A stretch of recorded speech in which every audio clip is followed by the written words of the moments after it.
Mr. Clerk, are you ready? I am ready, Mr. President. Okay, great. We'll begin. The 24th regular meeting of the Medford City Council will now come to order. Clerk Hurtubise, please call the roll. Councilor Bears. Present. Vice President Caraviallo. Present. Councilor Knight. Present. Councilor Marks.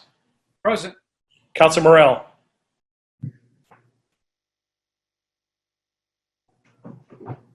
Councilor Morell. I saw her in here. Councilor Scarpelli is present. Present. President Falco. Present. I know you saw Councilor Morell. I saw Councilor Morell, yeah, I just didn't hear her. Has she been made a host so that she can shut her mute off? She's been made a co-host, yes. Sorry, I got kicked out. I'm back. Oh, sorry. Welcome back. Dang. I'll take that as present. I am present. Okay, all 7 members are present. At this point in time, I'd ask everyone to please rise to salute the flag. I pledge allegiance to the flag of the United States of America. and to the republic for which it stands, one nation, under God, indivisible, with liberty and justice for all. For all.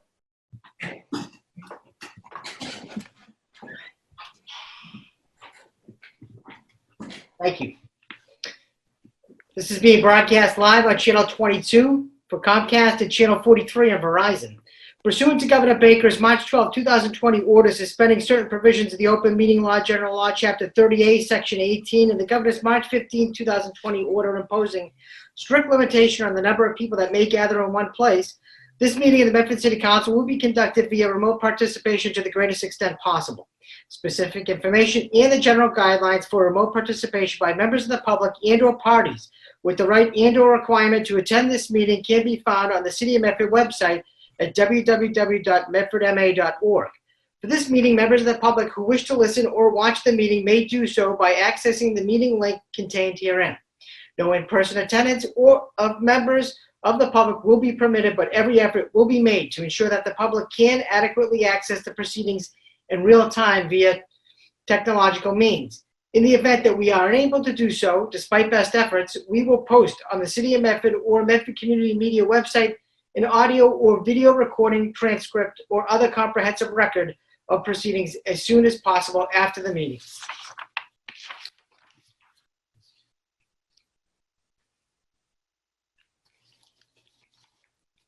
Okay, I want to thank everyone for attending tonight. We have a number of hearings tonight. Hearings 20-381. This is a notice of a public hearing, legal notice, City of Medford, Massachusetts, Medford City Council, Chapter 94, zoning. The Medford City Council will conduct a public hearing on Tuesday, July 28, 2020 at 7 p.m. via Zoom remote video conferencing relative to the petition by Mayor Brianna Longo-Kern to amend Chapter 94 zoning, Chapter 94-148D, Table of Use Regulation for Use 18, multiple dwelling not over 3 stories in height, in Use 19, multiple dwelling not over 75 feet or 6 stories in height. Where Use 18 or 19 is presently allowed by right, yes, the proposed amendment would require a special permit from the City Council, SPC, requiring that at least 25% of the total gross floor area of the development contain non-residential uses permitted by right, of which are authorized pursuant to a special permit in the underlying zoning district or where relevant overlying zoning district. As drafted, the amendment would take effect in the APT-1, APT-2, APT-3, and C1 and MUZ zoning districts. The full text of the amendment may be viewed in the office of the city clerk at Medford City Hall, room 103, or the city's website at http://www.medfordma.org/departments/community development by clicking on the current CD board filings. A Zoom link for this meeting will be posted no later than July 24, 2020. So at this point in time, I would declare actually, if I may, this paper did go to the,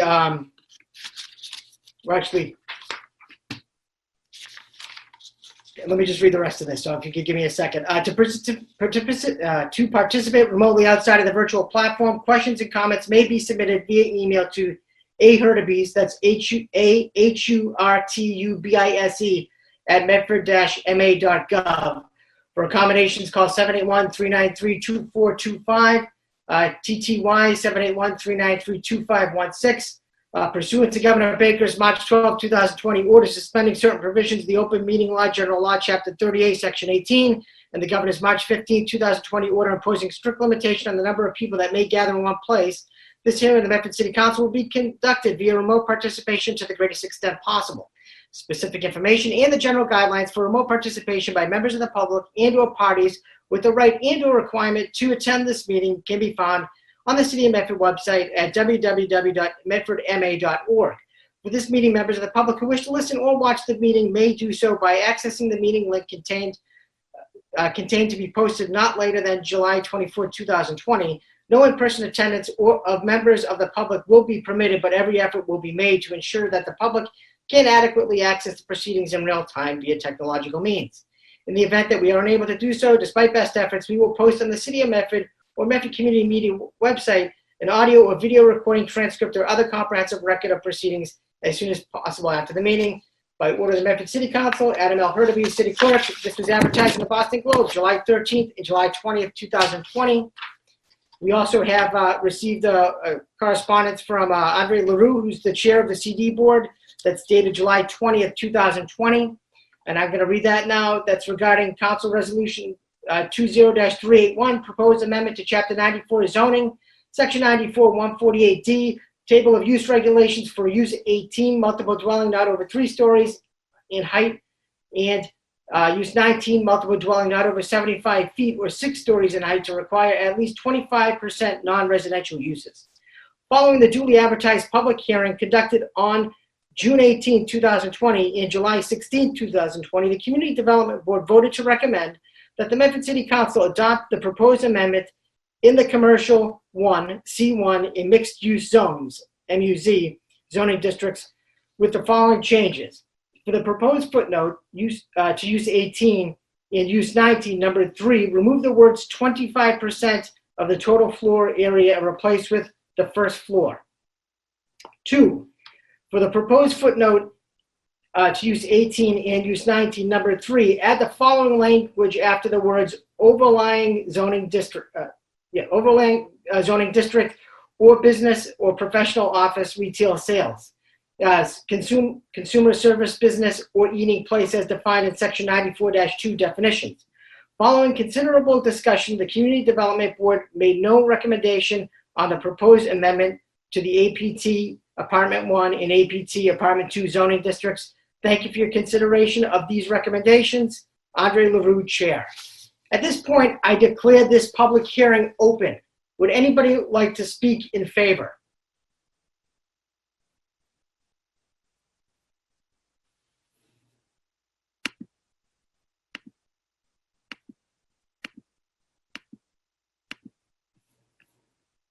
Anyone like to speak in favor of the petition?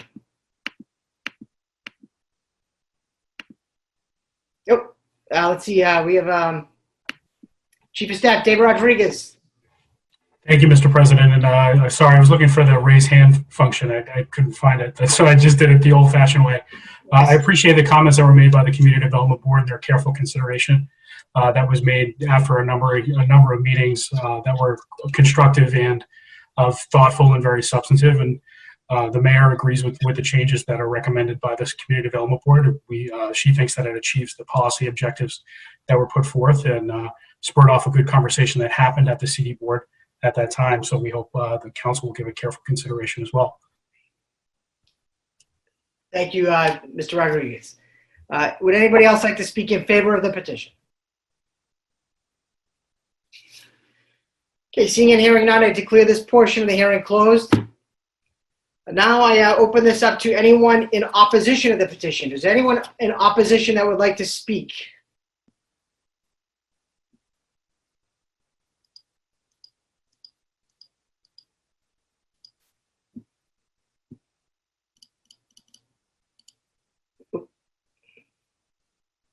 Mr. President, I see someone has a hand up. Navara? Yes, Will. Okay, 1 minute, please. Please have your name and address for the record. Thank you, Mr. President. I hope you can hear me. Great. William Navarre, 108 Medford Street, apartment 1B. The goal, as I understand this, Mr. President, and I might not be super familiar with the changes. I'm not sure if we're still considering whether or not it'll be an apartment 1 and an apartment 2, but I'm commenting as if it is that, because that's the goal, as I understand it, is to increase the commercial tax base. I have major equity concerns with that. The present system of taxation gives a discount to housing owners by taxing housing land and housing improvements at a lower rate than ones that are commercial. However, on the other side of that, it provides an incentive to create housing that housing seekers will enjoy. And this seems to subvert that. Housing owners continue to get their discount, and it's really tough for housing seekers to have supply built for them because you got to put in commercial in order to do that. So I'm a little bit concerned that this is going to hamper housing production. All right. Now I would suggest the alternative proposal that if the city wants to see more commercial go in, they consider removing that disincentive to commercial, the higher mill rate, which encourages you to put in housing rather than commercial. You can just look at some of the assessments, Mr. President. You can see that even though the mill rate is nominally higher in commercial, you can see that as a relation to land value, which is sort of what you start with and you hope they build up, you can see that the commercial properties often pay a smaller ratio of their land value in taxes, and that's because some commercial is not very developed. An obvious example would be on Mystic Avenue.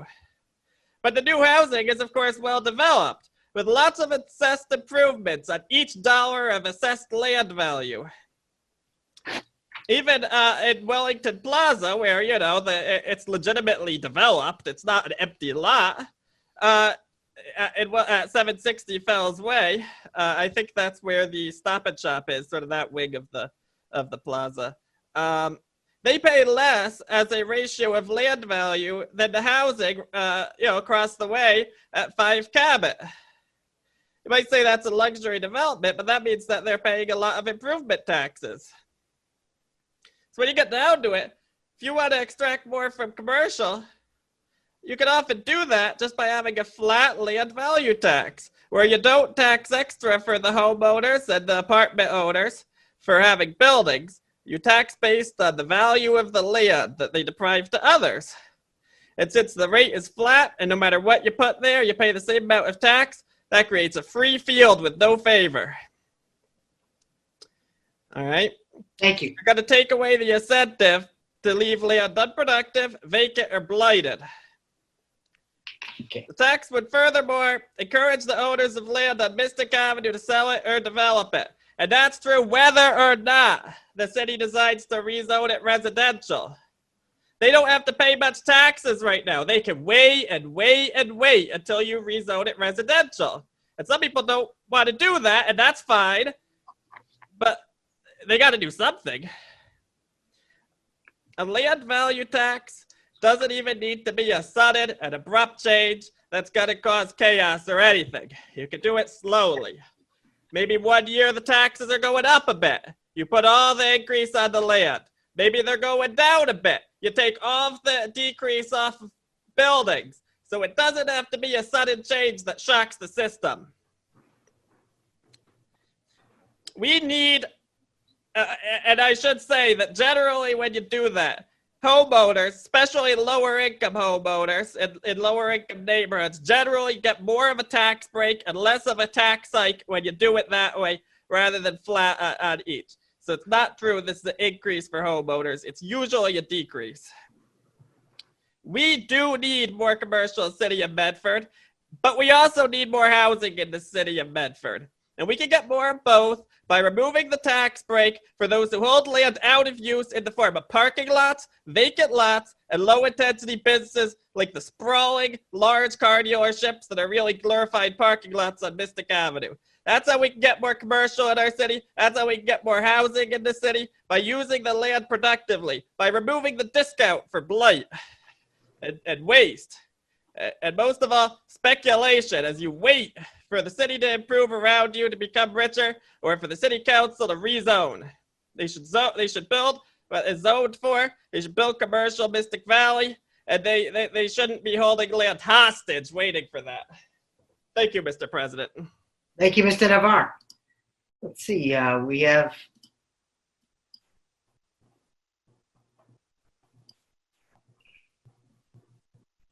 name and address for the record, please. Kelly Catallo, 46 Otis Street in Medford. I understand that we need to do zoning changes, Mr. President, but first of all, I don't think that this should be happening in the middle of the summer, in the middle of a pandemic, when we can't even all be in the same room. There are people that wanted to be part of this meeting tonight, but they can't communicate via a screen. So if at some point you decide to put this off to another date, there are people that have valuable information to add to this that would like to be in the council chambers and do so in person.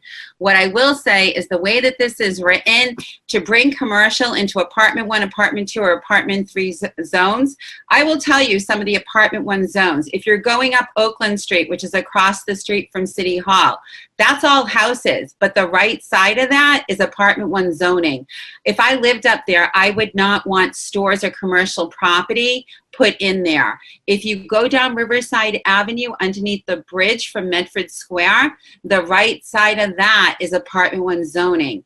I wouldn't want stores all over there. When we go down Main Street in Medford, you know, we're talking apartment 1 and apartment 2 zones, and it just doesn't work for that. As far as the mixed-use zoning districts, Medford Square, we've been asking for mixed-use zoning for 30 years. I would love for that to be part of this amendment here, that we can have apartments as well as commercial. And it's not that we're trying to take away things, but we have a lot of vacant storefronts across our city, and you're going to see a lot more due to COVID and people working from home.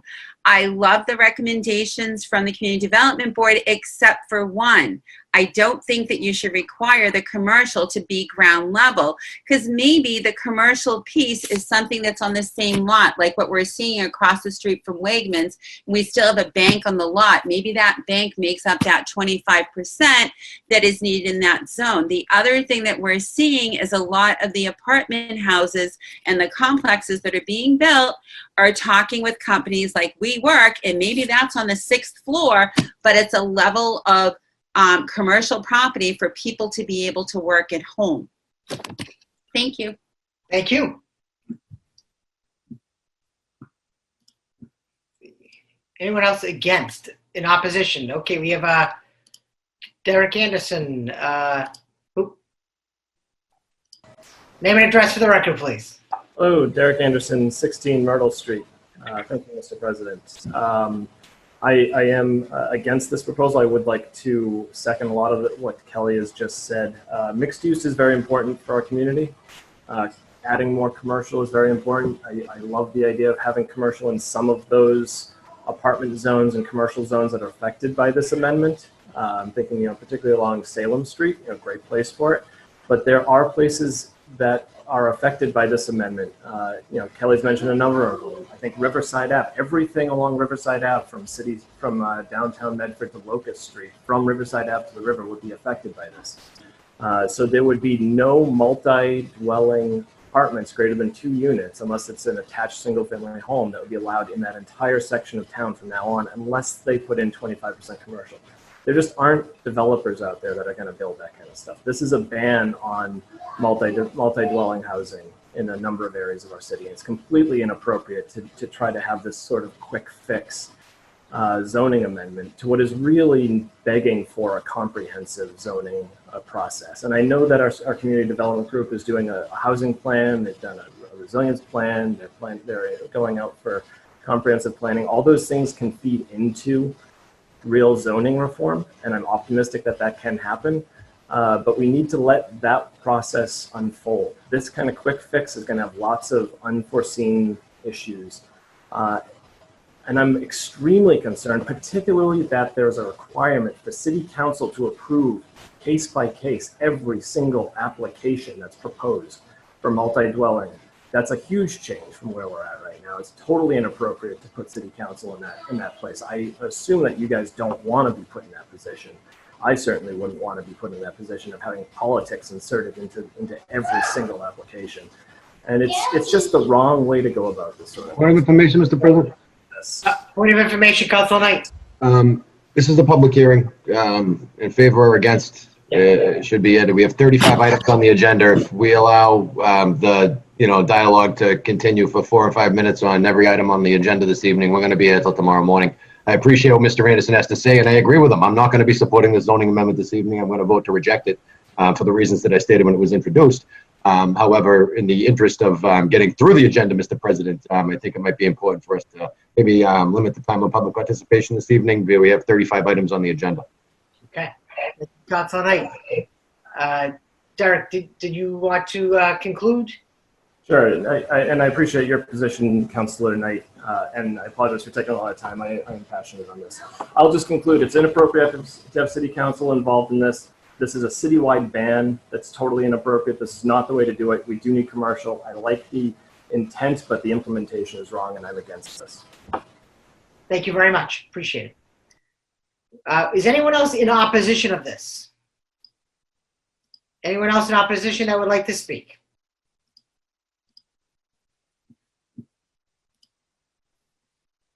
Motion to close the public hearing. We have one more person. Let's see. Roberta Cameron, would you like to speak?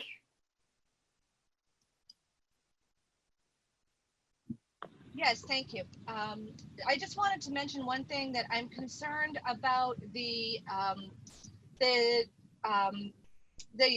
uses that would be allowed within those districts are not necessarily the uses that are compatible with our vision of what mixed use looks like.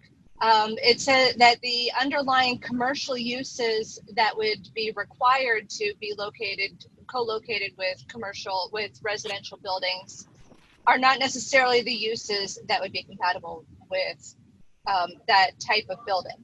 So I just wanted to add that to the argument. And Was that opposed, Mr. President? yes, opposed. Thank you. Thank you, Roberta. Is there anyone else in opposition? Anyone in opposition that would like to speak? Okay. Hearing and seeing none, I will this portion of the hearing close. I now ask if the council has any questions or comments that they'd like to make. Motion to reject the zoning amendment, Mr. President. Okay, on the motion of Council Knight to reject the zoning amendments. Second, Council President. Seconded by Councilor Scarpelli. Any questions from the council? Comments? Mr. President? Yes, okay, Councilor Marks. Thank you, Mr. President. And, we are in the process, as many residents know, we hired an attorney to help us with our review of our zoning ordinances that haven't been reviewed in over 30 years. I think many people in this community realize that there are many changes that need to happen, many updates. And I would agree with some of the previous speakers that we really do need to look at a comprehensive amendment. And I appreciate the fact that the mayor is trying to put forward what she believes is in the best interest of the community. However, I'd like to look at a total picture when I arrive at a decision. And I don't believe this arrives at that. There is an issue, Mr. President, I've raised on many times before the council and regarding zoning, is the fact that we're seeing many buildings pop up that have very little community feel and community impact other than providing additional housing. And I've always stated, Mr. President, that we have to make sure that we're not just creating big box residential places that really have no community feel. So whatever I do as a member of the council, I'm going to be cognizant of the fact that I will be mindful of adding a component like we mentioned about mixed use and so forth in whatever votes I take, Mr. President. Thank you, Councilor Marks. Any other questions or comments from the council? Councilor Beers? Thank you, Mr. President. Just that I think Derek said it very well and Councilor Marks as well. I'm supportive of some of the ideas around this, but I want to see it happen as part of a larger process. Thank you, Councilor Beers. Any other questions from the council?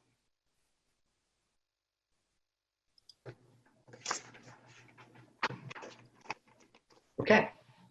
On the motion of Councilor Knight, seconded by Councilor Scarpelli, to reject this, to reject the zoning amendment. Clerk Hurtubise, please call the roll. Mr. President, I just want to clarify, a yes vote on this motion is a vote to reject. Is that correct? You are correct. Okay. Here comes the roll call. Councilor Bears. Yes. Vice President Caraviello. Yes. Councilor Knight. Yes. Councilor Marks. Yes. Councilor Morell. Yes. Councilor Scarpelli. Yes. President Falco. Yes, 7 in the affirmative, 0 in the negative. The zoning amendment has been rejected.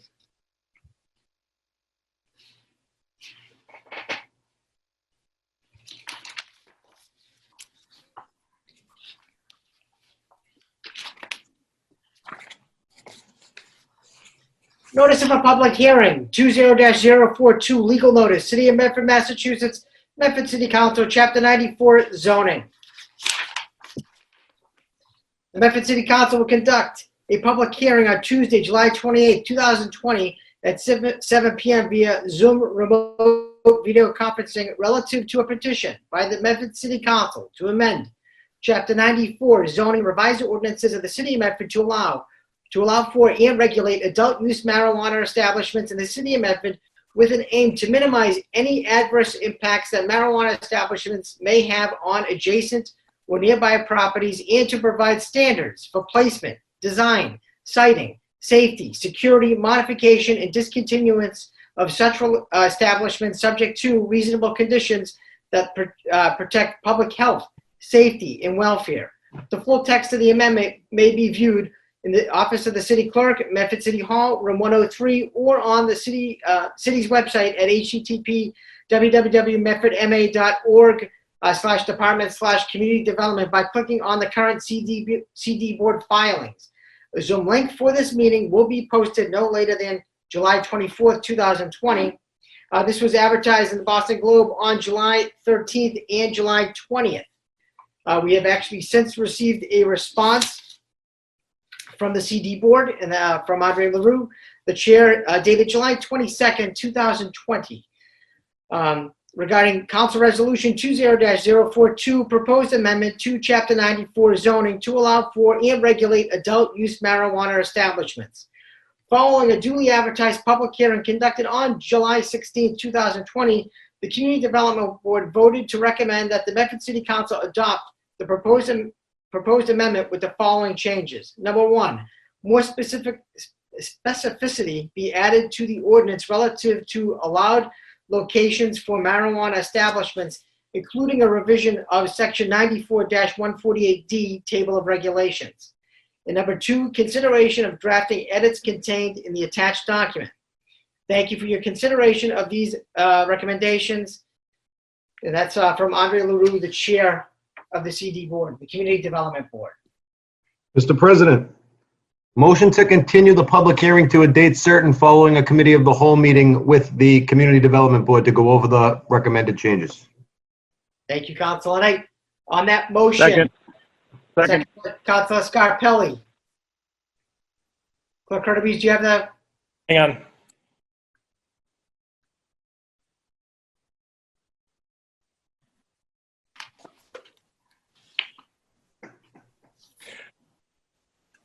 I have Councilor Knight's motion as a, as a motion to continue the hearing to a date certain for a meeting in committee of the whole with members of the Community Development Board to go over the proposed changes. Yeah, so following a meeting of the committee of the whole. Okay, hang on. I would assume that can be done between now and our next regularly scheduled meeting, Mr. President. Yes, that's what I will be aiming to do. Okay, following a meeting with the committee, in committee of the whole with the Community Development Board. Or a representative thereof, whoever wants to go over these changes, Mr. President. Okay, do you have that, Council, Clerk Hurtubise? Yes, I do. Okay, let's see, we have a question from Councilor Bears. Councilor Bears. Just if President Falco or Councilor Knight, do you know where we are on the ticking clock on this zoning change? Is there a date? I did check with City Solicitor Scanlon today. We have 90 days from when the hearing opens. So Okay. hearing opens today, but this is something that I think really needs to be addressed sooner than later. We've been working on this for a while, so I'll be aiming to set up a committee of the whole as soon as possible. Great. And both ticking clocks legal, and just we need to get this done. Thank you, Mr. President. Thank you. Mr. President, my understanding is that if it's continued to a date certain and you actually name the date, it also does not have to be re-advertised. Okay. I would move to name the date as the next regularly scheduled city council meeting, Mr. President. That sounds good to me, which would be, 28th of August, I got August 25th. 25th. Mr. President, Councilor Marks. I would also ask that KP Law be invited for advice, as well as the acting city solicitor. Absolutely. Yep. They've both been instrumental in Councilor Marks, is that an amendment? That, if you want that in the form of amendment, that's fine. I'll use it as an amendment. Seconded, Mr. President.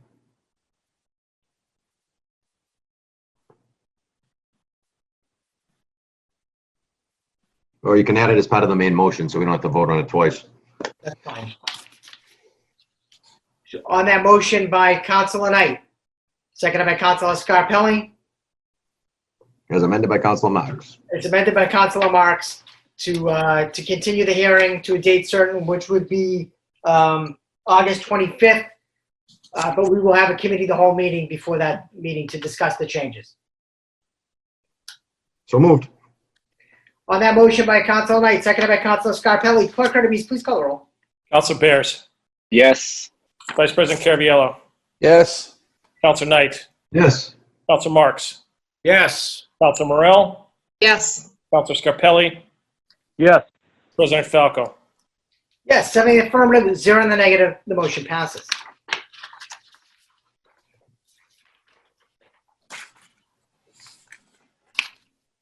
Two 0-478, notice of a public hearing. Petition for grant of location, Tufts University, Medford, Massachusetts, electrical transmission line. Medford, Massachusetts City Clerk's Office. You are hereby notified that by order of the Medford City Council, a public hearing will be given via Zoom at 7 p.m. on Tuesday, July 28th, on a petition of Tufts University for permission to install an electrical transmission line beneath Boston Avenue near the intersection of College Avenue, and to locate poles, wires, and fixtures, including the necessary sustaining and protecting fixtures along and across the public way herein named, said pole locations to be located substantially in accordance with the revised plan marked Boston Avenue, Medford, Massachusetts, and filed in the office of the city clerk on June 4, 2020. The Zoom link for this meeting will be provided no later than Friday, July 24, 2020. Wherefore, it prays that after due notice and hearing as provided by law, it be granted a location for and permission to erect and maintain poles and wires together with such sustaining and protecting fixtures as it may find necessary, said electrical transmission line be erected substantially in accordance with the revised plan marked Boston Ave, Medford, Massachusetts, and available for inspection in the office of the city clerk, Medford City Hall, room 103, 85 George P. Hassett Drive, Medford, Massachusetts, 02155. Also, for permission to lay and maintain underground laterals, cables, and wires in the above or intersecting public ways for the purpose of making connections with such poles and buildings as each of said petitioners may desire for distributing purposes. The following are the streets and highways referred to: Boston Avenue in the vicinity of the new power plant building near the intersection of College Avenue. Location approximately as shown on plan filed in the office of the city clerk. This was approved by the city engineer with the following conditions. The engineer division recommends that the grant of location be approved with the following conditions. 1, the grant of location, GOL, is limited to approximately 60 feet of electrical transmission main described in the GOL document as follows.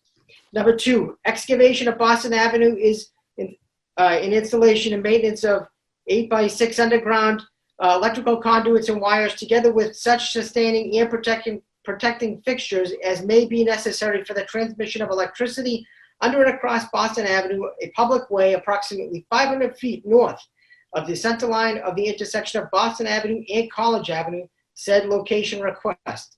Tufts Athletic Utility District, Medford, Massachusetts, and filed in the office of the city clerk the plan. The work consists of installing approximately 55 linear feet of electrical duct bank to an electric manhole as shown on the plan, and to connect to conduits of petitioner's property and property of the Massachusetts Bay Transportation. Number 3, before starting work, the contractor shall notify DigSafe and shall obtain all applicable permits from the engineering division. The project must obtain a street opening permit pursuant to section 74-141 of the city ordinances prior to commencing work. The SOP application must include a proposal for temporary and permanent street restoration to the considered as a condition. Please see additional comments below on street restoration. The SOP application must also include a traffic management plan. Number 4, no other utility structures, conduits, duct banks, pipes, or other appurtenances are adversely impacted. Tufts shall ensure that all sewer, water, and drain lines are marked prior to any excavation. Any disturbed concrete sidewalk panels shall be replaced in kind. Asphalt must be replaced with asphalt. 5, the sidewalk and street temporary and permanent restoration shall be done in consultation with the engineering division and per the requirements of an approved street opening permit. The recent resurfacing of Boston Avenue stopped short of this location due to the anticipated and ongoing construction related to both Tufts University projects and the Green Line Extension project. Also, the city of Medford intends to add a pedestrian crossing in this vicinity using funds obtained from the MBTA related to mitigation for the GLX project. The engineering division recommends that in lieu of performing final street restoration, a contribution be negotiated and agreed upon with the city engineer that approximates the construction cost value of finished street restoration. The cost should take into consideration roadway mill and overlay restoration with a curb-to-curb offset of 25 feet, including setting curbstones and sidewalk restoration and mill and overlay restoration encompassing Tufts University utility patches from the intersection of College Avenue to the limits of Dowling Hall. This contribution will go towards final resurfacing of this section of Boston Avenue. This will provide a consistent final pavement surface along this section of Boston Avenue. Number 6, pavement markings must be restored. Number 7, the project site must be swept daily and shall be kept free of debris for the duration of the installation. Number 8, a copy of the MWRA permit and associated plans must be submitted to the engineering division prior to releasing a street opening permit.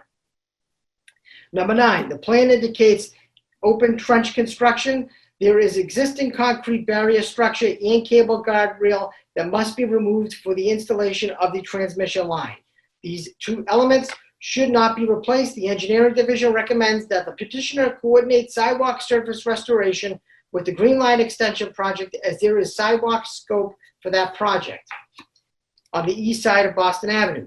Any temporary restoration must meet accessibility standards. The sidewalk on the west side is likely to remain and should be permanently restored to concrete upon completion of the crossing. Approved by the superintendent of wires, call 781-393-2425 for any accommodations and or aids. Plans can be reviewed at the city clerk's office, 781-393-2425, Adam L. Hurtubise, city clerk. I declare this public hearing open to those in favor of the petition. Is there anyone that would like to speak in favor of the petition?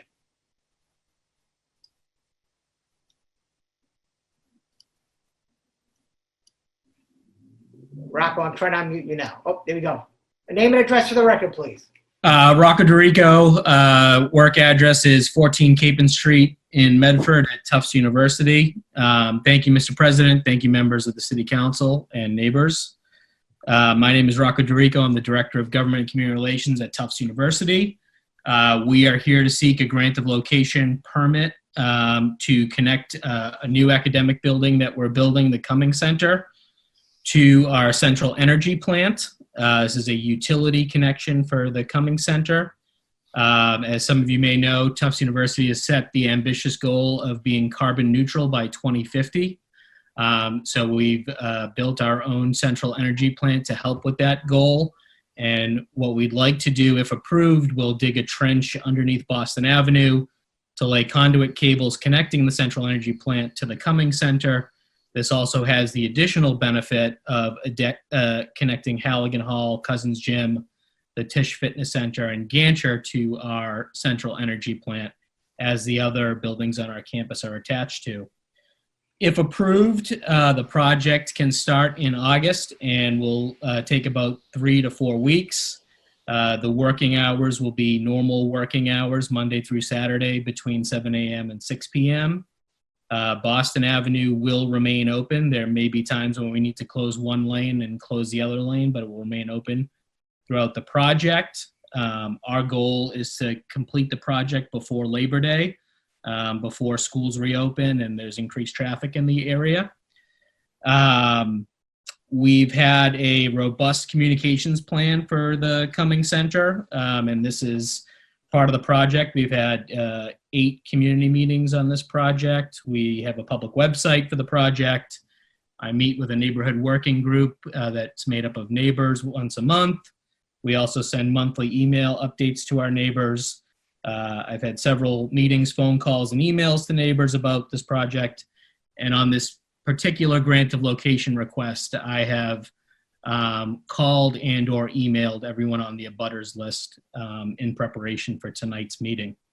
I am joined tonight by Ruth Bennett, who is our Director of Strategic Capital Programs, and we also have our contractors here tonight if the council or the audience have any questions about the project.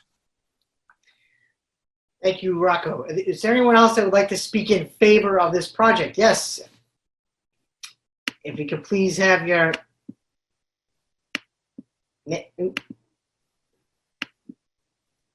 Aaron, I'm trying to unmute you. There we go. Oh. Erin must hate this. She can't talk. She's being muted. This is the first time it's happened. Well, Aaron, 1 second. I'm trying to unmute you. It doesn't seem to... I got it, John. Okay. Oh, no.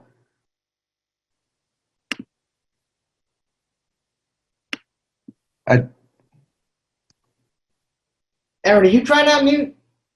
No? Okay. Thank you, everyone, for your patience. Well, Mr. President, this is the public hearing portion. It's either opposed or against, right? Yeah. Let's do the. Is there anyone else that wants to speak on in favor of this project?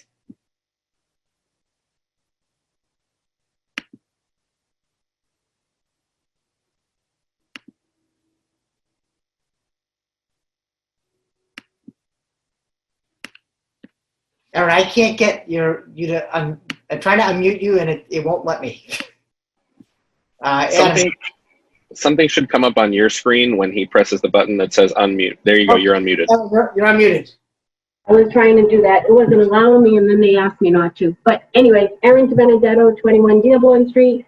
First of all, I'm all for Tufts putting more of their energy through their power system, as long as it's quiet, and it has been for quite a bit. And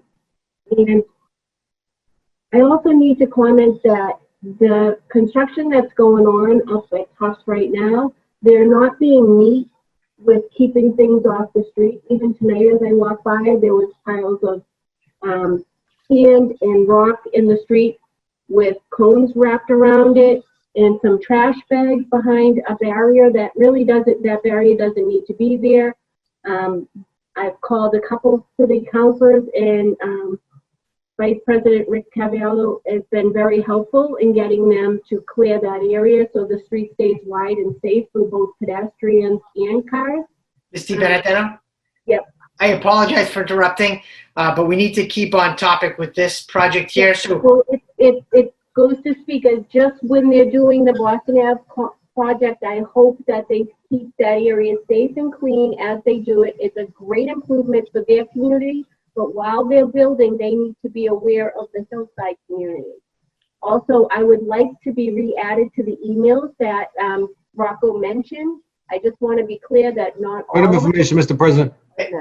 point of information, Council Knight. This is a public hearing. It's either we're in opposition or we're in favor of the project. If we go, again, I understand where you're coming from, Aaron, but we have 35 items on the agenda. If we continue down this road, we're going to be here all evening. The common practice that's always been with the council has been public hearing in favor or opposed. When we've had people come to the podium in the council meetings, we've told them, stop, public hearing in favor or opposed.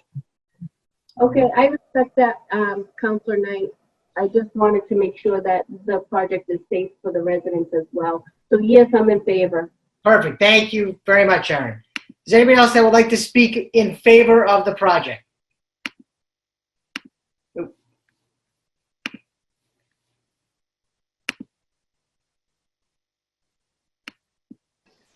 Thank you very much. My name is Laurel Ruma.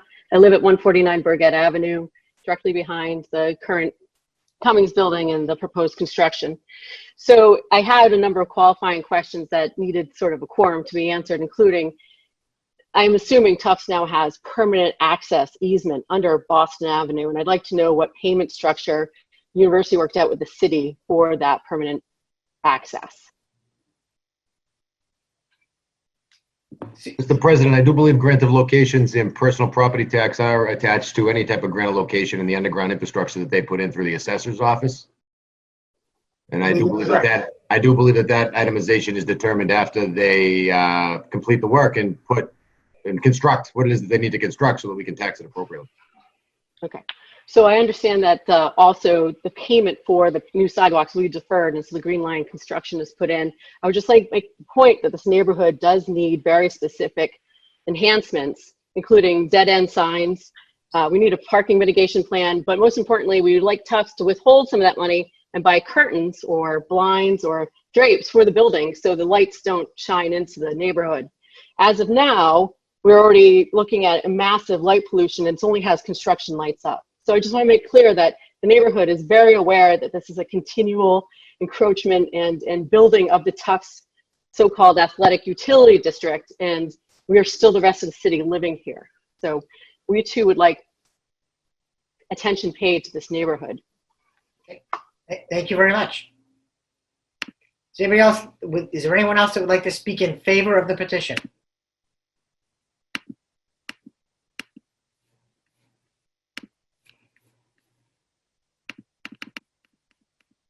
Okay, hearing and seeing none, I declare this portion of the hearing closed. Is there anyone that would like to speak in opposition of the petition? Anyone in opposition?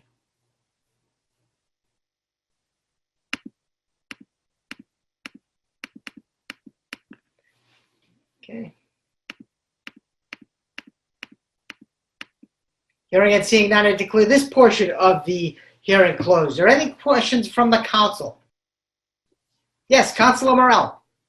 Thank you, Mr. President. Rocco, thanks for being here. And I know we talked yesterday about this, but I just wanted, if you could address just for the public and the rest of the councilors, how the anticipated length of this work and project from start to finish.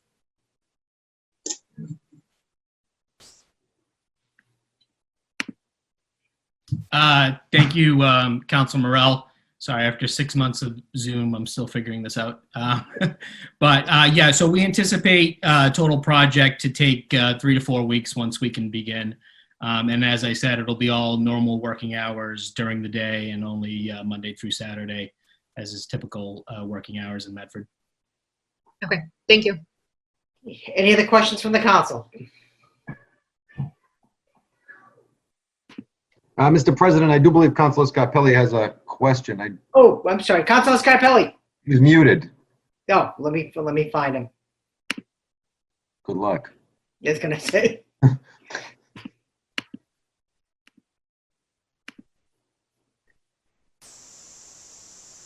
No, actually, he's right here.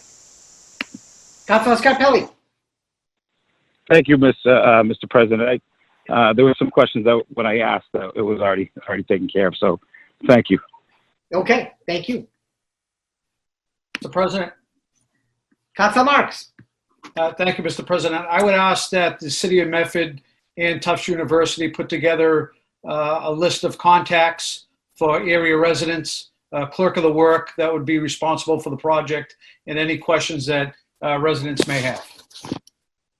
Would you like to add that as an amendment? Yes. Okay, yes. Okay, any other questions? Clerk Hurtubise. Mr. President, I'm still working on Councilor Marks' amendment. Councilor Marks, you're asking the Tufts and the city put together a list of, and I lost you there. It got a little garbled on my end. A list of project contact names and numbers, as well as the City of Medford to have a clerk of the works that is responsible for the project. And I know Mr. Dorico said he has a list of abutters and so forth. I'm sure he can disseminate some information that way, and the city can also add it to its city website and local community access as well. So residents know that they have a place and a person to talk to if need be. Okay. Thank you, Councilor Marks. Let's see, Vice President Carviello. Thank you, Mr. President. Mr. President, and I think Mr. Benedetto spoke earlier on the concerns about keeping the sidewalks and clearing equipment clear from the work area. So if Rocco, if you could make sure that gets done too, it'd be appreciated. Yes, Counselor. Thank you, Vice President Carviello. Any other questions from the council? Move for approval as amended, Mr. President. On the motion of Councilor Knight to approve as amended by Councilor Marks and seconded by Second. Councilor Bears. Clerk Hurtubise, please call the roll. Councilor Bears. Yes. Vice President Carviello. Yes. Councilor Knight. Yes. Councilor Marks. Yes. Councilor Morell. Yes. Councilor Scarpelli. Let me see if he's on mute. 1 minute. Yes. Oh, perfect. President Falco. Yes, 7 in the affirmative, 0 in the negative. Motion passes. Thank you, Mr. President. Thank you very much, Rocco.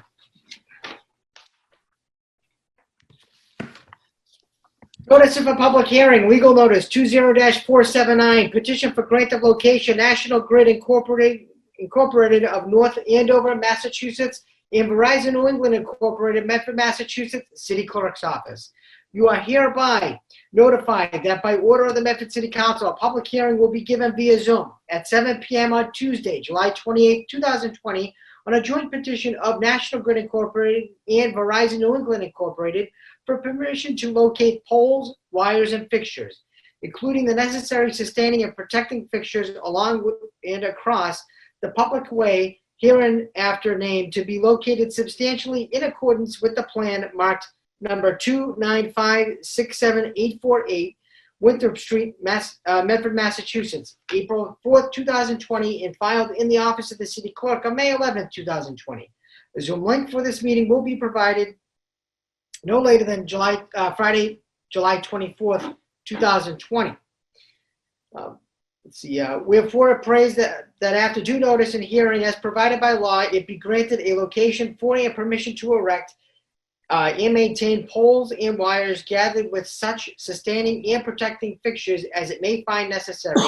Said electrical transmission line to be erected substantially in accordance with the plan marked number 295-67848, Winthrop Street, Medford, Massachusetts, and available for inspection in the office of the city clerk, Medford City Hall, room 103, 85 George P. Hassett Drive, Medford, Massachusetts, 02155. Also, for permission to lay and maintain underground laterals, cables, and wires in the above or intersecting public ways for the purpose of making connections with such poles and buildings as each of said petitioners may desire for distributing purposes. The following are the streets and highways referred to. Winthrop Street, National Grid to relocate one JO pole on Winthrop Street near Victory Park, beginning at a point approximately 25 feet southwest of the center line of the intersection of Winthrop Street near Victory Park. Relocate number 265 on Winthrop Street 7 feet away to the back edge of the sidewalk for the installation of Eversource facilities. No tree removal shall be required. Location approximately as shown on the plan filed in the office of the city clerk. This was approved by the chief engineer with the following conditions. Number one, the grant of location are limited to the relocation of one joint-owned pole in the underground services associated with the pole relocation. Number two, before starting work, the contractor shall notify DigSafe and shall obtain all applicable permits from the engineering division. The project must obtain a street opening permit pursuant to section 74-141 of the city ordinances prior to commencing work. Number three, no other utility structures, conduits, duct banks, pipes, or any other appurtenances are adversely impacted. National Grid shall ensure that all sewer, water, and drain lines are marked prior to any excavation. Any disturbed concrete sidewalk panels shall be replaced in kind. Asphalt must be replaced with asphalt. Number four, the project site must be swept daily and shall be kept free of debris for the duration of the installation. Number five, the proposed work is located adjacent to Victory Park and its access points. National Grid must coordinate with the Medford DPW Parks Division to maintain access to the park and mitigate impacts to the use of the park. Number six, the work is close to existing bollards and the plan does not indicate removal or replacement of bollards. The bollards shall remain in place. Number seven, there are multiple trees that have canopy that will be impacted by the relocation of the associated overhead wires. The contractor must coordinate any required tree trimming prior to start of work with the Medford DPW tree warden. Number eight, the new pole location appears to be within the root zone of the adjacent tree. Protection measures for the tree roots must be coordinated with the Medford DPW tree warden. Number nine, shutdowns associated with the service transfer for the pump station must be coordinated with the station owner. This is approved by the superintendent of wires. Call 781-393-2425 for any accommodations, aids. That's from Adam L. Hurtubise. Plans can be reviewed in the city clerk's office at 781-393-2425. I declare this public hearing open to those in favor of the petition.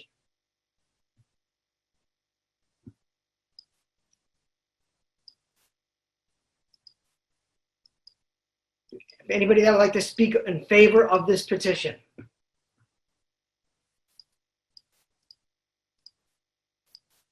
Clerk Hurtubise, do we have Verizon with us tonight, or?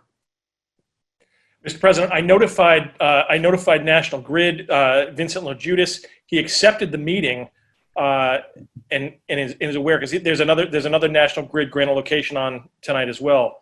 So I'm not sure if somebody who is in the queue is representing National Grid or Verizon tonight. Okay, is there anyone here on the meeting that is representing National Grid or Verizon? Mr. President, I do think it's important to point out that this measure has been recommended by the city engineer, and as part of the Eversource project, I do believe that area will be resurfaced curb to curb upon the completion of the Eversource project. So I think that's something that's important to point out. If in fact there is any disruption or trenching that's done in that area, come completion of the Eversource project, it will be resurfaced curb to curb. I can certainly confidently vote for this paper this evening in approval. However, I would defer to the rest of the council as to what direction they want to take, whether they want to receive the matter, table the matter, or table the matter until the applicant comes back is fine with me. That's been our normal practice in the past, but I'm comfortable voting on it this evening if that's the wishes of the party. Thank you, Councilor Knight. Any other councilors who want to comment on this or make a motion? Mr. President? Councilor Marks. Mr. President, as many residents are aware, we're undergoing a major infrastructure project going on right now with Eversource that's coming down Winthrop Street. And there's going to be much disruption to the area. and as well as South Street and Mystic Ave. And I did have a couple of questions.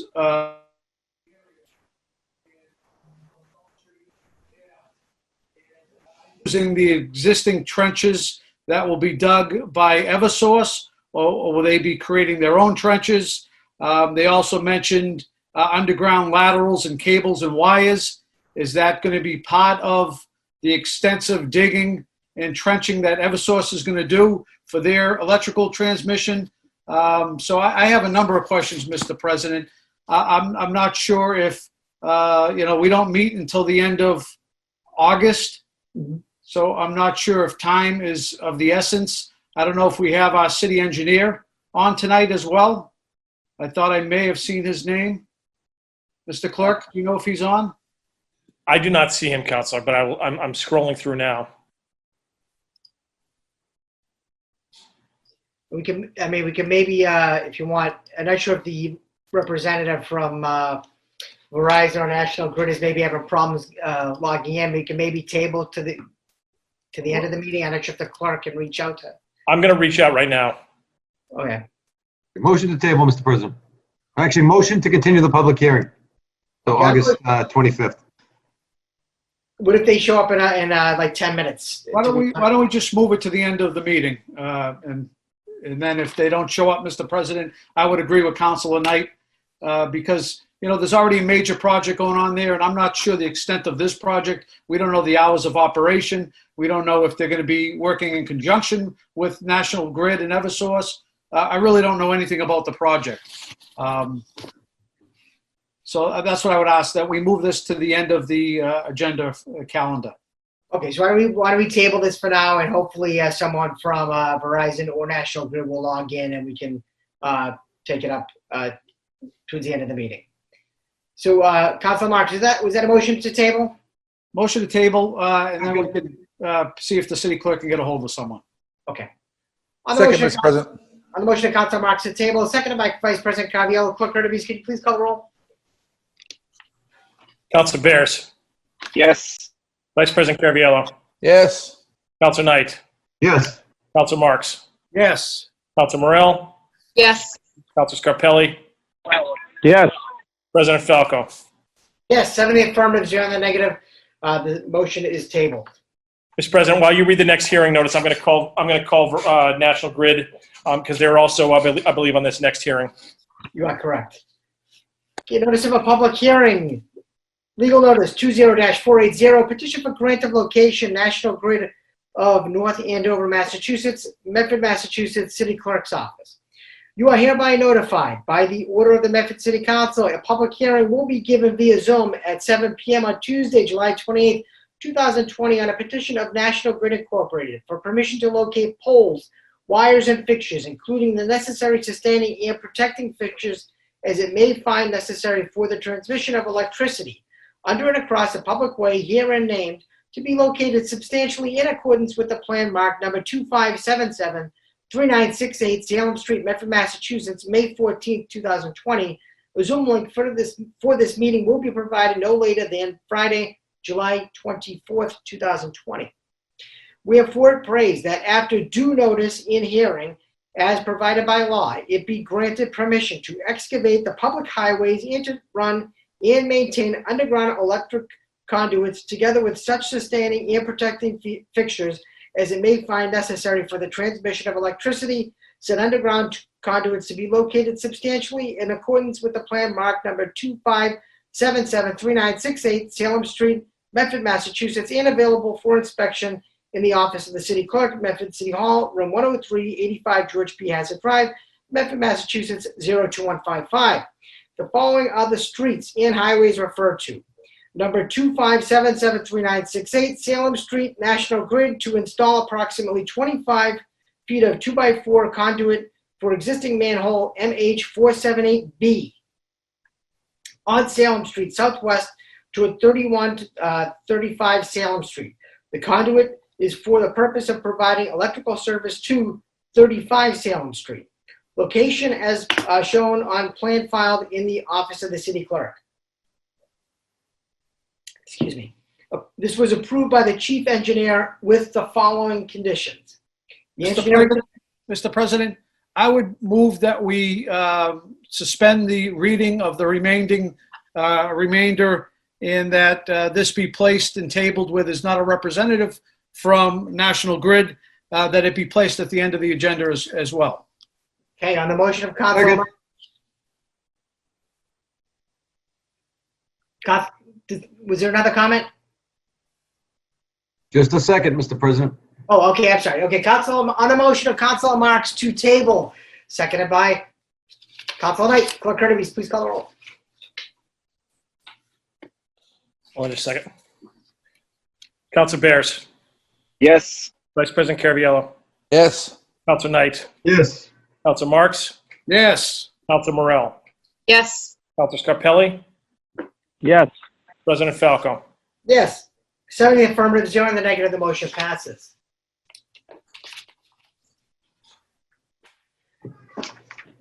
See. Let's see what, before we begin, let's see, do we have someone from Comcast with us tonight? You don't want to read that? I don't mind reading it, but I figured I might as well ask. Let's see, Clerk Hurtubise, do you know if anyone from Comcast is on with us tonight? I know that David Flewelling is aware of the meeting and accepted the Zoom link. Okay. If there's anyone from Comcast, can you please raise your hand?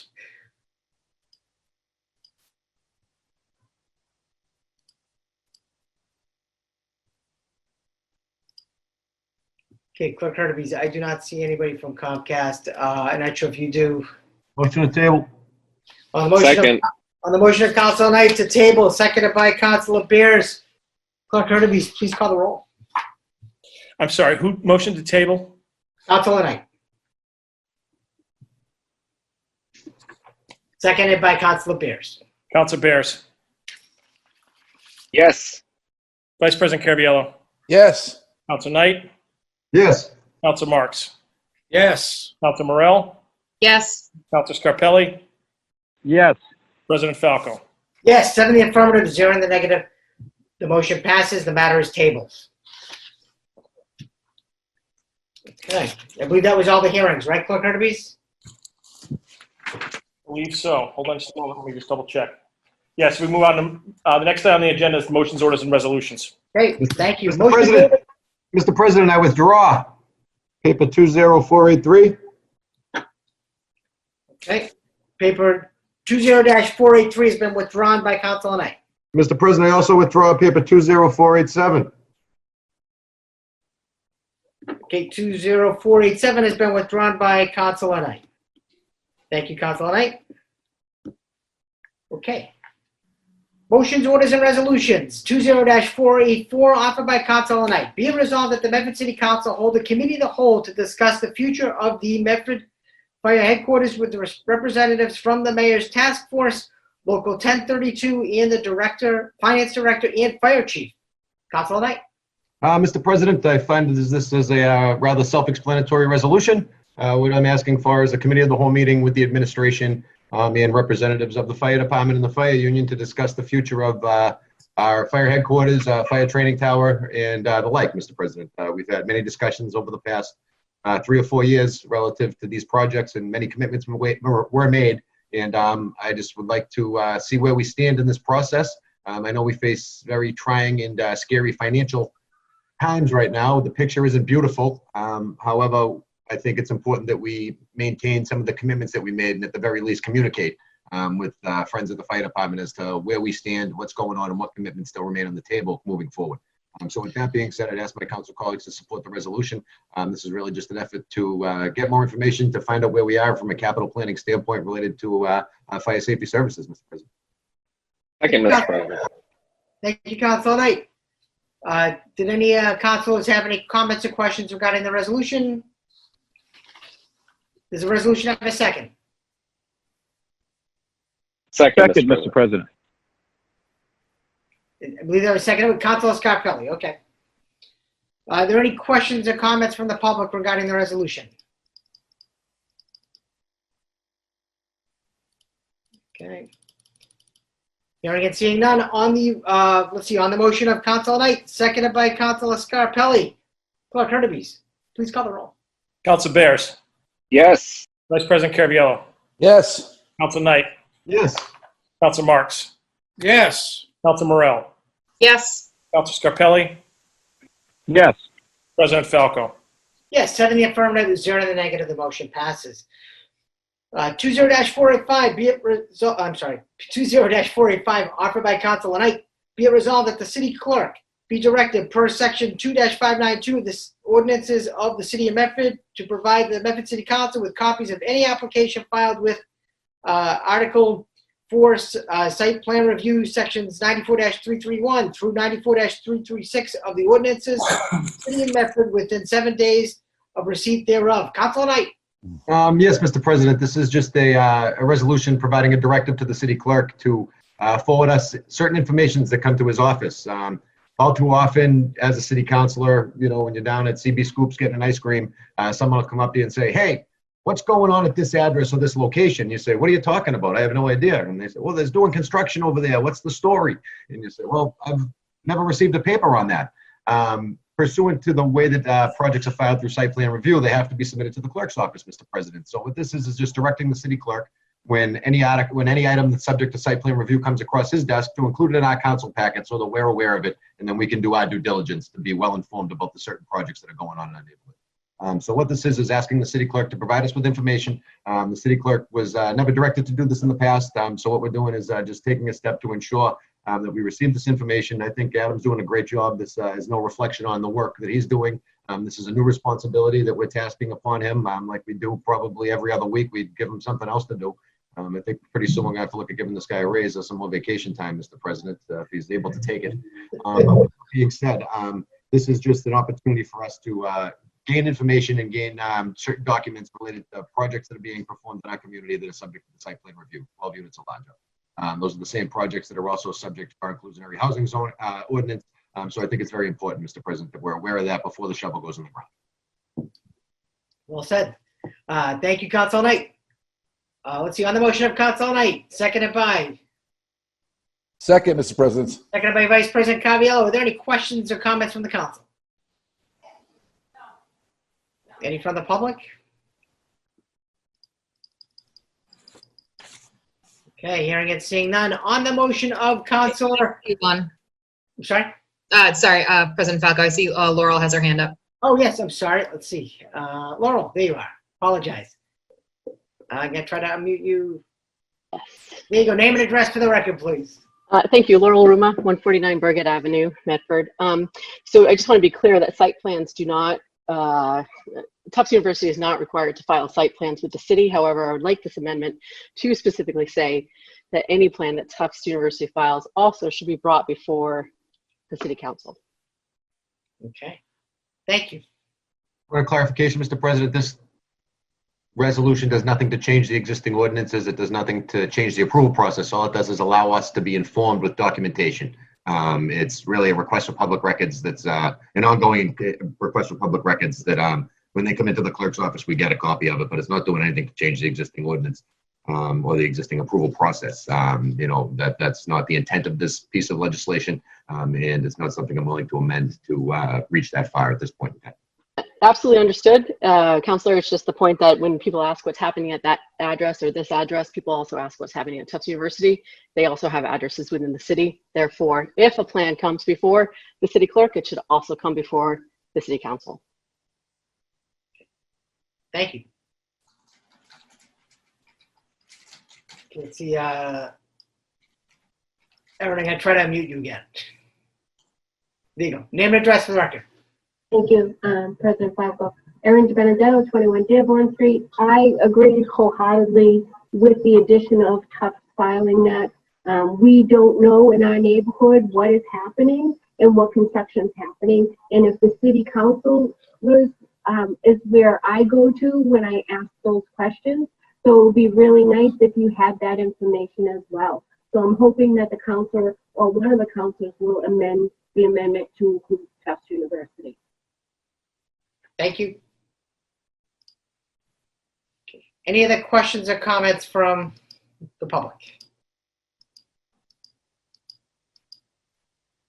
Okay. Okay, hearing and seeing none.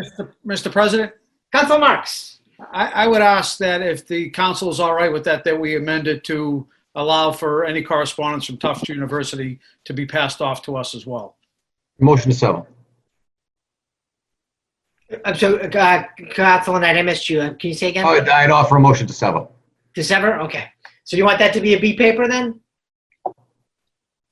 I don't want it to be any paper, but the council is adding it, so I'm asking that it be severed. Was that, Council Marks, would that be a B paper? A B paper is fine, Mr. President. Okay. So, thank you, Council Marks. Clerk Hurtubise, do you have the wording on the B paper? Council Marks's B paper is to allow is to allow any correspondence from Tufts to be included as well in these types of communications. That sound accurate, Council Marks? That's accurate. Okay. So what we will do is we will vote on the B paper first. That B paper was offered by Council Marks. Does that B paper have a second? Second, Mr. President. Okay, that B paper is seconded by Councilor Beers. Clerk Hurtubise, please call the roll.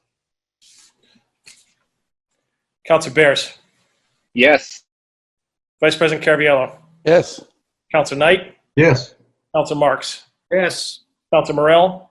Yes. Councilor Scarpelli. Yes. President Falco. Yes, 7 in the affirmative, 0 in the negative. The motion passes.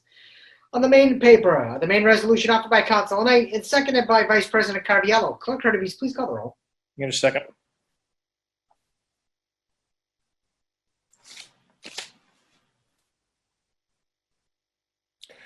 Councilor Bears. Yes. Vice President Caraviallo. Yes. Councilor Knight. Yes. Councilor Marks. Yes. Councilor Morell. Yes. Councilor Scarpelli. Yes. President Falco. Yes, 7 in the affirmative, 0 in the negative. The motion passes. 20-486, offered by Council Knight. Be it resolved that the Medford City Council receive a report from the Chief of Police regarding the events of July 4th. Council Knight. Yes, Mr. President, it's been brought to my attention. I think it's been brought to all of our attention. All of us in the community are well aware that a series of unfortunate events occurred on the night of July 4th down along Willis and Congress Street, I do believe, Mr. President, where there was an assault on police officers, shooting of fireworks, throwing of M80s, quarter sticks of dynamite at our police officers under their cars.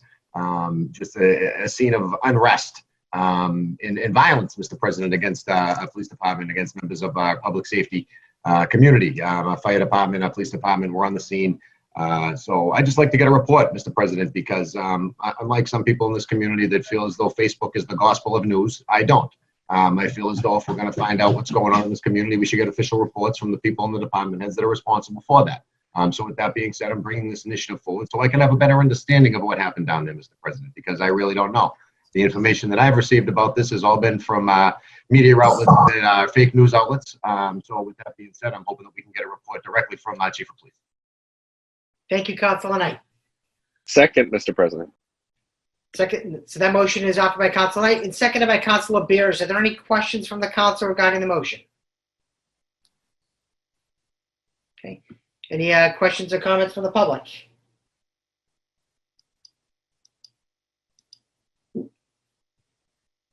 Yeah. Diane, if we could please have your name and address for the record, please. Yes, Diane Sullivan, Jerome Street, Medford. Thank you, Mr. President. I'm curious, will we have the same type of report on the events of July 15th at City Hall? If a council has the option to offer that resolution, it will be brought up for a vote. But as of right now, the issue that's before this council is the issues and events that happened on the evening of July 4th, and I would move for approval on that paper, Mr. President. Okay. Second, Mr. President. Okay. Any other questions or comments? Ooh, 1 minute. Matt, did you have your hand up? I just want to make sure. No. Okay. Okay. On the motion of Council Knight. Mr. President, Yes. there's a new hand up. Joanna? I need 1 minute.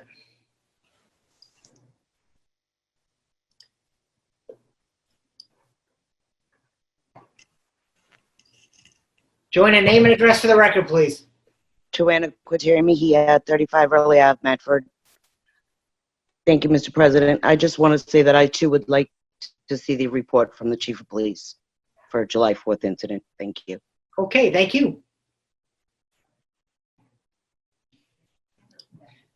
Okay, let's see. Any other questions or comments? Okay, seeing and hearing none. On the motion of Councilor Knight, seconded by Councilor, I believe it was Councilor Bears. Clerk Erdogan, please call the roll. Councilor Bears. Yes. Vice President Caraviallo. Yes. Councilor Knight. Yes. Councilor Marks. Yes. Councilor Morell. Yes. Councilor Scarpelli. Yes. President Falco. Yes, 7 in the affirmative, 0 in the negative. The motion passes. 20-488, offered by Councilor Knight. Be it resolved that the Medford City Council extend its deepest and sincere condolences to the family of Elaine Honeycutt on a recent passing. Councilor Knight. Mr. President, thank you very much. For those of us that have been around the community, we're all well aware of the Honeycutt family and the contributions that they've made to Medford. We look at Bill Honeycutt and the work that he does with John Brewer's Tavern and the volunteerism and the donations that he makes to the community. We look at Steve Honeycutt and the work that he did on the Disability Commission before his passing. And here we have Mrs. Honeycutt, who recently passed away, who's done such a great job raising children that had such a focus on community and such a focus on giving back. It's just very sad to see her leave. She was an integral part of this community. She did great work raising her children, and she's raised them to be great participants in social capital and the social fabric of Medford, Mr. President. And she will surely be missed. So with that being said, I'd ask my council colleagues to join me in expressing our deepest condolences and sincere condolences for the Honeycutt family in the time of loss. Thank you, Councilor Knight. Vice President Caraviallo. Thank you, Mr. President. Again, I want to echo Councilor Knight's comments. The Honeycutt's contribution to the city of Medford go so far from donations they make to their contributions to the disabilities of members of the community. So again, I thank them for all their work and send my condolences to their family also. Thank you, Vice President Caraviallo. Councilor Marks. Thank you, Mr. President. I want to thank Councilor Knight for putting this on the agenda. You couldn't meet a kinder, gentler woman. She was truly what represented this community in everything she did, Mr. President. And, she was a loving wife, mother, grandmother, sister, and just a truly great woman, as was mentioned by my colleagues, that raised a tremendous family that still continues to give back to this community. And she will be sorely missed. If I could, Mr. President, I'd like to have this meeting named in her honor, Mr. President. Thank you. Thank you, Second Councilor. the motion, Mr. President. Councilor Knight, I'm sorry, I missed that. I second the motion. Okay. Thank you. Any other comments? Okay. So as we offer our deepest and sincere condolences to the Honeycutt family, I'd ask everyone at this time to please rise for a brief moment of silence.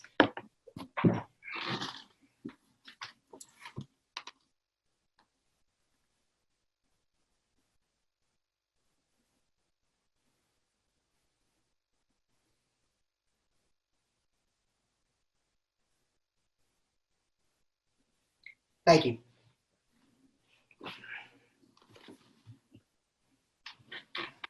Another motion of Councilor Marks, seconded by Councilor Knight, that this meeting tonight be dedicated to the family of Elaine Honeycutt on a recent passing. Clerk Erdogan, please call the roll. Councilor Bears. Yes. Vice President Caraviallo. Yes. Councilor Knight. Yes. Councilor Marks. Yes. Councilor Morell. Yes. Councilor Scarpelli. Yes. President Falco. Yes, 7 in the affirmative, 0 in the negative. The motion passes. 20-489, offered by Councilor Knight. Be it resolved that the Medford City Council requests that the city administration meet with the Hormel Commission in the leadership of Arlington Catholic High School to establish a plan to allow graduation ceremonies at Hormel Stadium. Councilor Knight.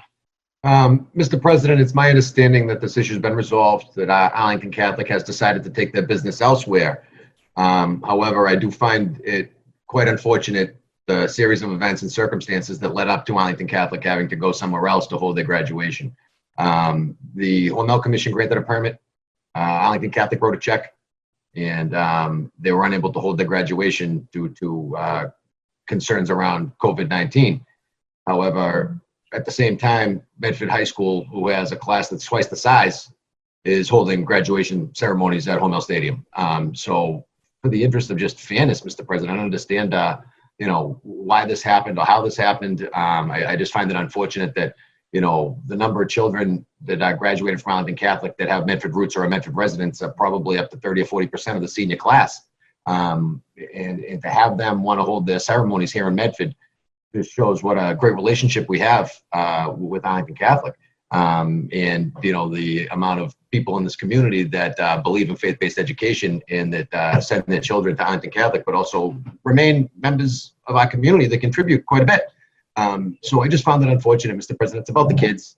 And, I'd like to get a report back from the city, but after filing this resolution and after the agenda was published, I did receive a lengthy response from the Chief of Staff that I admittedly glanced over and haven't had the opportunity to really to get into and to read, Mr. President. So I will be offering to receive and place this paper on file until I can perform my due diligence and read the report that Chief of Staff Rodriguez forwarded to my email account and all of ours earlier in the week. But with that being said, I do find it unfortunate that, things had to turn out this way.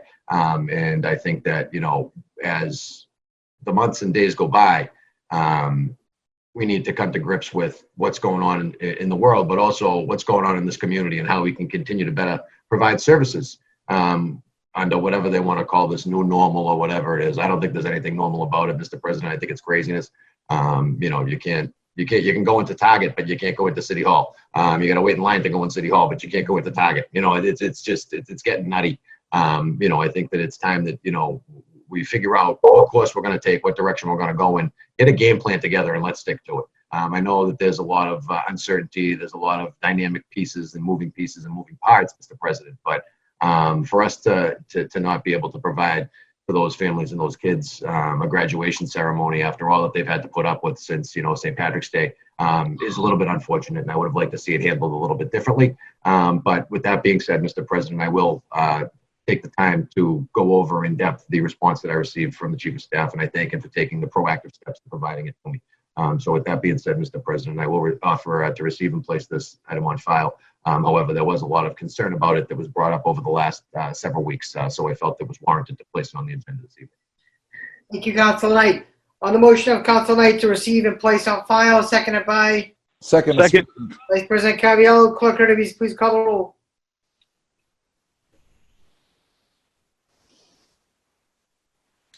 Councilor Bears. Yes. Vice President Caraviallo. Yes. Councilor Knight. Yes. Councilor Marks. Yes. Councilor Morell. Yes. Councilor Scarpelli. Yes. President Falco. Yes, 70 affirmative, 0 in the negative. The motion passes. Clerk Hurtubise, if I may, I just want to make sure I received. So do we have the Verizon representative on the We line? have the Comcast representative on the line. It's Mr. Flewelling from Comcast. Mr. President, motion to suspend the rules to take the Comcast public hearing petition off the table. Okay, on the motion of Second.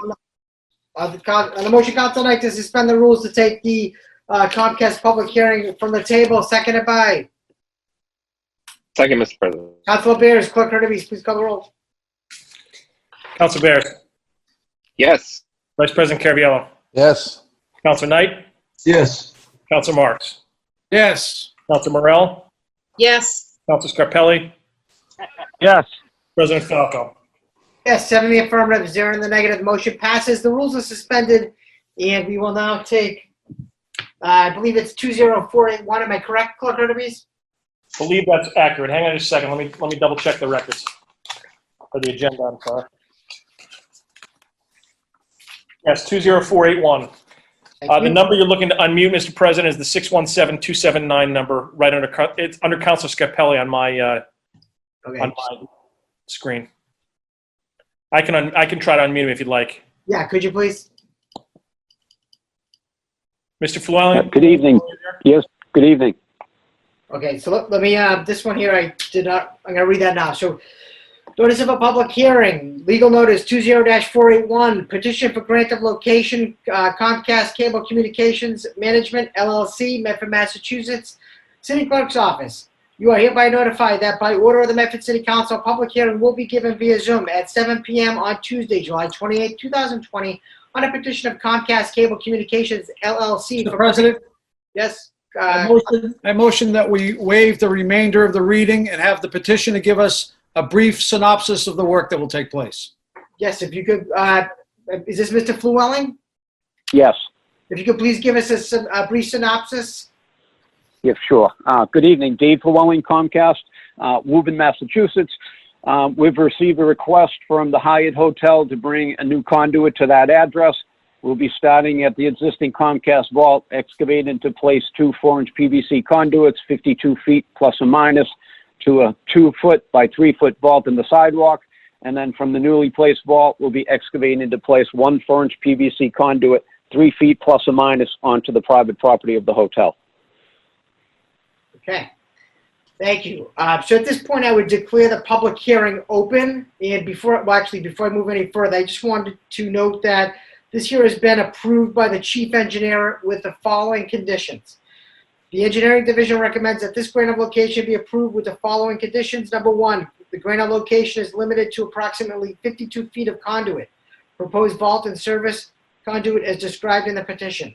Starting at the existing Comcast vault, excavating to place 2 4-inch PVC conduits, 52 plus or minus, to a proposed 2x3 vault in the sidewalk.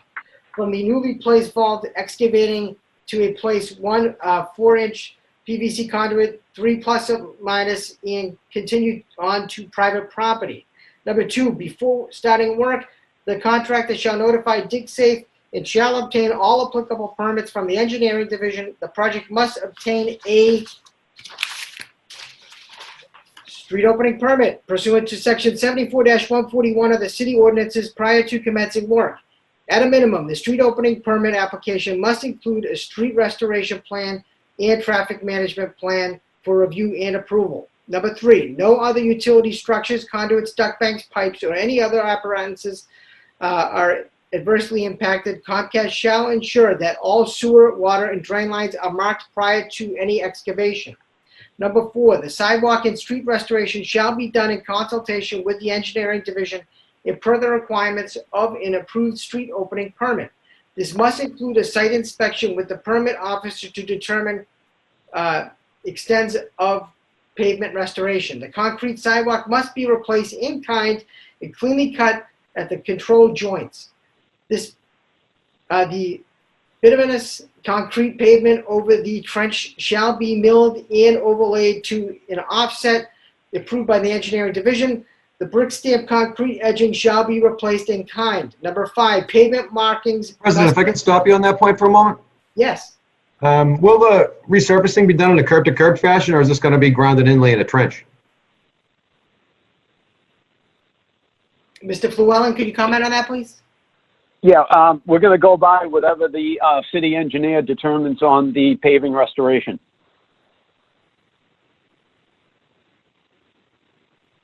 So we're going parallel across the street. So, you know, I don't know if that really would be considered curb to curb.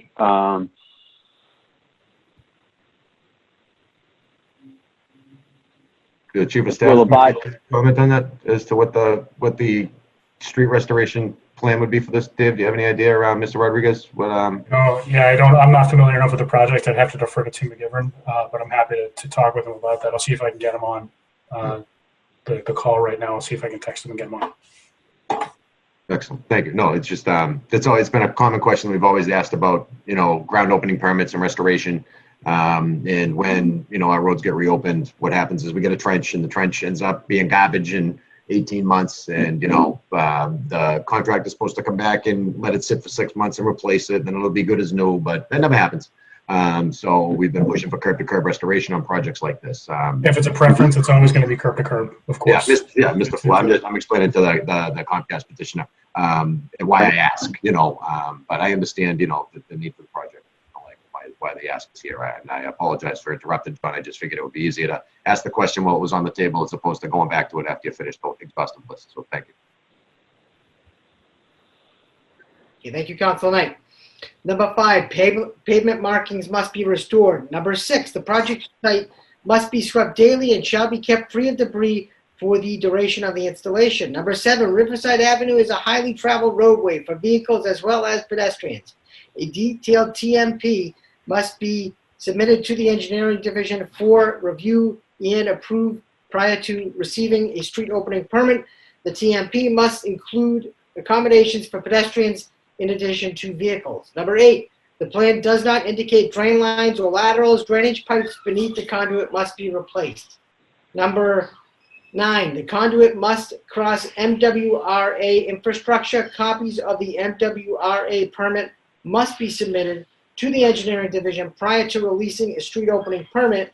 Approved by the superintendent of wires. Call 781-393-2425 for any accommodations and or aids.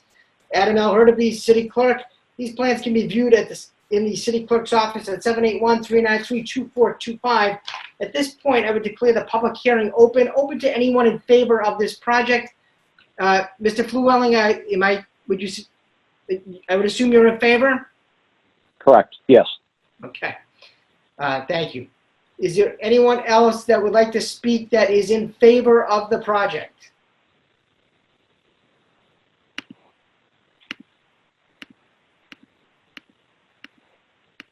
Okay. Okay. Hearing and seeing none, I declare this portion of the hearing closed. Is there anyone in opposition of the project? Anyone in opposition that would like to speak?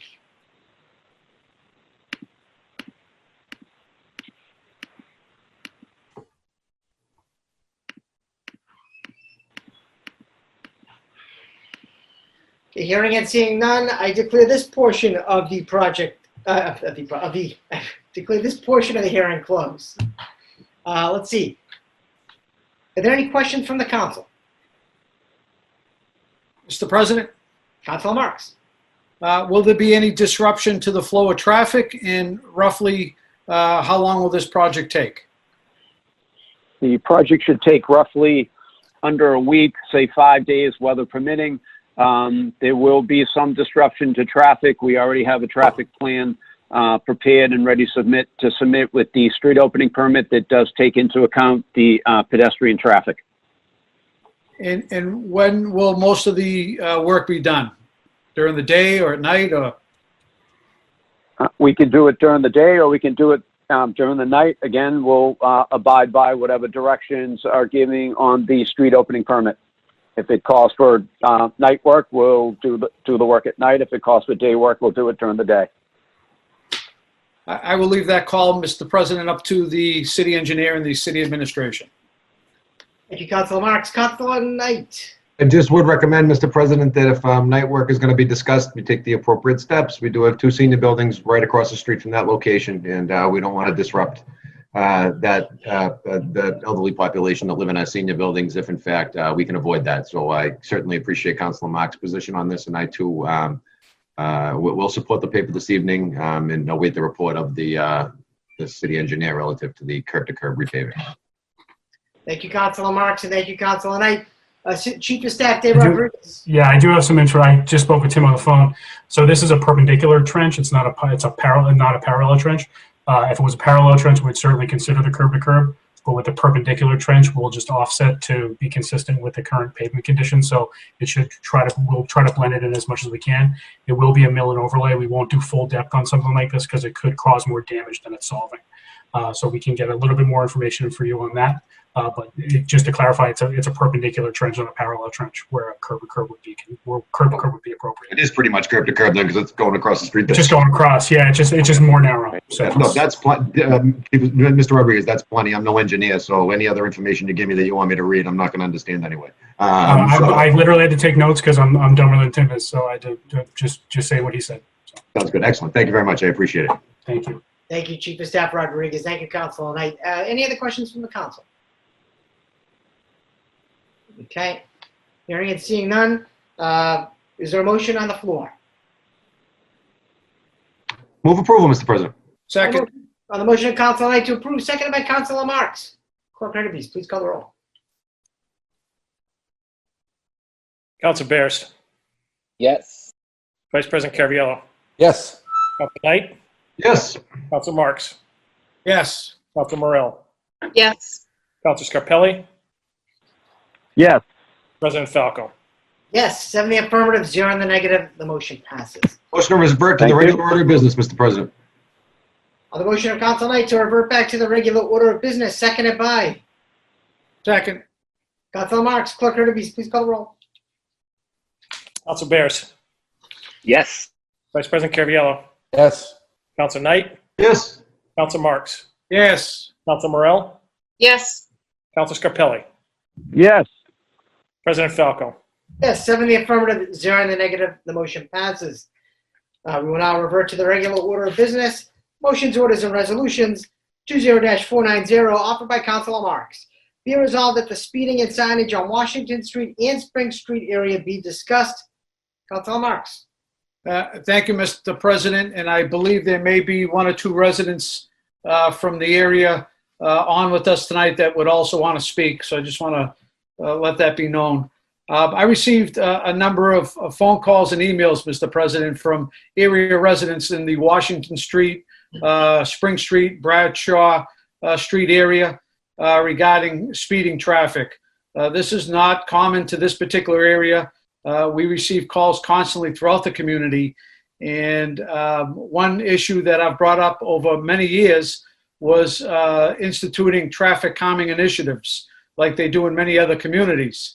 I've been on the City of Cambridge website, the City of Somerville, and we don't have to recreate the wheel. Many of the initiatives are out there and things that we can take advantage of.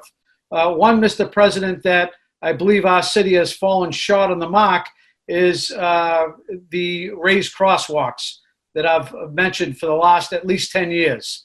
Back several years ago, Mayor McGlynn offered to do a pilot program with 3 raised crosswalks, and to date, we have only implemented one of the 3 that was studied and approved, and that is on Winthrop Street. I would ask, Mr. President, in the interest of public safety, in the interest of taking our roads back from speeding traffic, that this particular area of Washington, Bradshaw, Spring Street receive a traffic study, a formal traffic study on speeding cars, as well as the need for additional signage, Mr. President, in the area. And the day after, I believe it was, that I received one of the emails, I got a follow-up email from the same gentleman that said he witnessed a young boy get hit in the street by a car, Mr. President. I don't think it was very serious, but it was enough, Mr. President, to alarm residents of what is taking place in their neighborhood. So I would ask, Mr. President, in the interest of public safety, that our traffic commission quickly move forward on the creation of a traffic study in this area, the implementation of traffic calming initiatives, whether it's widening sidewalks, whether it's putting road markings, whether it's a raised crosswalk, blinking lights, whatever it might be, Mr. President, to increase safety in the area, I think would go a long way. We've, as a council, have mentioned this ad nauseum regarding many other streets in the community, and I really believe, and this is no reflection on any current administration, but we really do a poor job when it comes to controlling the speed within our community. And, when people don't feel safe taking their dog for a walk or taking their child for a walk or going for a jog, there's a concern in the community. And many of our secondary roads are becoming cut-through roads with all the Waze applications and other applications people are using, and drivers are, finding any which way to get through our neighborhoods. and that's creating much of the chaos we're hearing about on our streets. So I would put that in the form of a motion, Mr. President, that that be sent to the Traffic Commission, and they look at additional signage on those streets and the commission of a traffic study for implementation of some traffic calming initiatives. And I believe we have Ed Serino from the area, and maybe Tony Mosca, I believe, also may be on the Zoom meeting tonight. Okay. So- Sorry, Councilor Marks. I'm going to try to find them. If you could, I think the clerk has a question in the meantime. If I could ask Councilor Marks a question, I got most of Councilor Marks's amendment. I'm taking the request for a traffic study as an amendment to your motion, Council. Am I correct in doing that? Well, it's currently not part, yes, so it would be an amendment to my motion. So from what I have been able to write down as you spoke, the amendment is for a traffic study in the area of Washington, Bradshaw, and Spring Street. Request for a traffic study and additional signage, and to ask the Traffic Commission to move forward with this study as soon as possible. Correct. And any other traffic calming initiatives that the city can think of. And any other traffic calming initiatives. Thank you, Councilor Marks. Mr. President, can I interrupt one more time? It's about a previous topic. John Jankowski from National Grid has been trying multiple times to get on the call. So he is here, and he called me in my office when Councilor Marks was speaking. So National Grid is trying to get on this call, and I know that Mr. Jankowski was on earlier as well. So we'll try to figure that out. Okay, let's continue with this, and then we'll figure out. I apologize for the interruption. I just didn't want to lose that piece. No worries. We got Mr. Serino. Could we please have your name and address for the record? Ed Serino, 49 Bradshaw Street, Medford.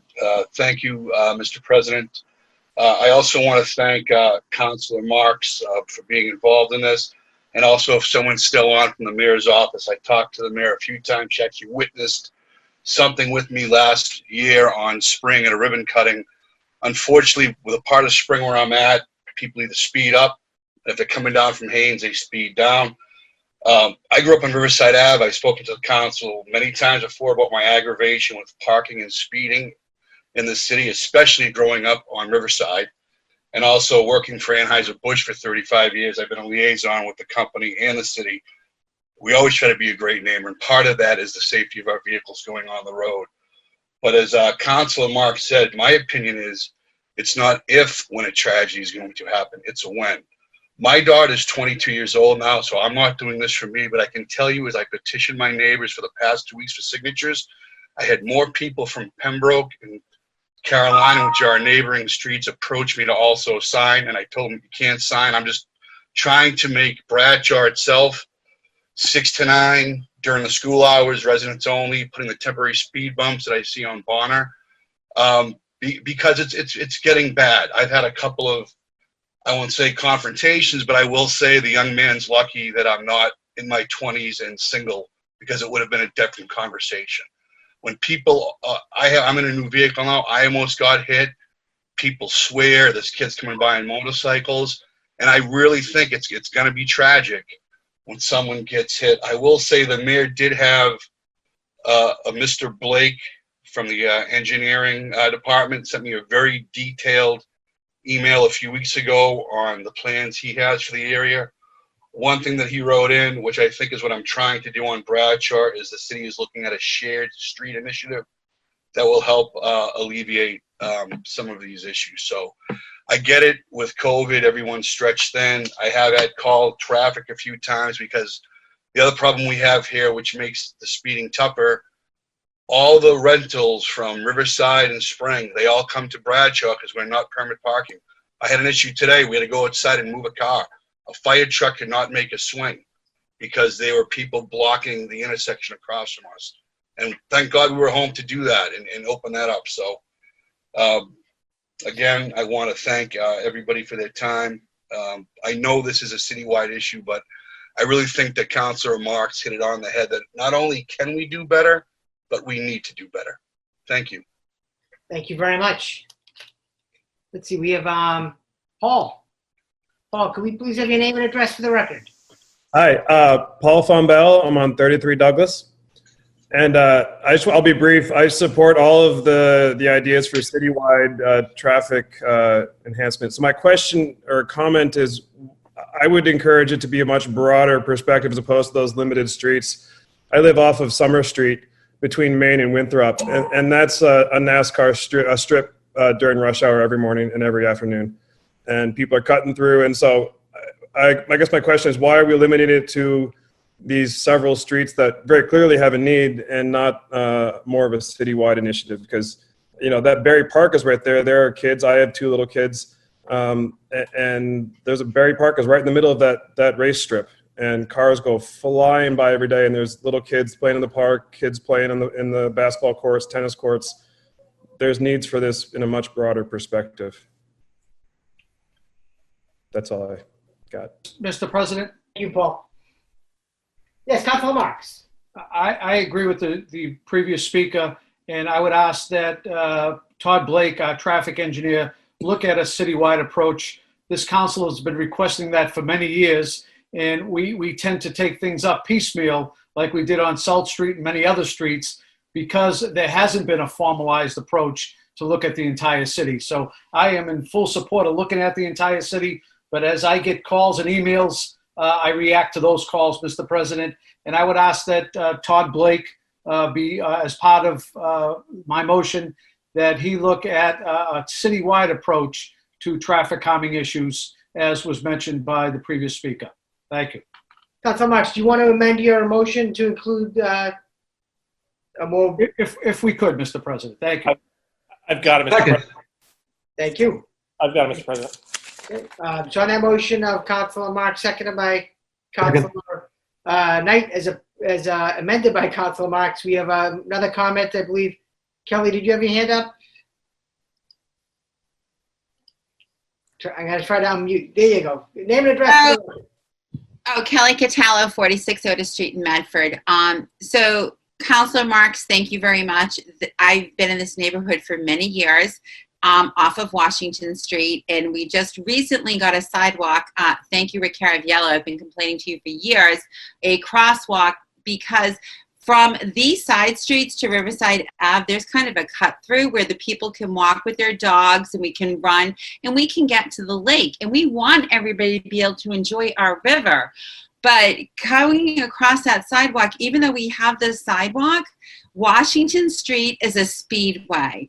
And everyone's trying to avoid Riverside and they're trying to avoid Salem Street. I love the idea of the raised crosswalk, that if that crosswalk could turn into a raised crosswalk from Otis over to, I think it's Pembroke that it opens to, that would be awesome. I do appreciate what's happening on Summer Street. I know what goes on over there as well. We've got traffic issues everywhere, but you know, this particular issue, thank you for bringing it up. Thank you. Any other comments?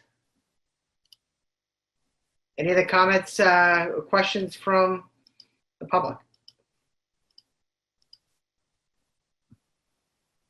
Move approval. Now we have one more. Let's see, looks like I believe it's Caitlin Murphy. Name and address for the record. Hi, Caitlin Murphy, 51 Chardon Ave. I hope you can hear me because I'm on my walk. I live in the area. I have 2 small children that have been walking down Spring Street with my stroller, and people are driving 40 to 45 miles an hour, and it needs to stop. So I fully support this. Thank you, Councilor Marsh, for bringing it to the council's attention. Thank you, Caitlin. Let's see, Derek Anderson, name and address for the record, please. All right, Derek Anderson, 16 Myrtle. I just want to thank Councilor Marks for introducing this. I totally agree. I wasn't aware of a petition on this. I live near the intersection of Washington and Spring, so I'm very aware of this. I drop children off in that area, and just from September to March of this past school year, I witnessed on at least 3 occasions kids almost getting hit by cars zooming past buses, to which point the buses are actually parking diagonally across Spring Street to try to slow those vehicles down. So it's definitely an issue in that location. So I'll just voice my support for this. Thank you. Thank you.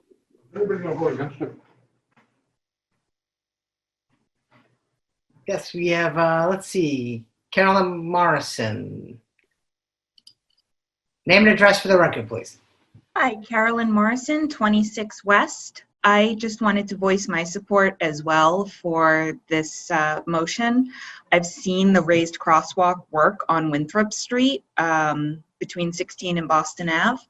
And living on West Street, it's a popular cut through from Winthrop to Route 16, and cars are flying down the road all the time. So I also support a more citywide look at this because it is a problem. Okay, thank you. Okay, we have another comment. Let's see, Joanna. Joanna, name and address for the record, please. Joanna Quateri Mejia, 35 Early Ave. I'm actually calling about my mom's house on Woburn Street, from High Street to Suffolk Street. And I've lived there my whole life. It's like a show for my whole family. We sit in the window sometimes during the bad weather and just watch the cars come off of High and take that turn onto Suffolk. You know, it's a cut through. Somebody was hit by a car there not long, long ago actually. And a street sweeper actually turned over when I was a kid. But that's a horrible, horrible turn right there.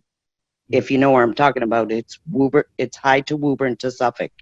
And we watched them do complete donuts taking the corner there. So that should be something to look at also. But thank you for letting me speak. Thank you.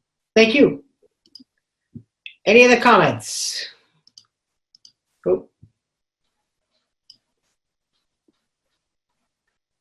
Jennifer Kerwood. Hi, I just wanted to echo what everyone else has been saying. I really do think this is a citywide issue. Oh, sorry, I have to say who I am. Jennifer Kerwood, 43 Willis Avenue. Thank you for letting me speak. As I said, I live on Willis Avenue. Everyone is using it to avoid Mystic. And with all of the stop signs, as it's a crisscross of one ways, it's also a bus route. Everyone's playing chicken every morning. I know that right now, obviously, with school being out and not knowing what that will look like come September, it has been a massive issue, like a road rage inducing people rushing to get to work, dropping their kids off, doing whatever. And you basically, there's no movement. I've witnessed almost like fisticuffs and people beeping and just laying on the horn because they can't get through because there are cars parked on either side. And so once someone makes a turn off of Harvard, there's no way to see what's ahead of you. And if there's no way to go, everyone's just at a standstill. It's blocking traffic. And I'd also like to say that the one time that I needed emergency services, the fire truck could not get through. So I don't know if that's an issue of having too many cars, having cars being parked on both sides, bad, poor parking jobs. But I do think that while considering changes to the way the traffic flows, one thing we could do is turn this into a revenue source at some point, because there could be fines involved. And that's the best way, unfortunately, to implement new changes. That's all. Thank you. Okay, let's see. It doesn't appear that there's any more questions or comments regarding this. So, Clerk Kirby, did this have a second? I believe the original motion was Councilor Marks as amended twice by Councilor Marks with Councilor Knight second. Perfect. Okay, great. On the motion of Councilor Marks, as amended by Councilor Marks twice, and seconded by Councilor Knight, Clerk Kirby, please call the roll. Councilor Bears. Yes. Vice President Caraviello. Yes. Councilor Knight. Yes. Councilor Marks. Yes. Councilor Marks, thank you. Yes. Councilor Morell. Yes. Councilor Scarpelli. Yes. President Falco. Yes, 7 in the affirmative, 0 in the negative. The motion passes. 20-491, offered by Vice President Caraviello. Be it resolved that the Medford City Council asked the building commissioner to address the city council on the recent changes to the residential building permit process. Vice President Caraviallo. Thank you, Mr. President. Mr. President, over the last week or so, I've gotten many calls in regards to a change in the building permit process for homes that are over 75 years old or older. From what I have been told, it was part of the historical commission, something that was passed some years ago, and for some reason it's now being enforced 4 years later. And if I could have the building commissioner, I think I saw him here. He's on the line. We have Paul Moki, the building commissioner, with us. I'm going to try to. There you go. You're unmuted, Paul. If you wouldn't mind. Thank you, Mr. President. Good evening, councilors. To address your question, Councilor Caraviallo, about a week and a half ago, we had a meeting with the Historic Commission and the Mayor's office regarding some of the conditions of the demolition delay ordinance. It was, as you said, was passed several years ago. And what the discussion really revolved around was... Mr. Moki, I'm sorry to interrupt, but I think just a few years ago, the only changes that we made to the demolition delay ordinance was homes that were constructed within 75 years and expanding the demolition delay from 6 months to 18 months. But the legislative body made no other changes other than that. So that's what I think is making this confusing to us. When we made those changes to the demolition delay ordinance, that was it. It was just those two items. It wasn't this broad sweep to say, start changing the way that you practice. I think that's what the issue is. But I just wanted to correct what you said there, that when we changed the demolition delay ordinance, all we did was change from houses built before 1900 to houses built within the last 75 years, and expanding the demolition delay period from 6 months to 18 months. So I think that's very important that we point that out. There's been no passage of an ordinance that changed anything that we did here, other than the amount of time that the demolition delay was in place and the age of the home that was subject to demolition delay. Yes, that's correct, Councilor. And that was, as you said, the ordinance was for the demolition delay, and those were the two changes, the 75 years and increasing the time period from 12 to 18 months. But what the discussion, as I was saying, really revolved around was some of the wording. If you look in the actual ordinance itself right now, it talks about demolition of a structure, which is pretty clear. And then part of that same definition, it also elaborates where it states that or any part thereof. And I think that's where some of the questions were concerned about. Is it total demolition? About total demolition, as I said, that's self-explanatory. But the different parts thereof that were in the definition of the demolition in the historic ordinance, that was where some of the questions were discussed in this meeting. And as a result of that, the Historic Commission has a pamphlet that they have, and it's got commonly asked questions section, and that was really the main focus of the meeting. And in that section, there's several bullet points about different scopes of work that can be performed on different properties. And since that meeting, to answer your question, also, Councilor Caraviallo, we've about a week and a half ago. So we've been working with the Historic Commission very closely. I'm in touch with the chairman almost on a daily basis right now. And I've also looped her into a software program so that she has access to the permits that are currently under review and what type of jobs that those permit applications entail.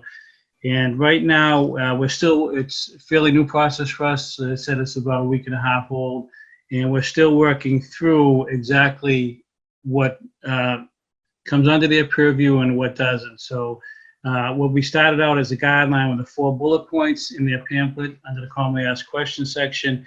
And then because of the broad scope of work that's done in a lot of residential properties, we're just kind of, I guess, slowing the process down right now to make sure that we're on the same page in terms of what needs to review by the Historic Commission and what it doesn't really come under their peer review. And as Councilor Knight said, that's a big part of the question right now. Councilor Knight. So it's my understanding that under the current application that the Historic Commission is using for demolition delay, if someone wanted to change the windows out on their home, maybe move them 6 inches to the left, 6 inches to the right, they'd have to go before the historical commission in order to get an approval to do that? Well, that's, Council Knight, that's some of the things we're working on right now, because there are some provisions in those bullet points that do address windows. And I think it's kind of hard to paint some of these items with a broad brush, because there are certain sections that reference interior renovations where windows are affected. And there's another section that says it may not be required their purview. So again, it's not to be too vague about that, but we're trying to work through that. Because I think we need to get, definite instructions for homeowners when they apply for a permit. Let me stop you, Mr. If someone came today to your office and said, I want a permit to not take these windows out, blow them out, and put a huge picture window in, would they be allowed to get that permit, or would they have to go to the historical commission? That's what we're trying to come to terms with. A lot of times what we'll do is look at the elevation drawings and plans, and if it's, I think, the way that, and we should be finalizing some of this very shortly. I think what happens is also what the scope of the work looks like from the exterior. If it's, in my opinion, the way I'm interpreting it right now is if it's a minor window changes and it doesn't really affect the aesthetics of the outside too much, no, they don't. I don't think they really are too concerned with that. But if it's something that's going to affect the, again, the exterior layout and design of the building, I think that's some of the window changes they want to take a look at. Point of information, Mr. President. Point of information, Councilor Scarpelli.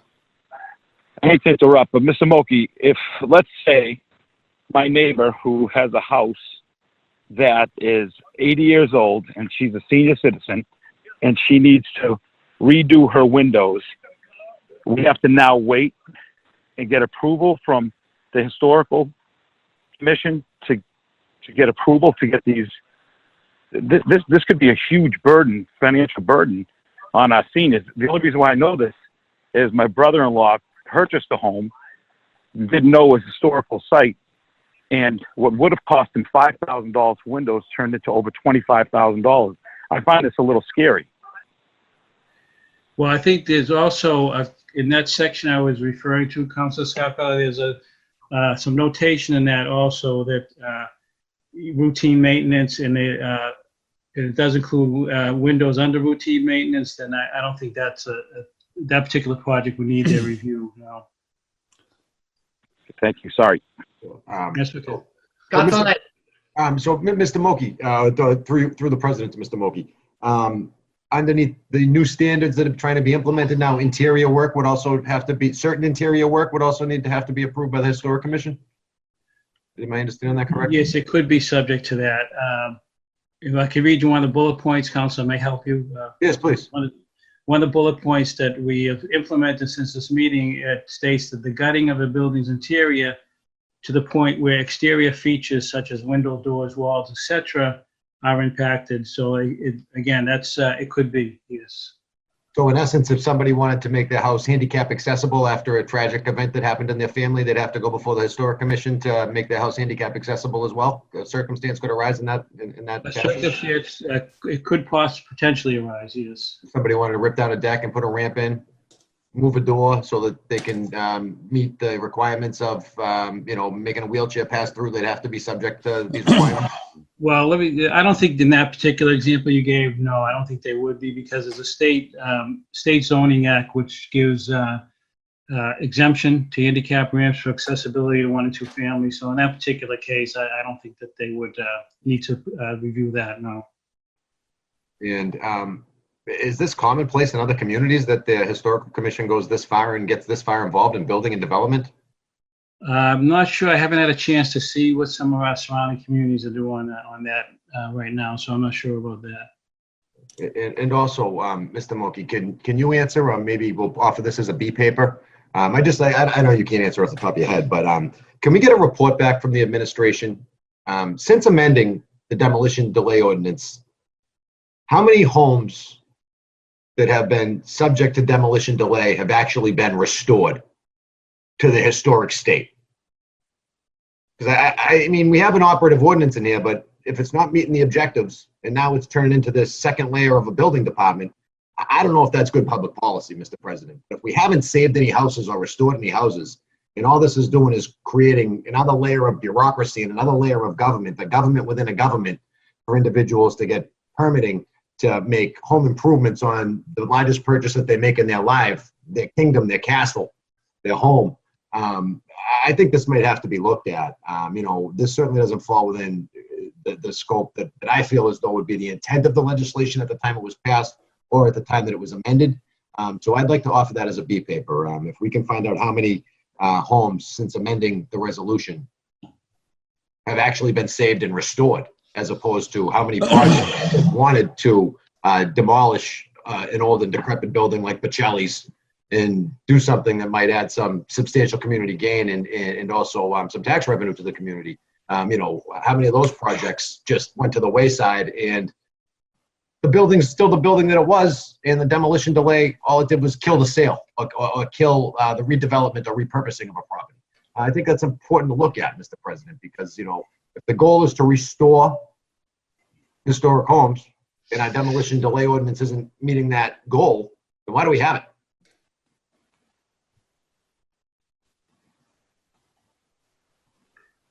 Thank you, Councilor Knight. Let's see. So we have a number of people that have their hands up, but I believe Councilor Carviallo, did you? Yes, Mr. President. Mr. Moki, again, the building department generates about $1.5 million to the city in building permits, correct? Yes, that's sometimes a little more than that lately, but that's a little more than that. Again, and here we are, we've got a $10 million deficit, and here we are pushing money away, which is a little confusing to me. And the historical commission meets once a month. What are they gonna do when there's 40 people that are going before them, with permits? Well, I'm sorry. Go ahead, Council. Yeah, I say so they only meet once a month, and they don't have any funding to hire people to sit there and sort through all these. People could be waiting 2 months for a building permit. Well, I don't know, again, how this is going to play out, but as far as the wait that you just mentioned, but right now, the correspondence I've been having with them, it's been going pretty well. They're getting back to me pretty quickly. And again, I know it's just started, and I know we're still working out with the kinks, but, we're trying to implement this the best we can. I certainly, as everyone knows, we strived, and I think we've done a really good job of getting processing permits pretty quickly over the years. And I know this could be perceived as another layer, but I think the intent of this, we're trying to just make sure that, again, everyone's adhering to the commission's guidelines, and the renovations they're doing on some of these historic properties are done in a manner that the city wants it to be done. And moving forward, I can't answer for them with the timelines, but so far so good. Can I ask what prompted this after all these years? I think the Historic Commission asked for the meeting, and I think they were just had questions on some of the projects that were underway with the demolition delay ordinance, and some that weren't going before them that they felt it should have. And when they these specific bullet points that were raised during this meeting came to light as a big part of the meeting, and I think they wanted to just review why some of these projects weren't falling under these bullet points, and we came to a consensus of moving forward how we want to address all these things that they have as recommendations in their pamphlet. I'd say kind of sounds like more like a bit of a power play to me than anything else. So I'll yield the floor to my other councilors. Thank you, Vice President Carviallo. At this point, I recognize Councilor Marks. Thank you, Mr. President. Thank you, Commissioner Moki, for being on tonight. When you mentioned some projects that the Historic Commission wanted to see come before them, does that include porches? That's one of the good question, Councilor Marks. And again, we're trying to work through the procedures in this initial stages of this new policy or the new practice we have in reviewing these permits. So on the one hand, some of these bullet points talk about affecting different parts of the exterior of the structure. And again, there's a comment section to these frequently asked questions where they talk about routine maintenance, renovation, certain types of renovations, that does not include new porches, decks, and windows. So I think as we move forward this week and next week, we're going to probably get some definitive answers on that. But right now, a new porch or a deck is one of the things they're classifying as routine maintenance and renovations that they do not need to review. Okay. And would that also include vinyl siding? No, I do not think they need to review vinyl siding. That's not one of the areas where they've put in this pamphlet. Okay. And prior to the meeting that you held with the city administration, what items were you actually sending? Was it just demolition to the Historic Commission, or was it these generalized construction like replacement windows and porches and roof lines and everything else that's involved? No, prior to this meeting, it was pretty much demolition. It was demolition. Okay. And you're saying the language that states demolition delay or parts thereof, the or parts thereof is the issue that they're hanging their hat on, saying, well, this involves more than the demolition of a building. Yes, I think the or parts thereof is really what brought into play some of these other issues they raised during this meeting. And I think that's just sort of was the wording where it said or parts thereof. Right. Because that's such a vague term that's what we were trying to clarify, get some more, definition on during that meeting. It absolutely is a vague term. And I would ask, Mr. President, if we could, when the Commissioner Moki does arrive at whatever the standards are going to be, that he share it with the council, because I, as one member of the council, never envisioned to have residents that may want to, under this demolition delay, may want to do some work on their property and have them run into a financial cost, or say, you know what, it's not worth doing this additional work because I don't feel like waiting or going through another process. So I, as one member of the council, am extremely interested in seeing what you come out with, Commissioner Moki.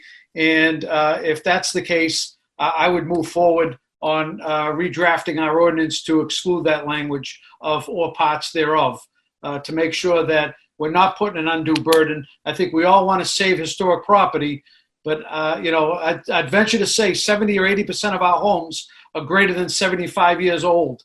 And I don't see how logistically, we already have an overburdened historic commission, an overburdened building commission department, and to create another layer that may discourage residents from doing work on their personal property, and that may be an additional expense, is not something that I signed up for. And I'll make sure that that doesn't come to fruition. Thank you. Thank you. Thank you, Councilor Marks. Councilor Knight. Mr. President, thank you very much. And through you to Mr. Moki, and I apologize if you mentioned this earlier.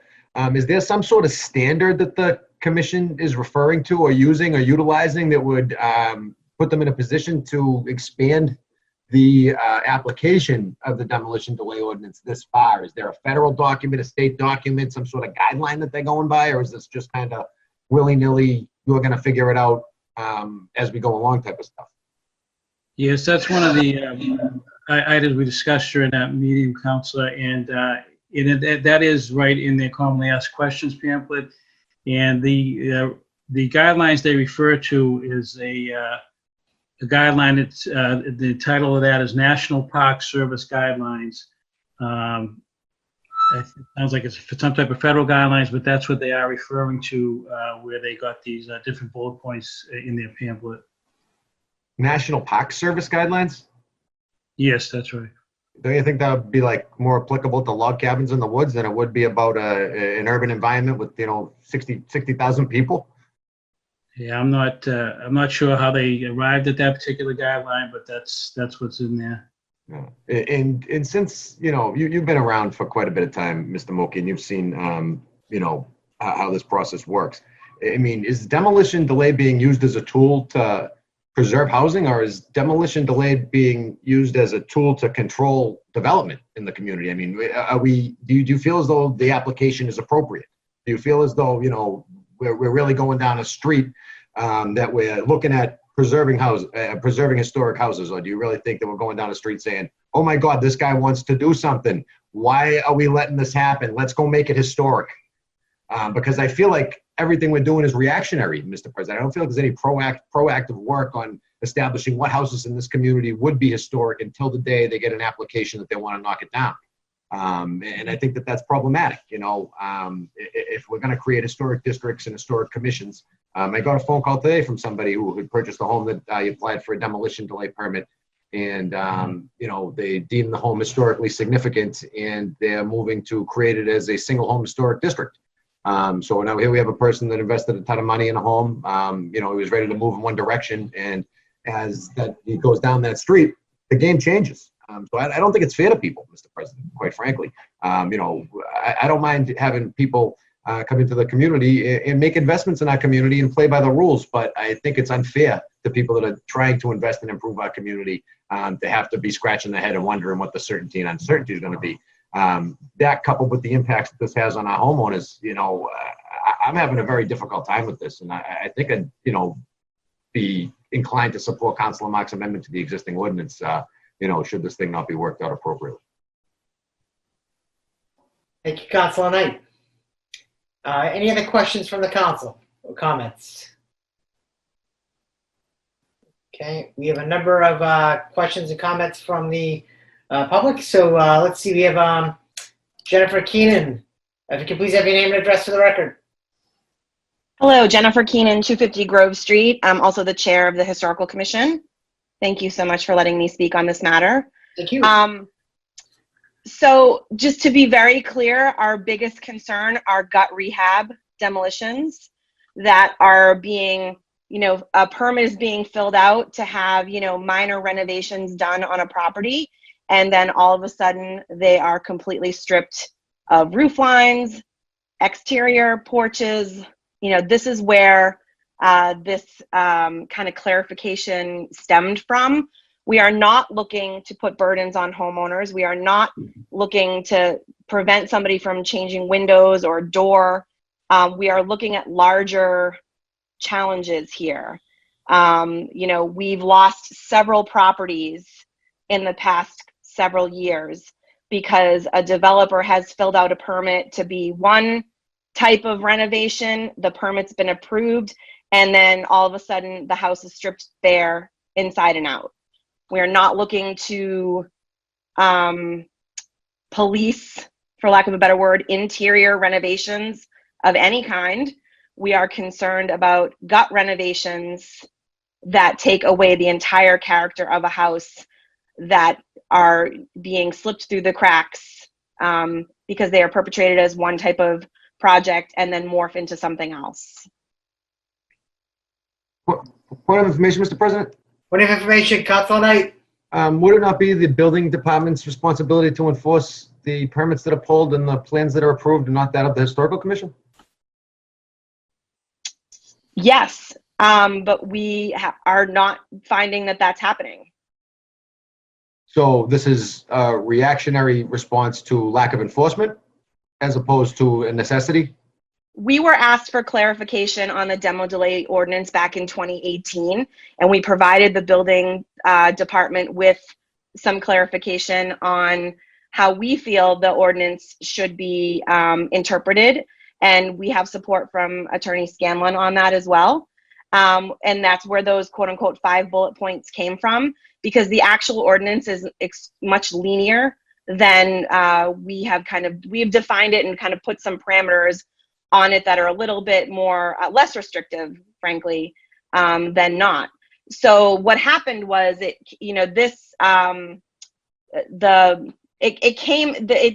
though we were asked for clarification, we provided it, and then it still wasn't happening. You know, properties were being basically stripped down to their core, even with these guidelines in place from 2018.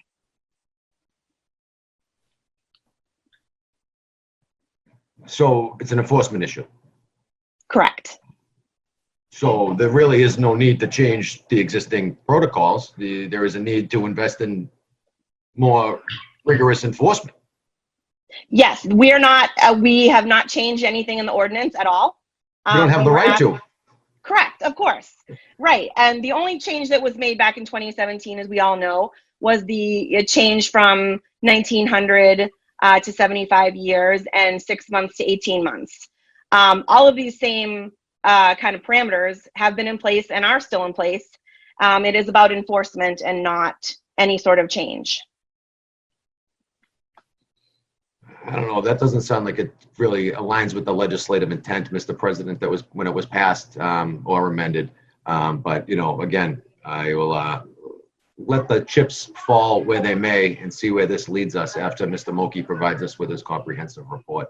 I don't know. It gives me a bad taste in my mouth, Mr. President. It doesn't feel right to me that someone can invest $8-9 million in a home and then be bound by so many restrictions and levels of bureaucracy. You know, especially with all the discussion that we're having about how government operates and the problems that we've seen in Medford relative to its housing and the reports that have come out. You know, I think that sometimes less government is better than more government. And if in fact, you know, there is this, you know, belief that there's, you know, systemic racism that's going on in Medford, then maybe we should have less bureaucracy, not more, right? Because if government's the problem, then why is government going to be all over everything? So with that being said, Mr. President, I rest my case. I support Councilor Marx's commentary. And I thank Mr. Moki and Ms. Keenan for being here this evening to explain, you know, as the legislative body, you know, these things come to us and we're asked what the intent was when it was passed, or what are we trying to accomplish? And, you know, preserving and restoring historic homes is what we're trying to accomplish. And if we're not doing that, then we need to take a better, harder look at this. So thank you very much. I appreciate it. I rest my case. Thank you, Mr. President? Councilor. Mr. President? Yes. Yes, Paul. Yeah, I just want to just make a couple of comments too. I think what led to this meeting, as Jennifer was saying, was some of the projects that were going on. But I think that when my inspectors were reviewing the ordinance, they were looking at the definition, as was mentioned earlier, that was in the ordinance, and these bullet points that weren't part of the ordinance, and that's why what led to this meeting, to clarify that. But the enforcement, they were enforcing what they felt was in the ordinance. And after this meeting that we had about a week and a half ago, that we got more clarity on this, and now that they're moving forward, these are all incorporated in it. But they were enforcing, again, what they felt was the ordinance, what was on the books. So I think that just needs to be clarified. It wasn't that they were, you know, trying to be lax in performance of their duties. And so now that we have definite clarification and a system put in place moving forward, you know, we have to decide how this is, the specifics of all these items are going to be enforced.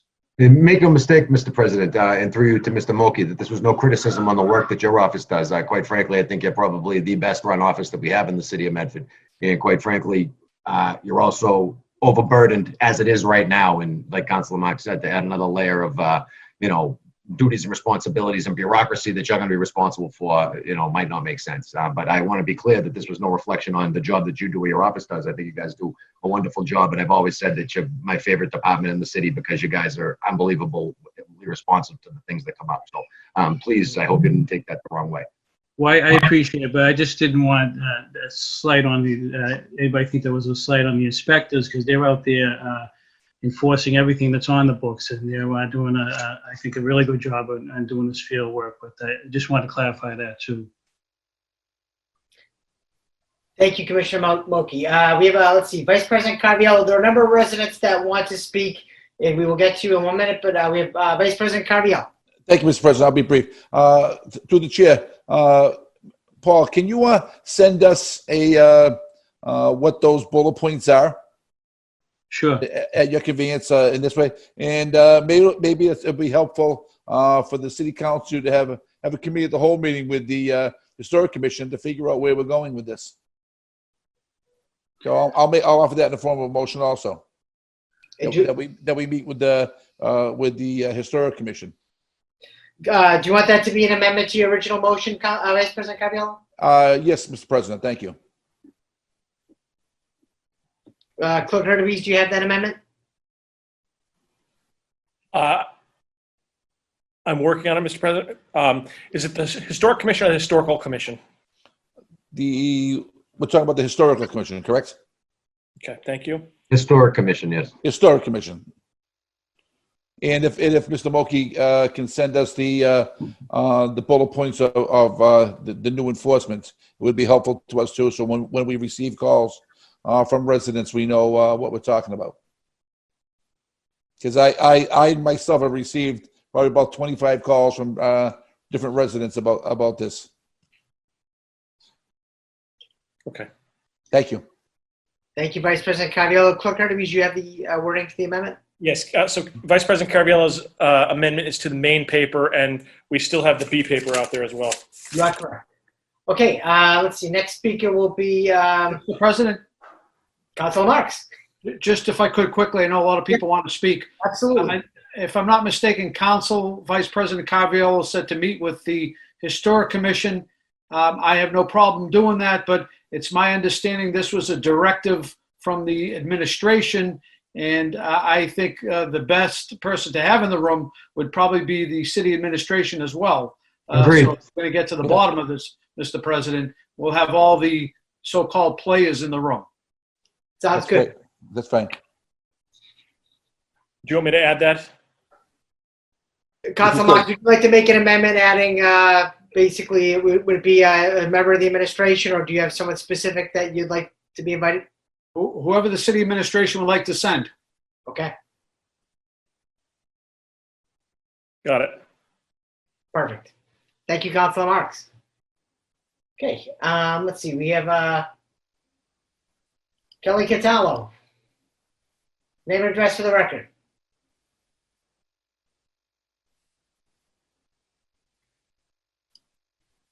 I think I got unmuted instead. Kelly Catallo, 46 Otis Street, Medford, Massachusetts. Mr. President, there are 40 permits that were put on hold 2 weeks ago in regards to this. There are approximately 25,000 property owners in the city of Medford that are affected by this. Paul Moki has done an exceptional job as the building commissioner, and he should be able to decide who gets a permit and who does not get a permit. In addition, some of these properties were already demoed, and this ordinance is asking for a site plan review of what they're going to put there. What does that matter if the property is already demoed? How does that affect the Historic Commission at that point? So what I would like to ask you to do is to stop and think about everything that's going on with the housing shortage. The more government regulation that you put on housing, the less likely that housing is going to be built or that housing is going to be renovated.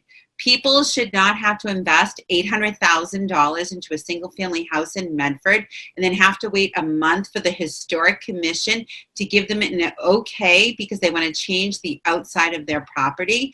If we have a historic district, I get it.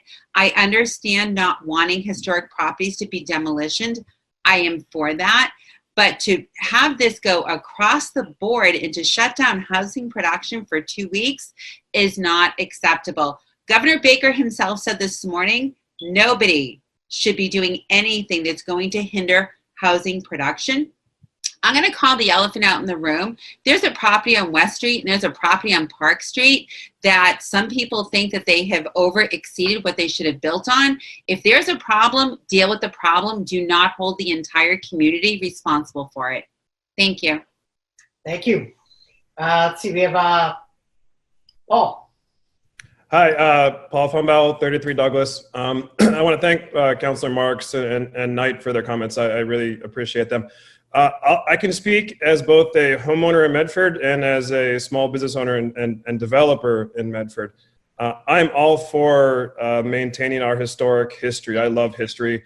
But I think it needs to be done in a proactive way. If we are deciding retroactively, once a permit is submitted, what houses are historic and which houses are not, we're putting a massive burden on the residents. And I'm pretty sure that virtually all of us live in a house built before 1945 if we're living in Medford. And so suddenly the building commission has a huge second layer on top of it on almost every building project, I would imagine, in Medford. And so that just concerns me, that extending time and burden on the residents. I can say that the commissioner's office, Paul Moakey and his team, have been phenomenal. I do not have the ability to submit a permit and then change it without their express approval. There's no way that I can submit drawings for one thing and do another. His inspectors have been on top of everything, reviewing everything we've ever done and making sure that we've done exactly what we've promised to do. If we are adding a commission's ability to, add what you want to call it 6 months, you want to call it 18 months, you're adding, thousands of dollars per month just to exist in construction. And if we want to talk about over a year just to exist, either that's going to go back to the residents. You can't afford to hold a project in construction for 18 months. It just is not possible. And so as a small business owner, we're small, and I've restored a couple houses in Medford and love keeping as much of the historic aspects as we can. But sometimes that's insanely cost prohibitive. And I have concerns, projects that I've done that the Historic Commission may not have been happy with. Quite literally, we had to brace the walls when we started demo. They would have literally fallen over on themselves. So the houses were in such a horrible condition that there was not possible to save them. And so if we're going to retroactively demand that they're, deem them historic, who's going to foot the cost? The residents, the sellers, the buyers? Somewhere along the line, someone's got to foot that bill. It concerns me that we can do this after permits are submitted, that we can suddenly change the historic stature of a house. Thank you. See, Can I just ask the gentleman a question, Mr. President? sure. Council Knight. I'm through you to Mr. Frombel, Mr. President. Being a small business owner that's in this type of world, what do banks do when you want to get financing for a project and you go into a community that has an 18-month demolition delay? What's it like to get financing on a project? And I don't think they would do it. I think I would have, if I had an 18-month delay, I don't think I could finance the project. It would be dead in the water, and the small business and myself, I'd have to go somewhere else, which would, as a resident of Medford, I love restoring houses in Medford, but if I got slapped with that 18-month delay, I'd have to walk away, which means our housing crunch still exists, that the houses that we're working on are often not habitable. The reason that they are getting fully demoed in the interiors is because you do not want residents living in them. And those are the type of projects that are getting flagged by the Historic Commission. They're not something that can be lived in by our residents as rentals, as apartments, or as homeowners. And so, no, to answer your question, if we have an 18-month burden slapped on developers or homeowners who want to do that, you're going to see home values go down and you're going to see development stagger to a halt. That's my opinion. And Mr. President, through you to the gentleman, as a small business owner, can you tell us a little bit about the business you're doing, how many employees you employ? It's my wife and I are the primary employees. We have a couple of, our construction team is all families. And so, we've got our general contractor team is a husband, wife, and son. A plumber and electrician are our small local operations. We've been using the same. We've got almost a family of our own in the small business, and so I'm trying to keep them moving. And so, yeah, as a small business owner, this scares me a lot. For me to operate in Medford, this would be a major blow for my business to stay active in Medford. And again, Mr. President, through you to the gentleman. So you're saying that you probably create on one gut renovation 20 jobs, 10 jobs? Let's see. Yeah, I was at 15 or more. 15 or more. Okay. And these jobs all pay a living wage, I would assume? Absolutely. There is good money to be made in all the trades. And I think we should encourage more of our kids to go that direction. I wish I did. But thank you very much. I appreciate you taking the time, sir. Thank you. Thank you, Council Knight. Thank you, Paul. Next up is, I believe its last name's Calvi.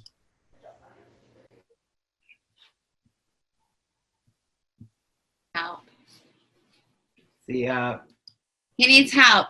I just unmuted him. Wait. Okay. Can you hear me now? Name and address for the record. Jim Calvi, 208, 210 Forest Street, Medford. I'm one of the builders in town that's directly affected by this. I applied for a demo permit. I received the demo permit. I demoed 208, 210 Forest Street. It was an absolute wreck. What's still standing there, you can see, is a wreck.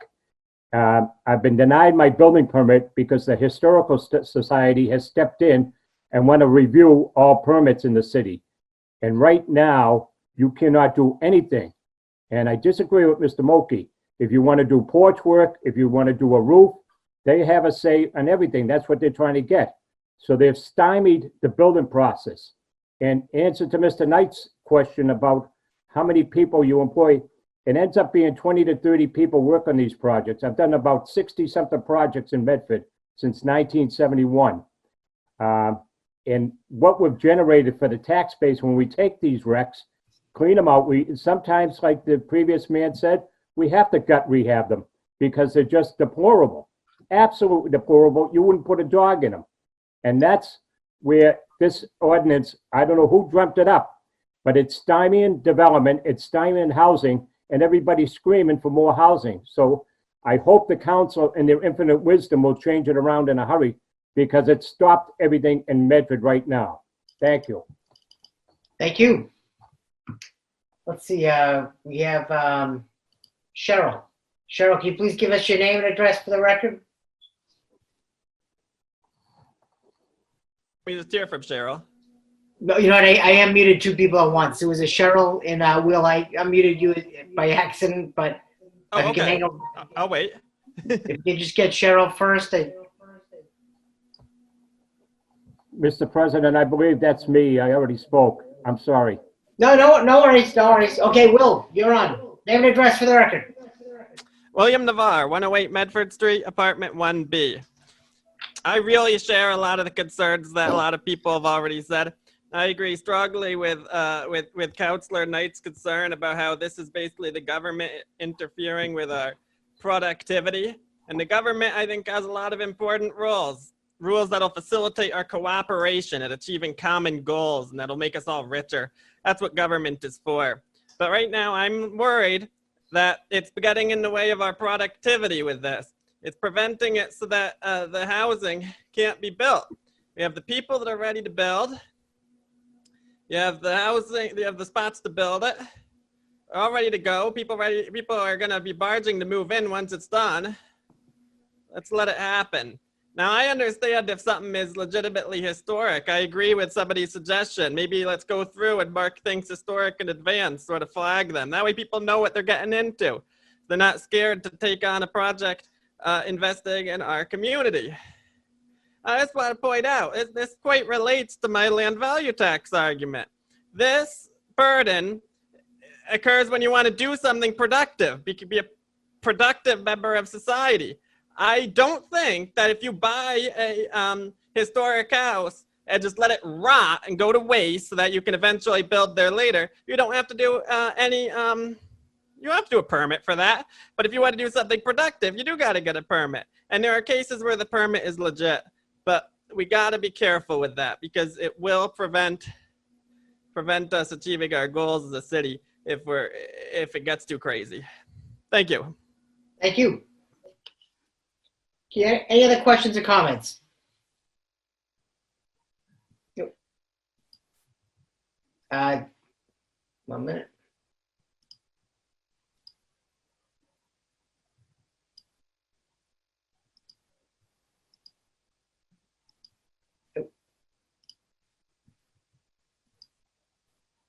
Cheryl, name and address for the record. Hi, Cheryl Rodriguez, 281 Park Street. So I'm listening to the demo delay seems to be a little bit misunderstood here. The delay is at most 18 months. If the flipper that already spoke bought a house that was falling down, his delay would not last anywhere near 18 months. He would be released and allowed to demo and build. This is about bigger projects and projects that are slipping under the radar. And I've spoken to Paul Moki about 277 Park Street probably 5-6 times because this is a flipper in our community who knows where all the loopholes are. And I hear when I go to the building office that he's a nice guy, and he's not a nice guy. He will get a permit for an interior non-structural demo so that he won't trigger any oversight. And then he'll tear off the siding, he'll sledgehammer the porches into the street, and if no one calls, he continues to work. So the person that lives next door or on the street has to keep calling every time he does something unsafe or outside his permit to get someone to come down and check on him. So maybe you need more inspectors, or maybe you need someone else to look at these plans before these projects are approved. He demoed a porch, which he wasn't allowed to demo. They called it an accident. He was supposed to restore the porch. Instead, he built a new room. Another violation of his plans, a violation of the Historic Commission rules, and the penalty was he was shut down for 24 hours, and I believe he got a $1,000 fine. So they know what they can get away with, and they carry on. And what they're doing is they're taking moderate priced housing. The house next door were two 1,000 square foot apartments. The house cost $600,000, was livable, had two working class families living in it.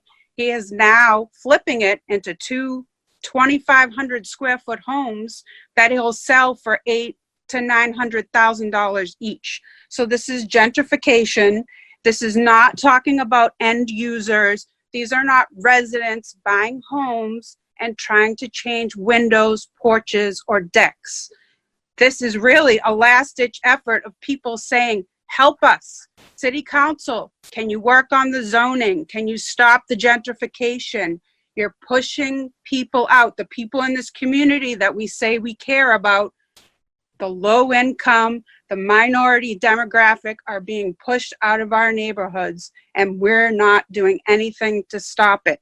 Somerville stopped us from being able to buy a moderately priced two-family and convert it into condos because it was pushing out residents. Point of information, Mr. President. Point of information, Council Knight. This isn't necessarily particularly about one project, the Park Street project, number one. Number two, Somerville also wants to charge a person that's selling their home, I think, a 2% surcharge to move out of the community. So if we're using Somerville as a reference point as to what to do here in Medford, I think we're really going to be in big trouble. So with that being said, Mr. President, I appreciate the speaker, but I did want to clarify that some of the methodologies that they practice in the city of Somerville come from outer space. Thank you, Council Knight. Absolutely. And a lot of the practices that we do in Medford are just reactionary because we refuse to act before it gets too late. And the Nelson Properties owns at least a dozen homes in this community and is replicating these activities across the community. There's also one on Court Street on a parcel that's probably 2/3 the size of the house next door to me going up, but the new house is the same size. I'm really concerned that the lot coverage rules are not being adhered to. And this is something that you need to look at. But yes, Somerville did stop condoization. Articles are being written that say, come to Medford, buy the two families. They will not stop you from condoizing. You can easily gentrify, make lots of money. And that's why people are here. If we care about housing, we want end users and not just high wage end users. The man next door told me these would be quality people because these units would be very expensive. And I would say that that is disgusting, and that's not what we should want. Only high people that make high wages are not the only high quality people. So help us. Please do something on zoning before it's too late. Thank you, Cheryl. And thank you to the Historic Commission for trying. Okay, up next we have Sam Collins. Name and address for the record, Sam. Sam Collins, Arlington Street, Medford. Sorry I can't join by video tonight, and thanks everybody for your time. I 100% agree with Cheryl. This city has a reputation. I'm in construction 20-something years now. I am in residential now. Medford has a reputation for doing nothing against aggressive contractors and not requiring really any demands of them. Nelson in particular is brutal around here. And in my opinion, he has to be stopped. He is trashing my block and our neighborhood. But I'm not going to take the council's and everybody's time with that tonight. The aggressive contractors have to be put in check, the flippers, and we need to develop a reputation for preserving houses and homes for our most at-risk residents. Again, I'm totally in agreement with everything Cheryl said. With that being said, with the demo delay, I agree that's being misinterpreted. You really won't have a problem if you have a hardship, as I understand it. We do need more inspectors and somebody to really push the enforcement. This isn't an enforcement issue. Councilor Knight is correct. This is an enforcement issue, but it's not happening for whatever reason, and at least Historic is trying. So I appreciate everybody's time. That's all I have to say. Sam, thank you very much. Okay, up next is we have Jennifer Keenan.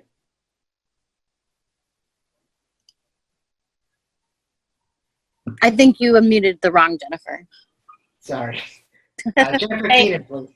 Thank you, President Falco. Again, 250 Grove Street, Chair of the Medford Historical Commission.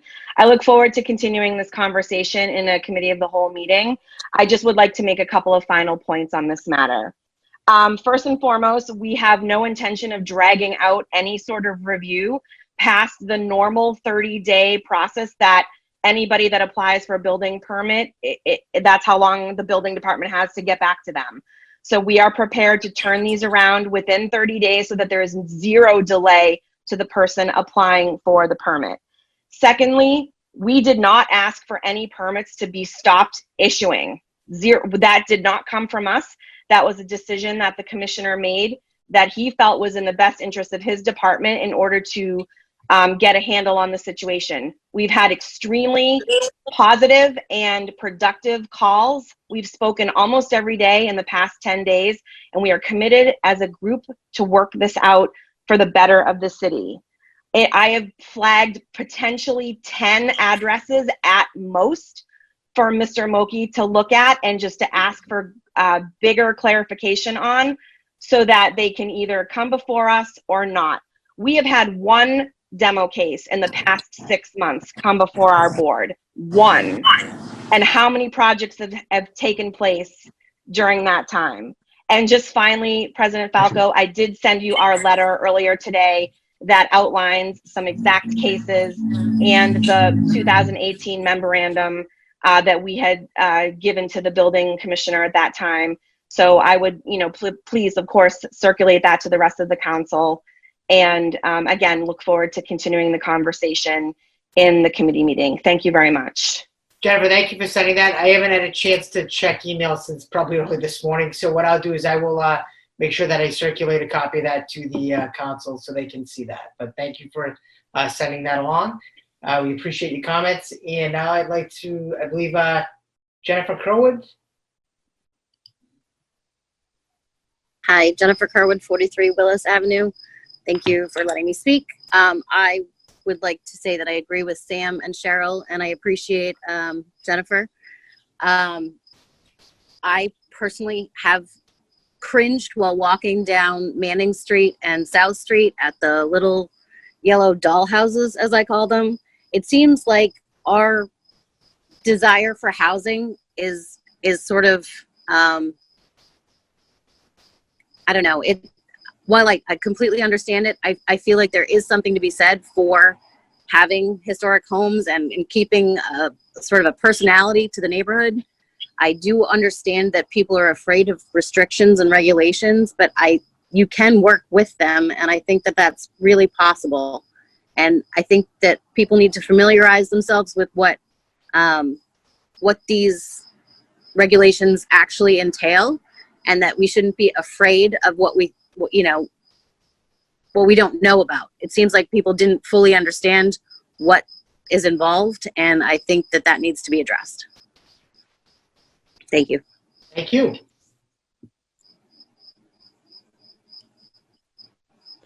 Next up is, I believe Dave McKillop is on the line. Oh, there he is. Dave, I'm trying to unmute you. Name and address for the record, please. Dave, we can't hear you.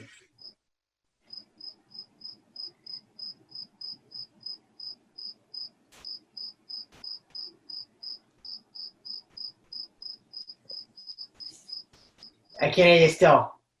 Let me try unmute. Okay, you're unmuted. Can you try again?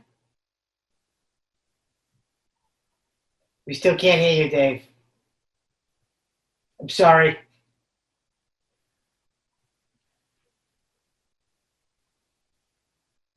Okay. Let's see. Any other questions or comments from the public?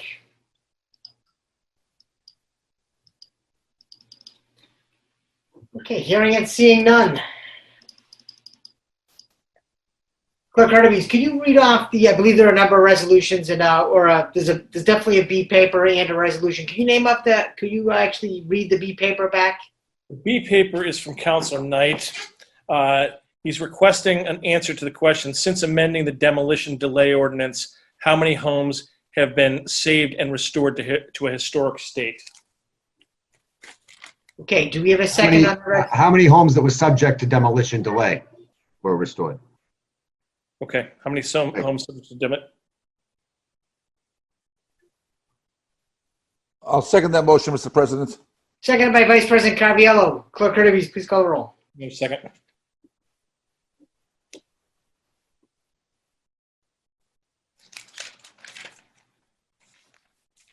On the B paper, Councilor Bears.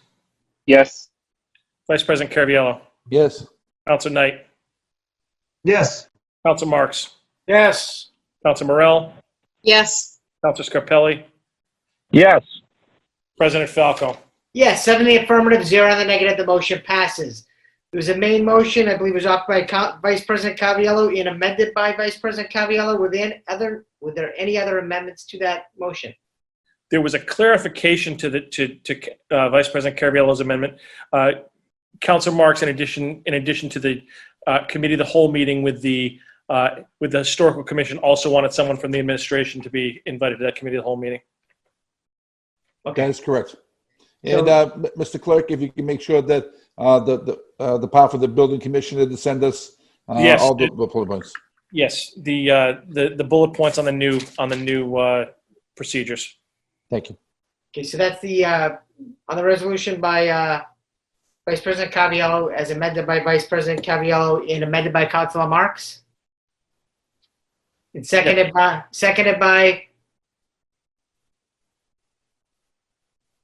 does anybody want to second the resolution? Second. Seconded by Councilor Scarpelli. Clerk Artemis, please call the roll.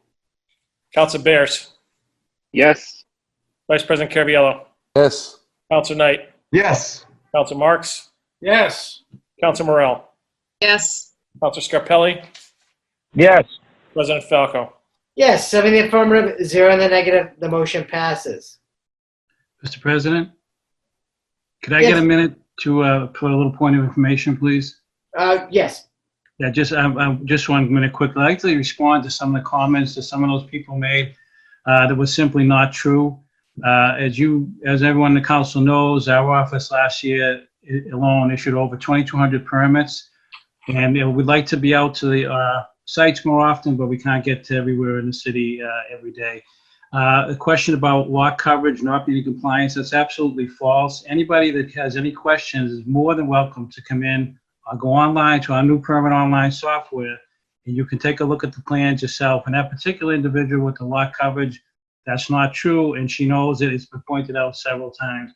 And as far as a comment the other gentleman made, being lax on contractors, again, the code enforcement every year issues many fines. There's many court cases and hearings they have.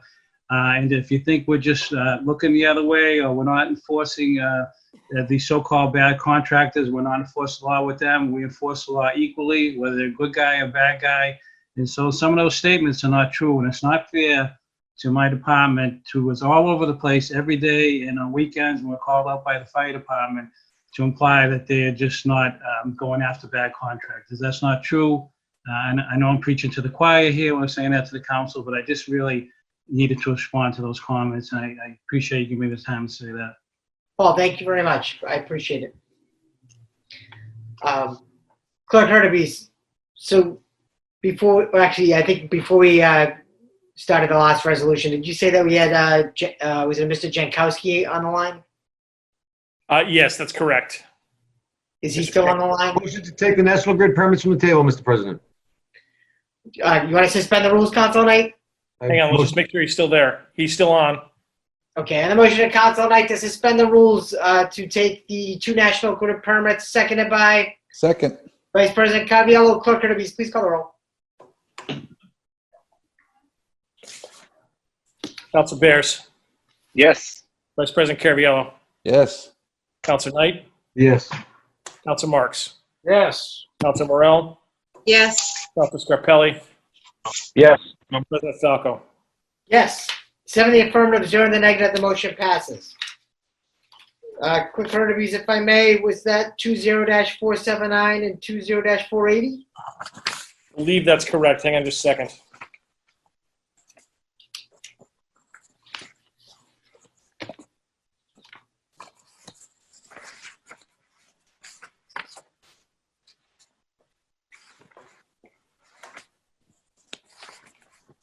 $479 and $480, yes. Perfect, okay. Notice of a public hearing, 20-479, legal notice, petition for grant of location National Grid of North Andover, Massachusetts, and Verizon New England Incorporated, Medford, Massachusetts, City Clerk's Office.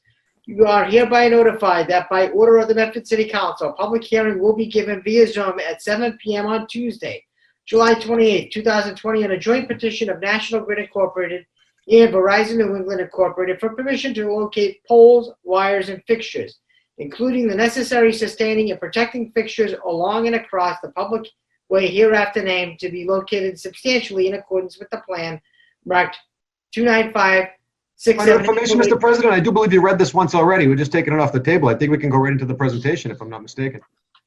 You actually, no, you are correct. This is the one I did read, so I apologize. We can save ourselves a little bit of time. So let's see. We do have a member from, I believe it was it National Grid or Verizon? I just unmuted Mr. Jankowski from National Grid. Okay, so let's see. I declare this public hearing open to those in favor of the petition. Anyone in favor of the petition can now speak. Is there anybody that would like to speak in favor of the petition? Mr. Jankowski, let's see.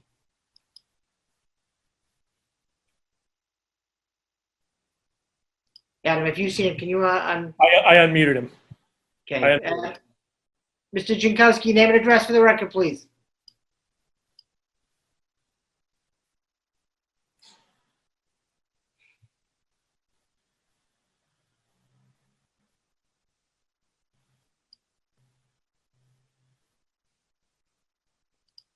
Glenn Kirby, is he? I can try calling him again if you'd like, but Yes, please.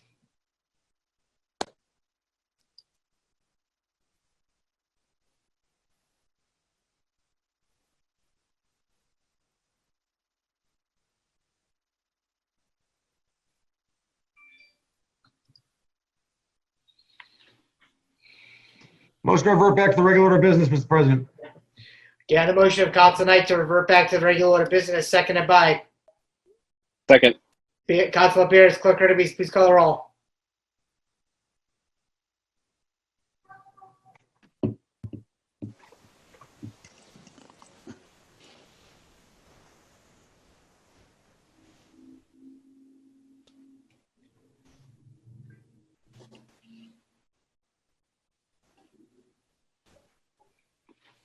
Clerk Kirby?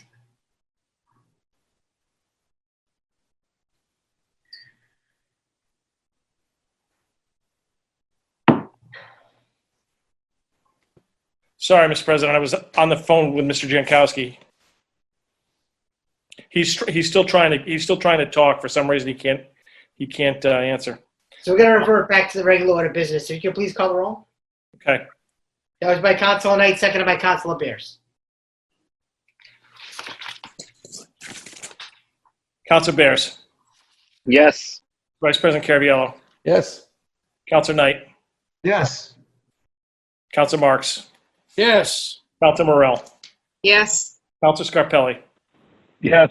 President Falco. Yes, 7 in the affirmative, 0 in the negative. We will now revert to the regular order of business. Motions, orders, and resolutions 20-492 offered by Vice President Caraviallo. Be it resolved that the Medford City Council instruct that the mayor police chief and fire chief address the weekend parking issues in the Pine Ridge Road in the interest of public safety and neighborhood interests. Be it further resolved that the city solicitor provide an opinion on private ways in the city of Medford and what rights the residents of these streets have and don't have. Vice President Caraviallo. Thank you, Mr. President. Mr. President, not a weekend goes by that my phone doesn't ring off the hook on the Saturday and Sunday from the residents of Pine Ridge and that whole area where the inundated of parking from people that are going over to the lakes. I've gone down there myself on many occasions. That's a 2-lane road. You can barely fit one car down there because they park on both sides of the street. And the worst part is, it isn't that they're just parking there. When they leave all their trash behind. And it's not fair to those residents in that area. They have to go through this every single summer during this time. Winchester had a similar problem. They addressed it, and they made no weekend parking all the way around where the Winchester Boat Club is, because they were getting inundated. But I said, drive down there on a Saturday and Sunday, you'll count 150 cars parked all the way down Pine Ridge, all the way down to the other end, and they're going onto the other streets, all in that area. So these people need some kind of help on the weekends. Up on Fulton Street, up by the top of Fulton Street, by Rice Pond, and up by the Fells, the DCR puts up horses so people don't park on all those streets. I can't understand why these people can't get the same relief on their streets also. So, and again, if there was ever a fire down there, there's no way you're fitting a fire truck down that street because, as they say, because they're so clogged.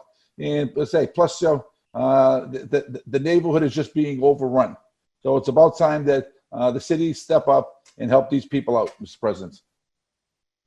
Thank you, Vice President Caraviallo. Councilor Knight. Mr. President, thank you very much. And through you to the sponsor of this resolution, thank you as well. Was it last week or the week before, maybe, that the city administration announced a pilot program? And this pilot program, I believe, was called the Shared Streets Initiative, Mr. President. And the Shared Streets Initiative, the goal was to close certain streets to vehicular access, except for those that require local access only, to allow for some relief during the COVID-19 crisis, to ensure that people can participate in recreational activities while also remaining socially distanced. If we look at where Pine Ridge Road is located, it's right along the Mystic Valley River, right along the Mystic Valley Parkway by the lake. This is a recreational area and a recreational destination spot. So it might make sense, Mr. President, for us to look at Pine Ridge Road as one of those streets that we limit to local access only, so that the residents in the neighborhood can partake in recreational activities while also being safe and also protecting the neighborhood. Where, we see a lot of out-of-towners and a lot of people come to Medford to utilize the many amenities and resources that we have. And, one of the best resources that we have are the Mystic Lakes, a ton of open space, a ton of protected land that our surrounding communities don't necessarily have. So people come here as a destination to partake in these amenities.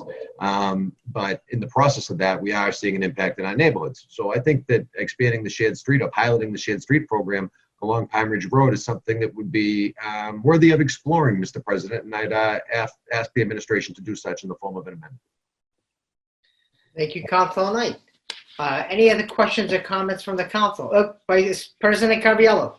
Thank you, Mr. President. Mr. President, in the meantime, if the city or the DCR could put up barriers on Saturdays and Sundays to give these people some kind of relief, it would be a great help to them.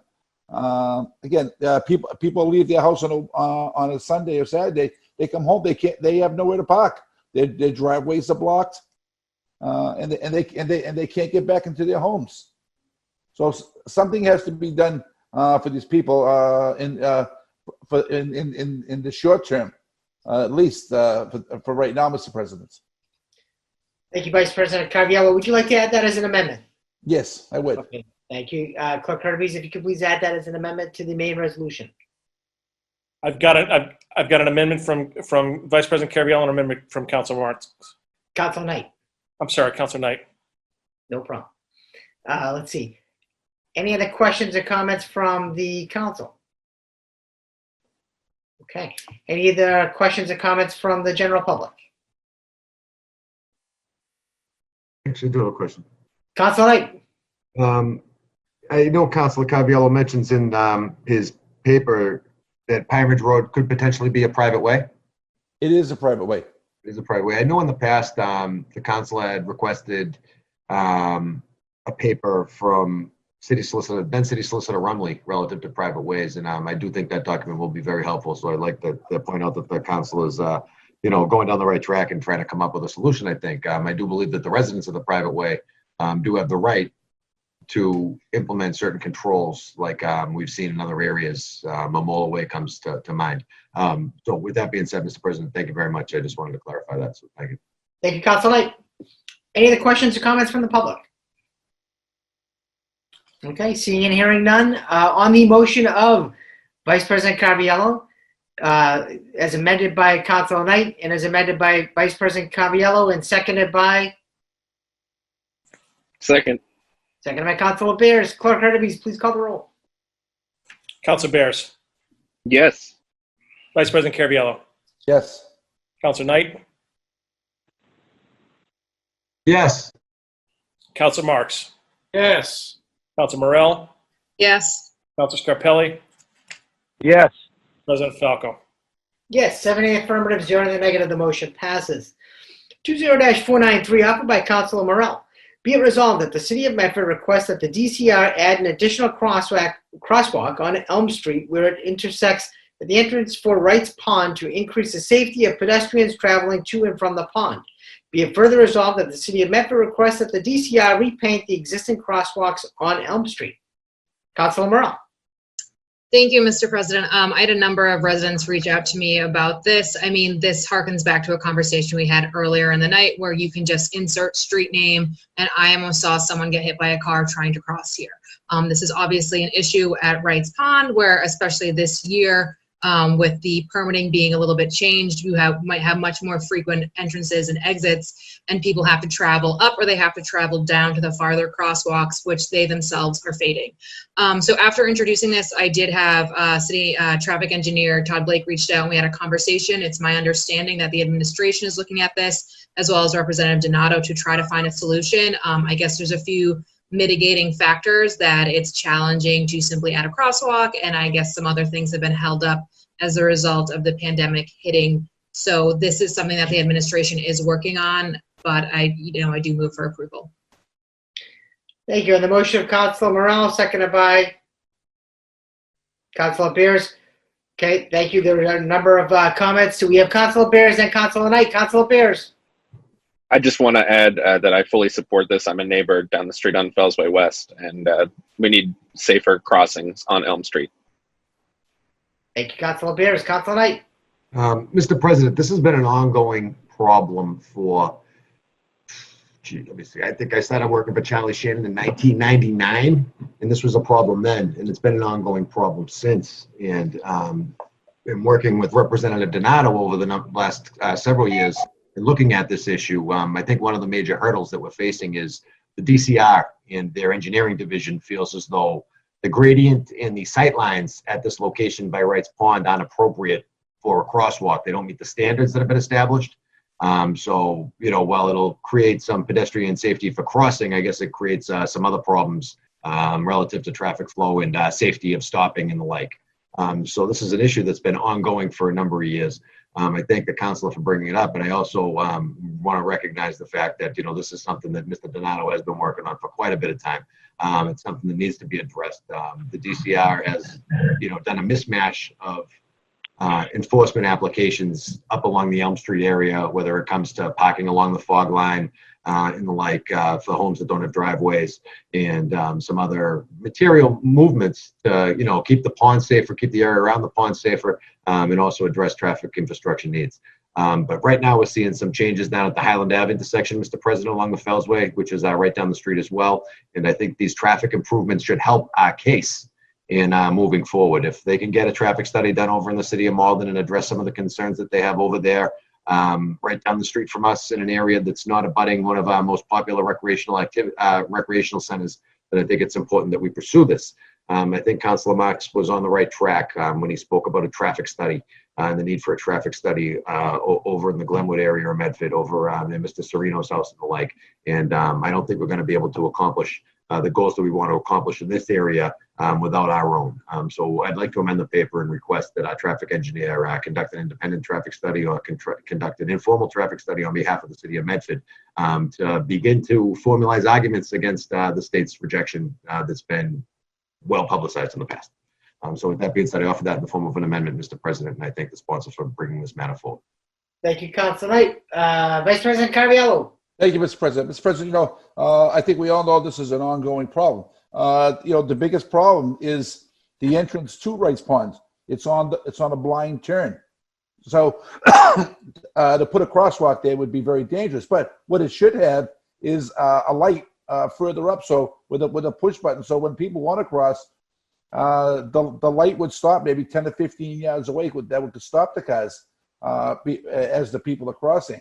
Or maybe we should look at some point changing the entrance of Wrights Pond so that it's not directly on the turn. So when cars come down, they won't see anybody in the crosswalk. That's really the biggest issue there. Thank you, Vice President Caraviallo. Councilor Morell.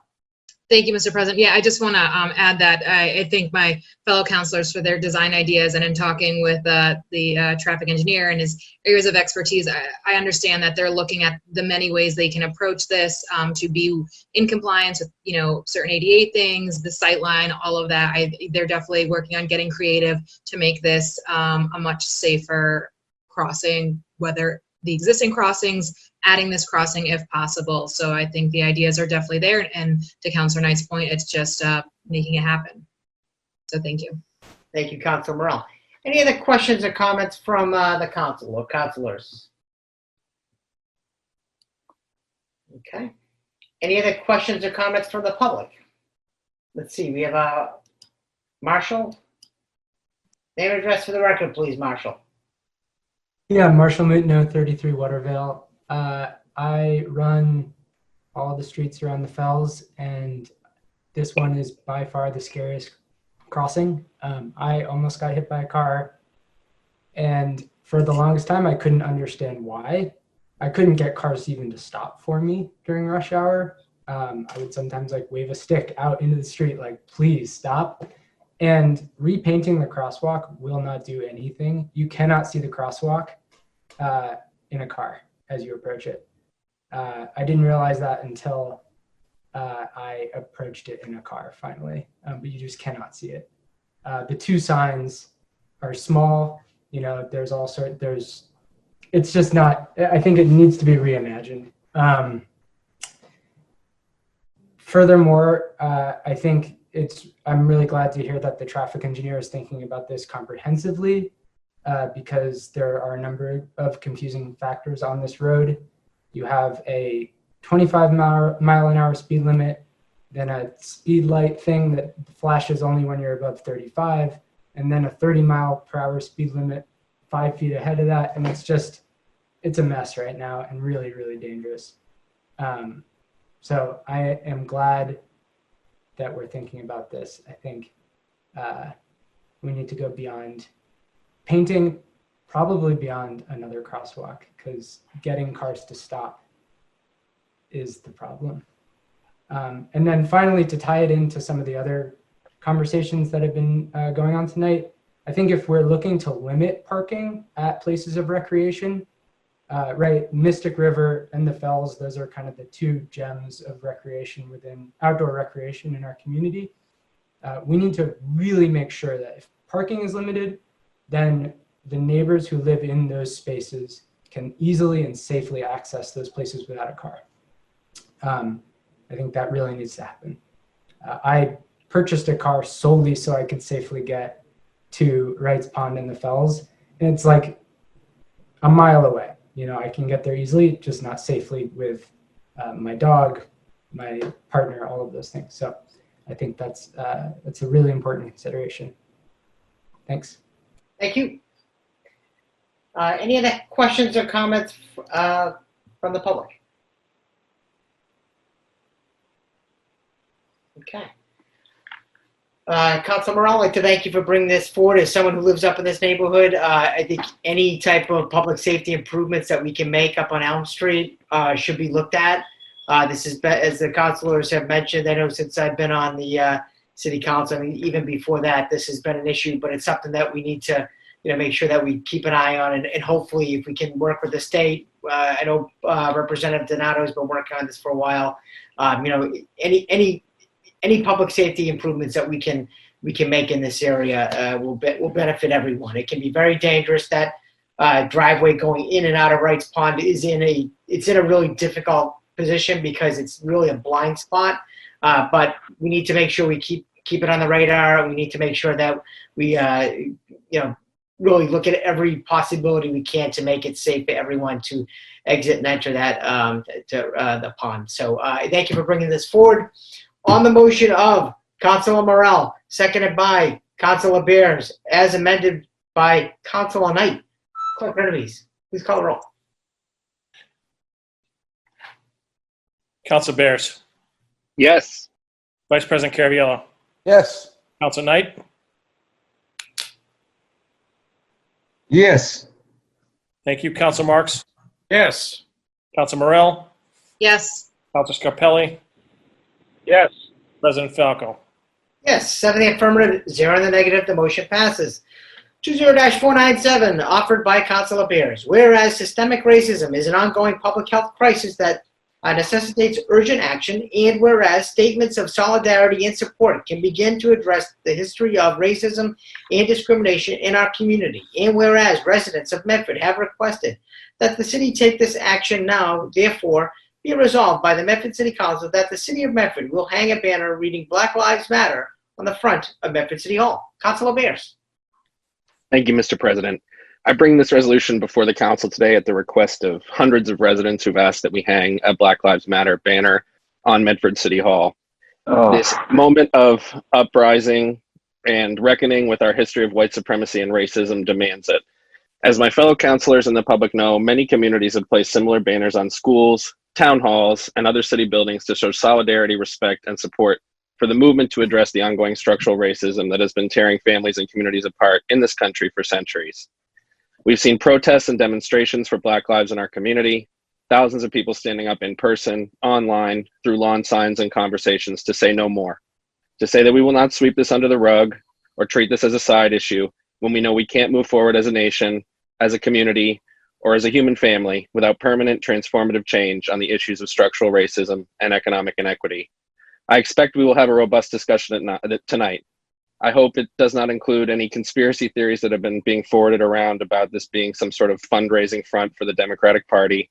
And I also expect to hear the need to take action and not just say more words, and the assertion that this is about symbolism and not about substance. I would agree that it's about time that we dive deeply into charter review, rethinking how we elect elected officials in an all-at-large way that diminishes racial representation and has been struck down by courts in other Massachusetts communities.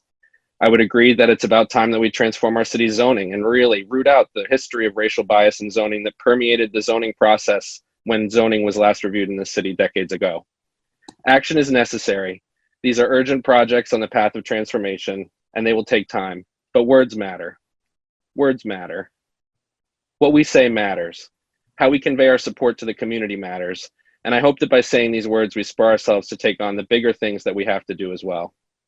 We know, and we've heard from Black parents and children and grandparents and brothers and sisters and neighbors and friends, from our neighbors and friends and residents of color, that this community has caused harm, that many have felt exclusion and disillusion and persecution in this community. I can never understand that. But when I try to even imagine the 1,000 stabs and paper cuts that our coworkers, neighbors, and friends of color experience on a daily basis, I can't begin to describe the horror that I feel.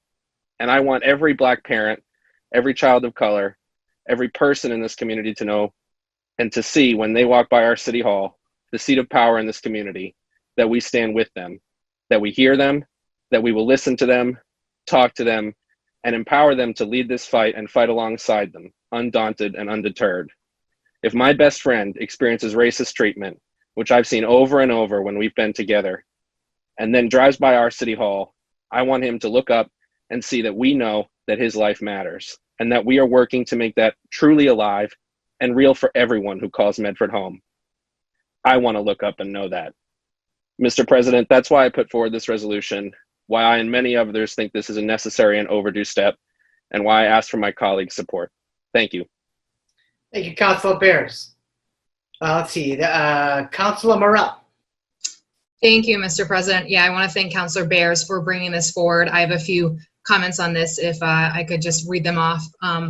So some people will say this is symbolism, and I definitely agree. It's symbolic of the commitments that we've made as a city, and this is the easy thing. If we can't do the easy thing, how will we do the hard work? How will we ensure that in 5, 10, 15, 25, 50 years, we're not right back here having done nothing of substance and learned nothing? So the uncomfortable truth is that for far too long, this country has said that Black lives do not matter.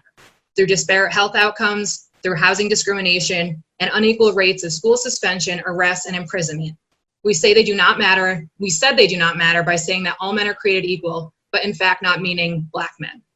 So through chattel slavery, segregation, limiting voting rights, and Jim Crow, we have said that Black lives do not matter, which is why we must now state unequivocally that Black lives do matter. To say so is not a political act. It's a statement of human rights. We've declared systemic racism a public health crisis in this city. And perhaps if we have a reminder in front of City Hall every day, we will make good on the work that is needed to actually address this crisis. And for this, I support this measure. Thank you. Thank you, Councilor Morell. Any other questions or comments from the council?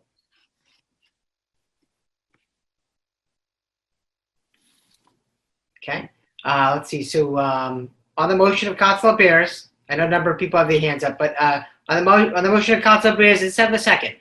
If I may, Mr. President? Councilor Knight? Is there a policy in place that the administration abides by or goes by relative to the signing of the hanging of signs and banners on City Hall? I am not aware of one.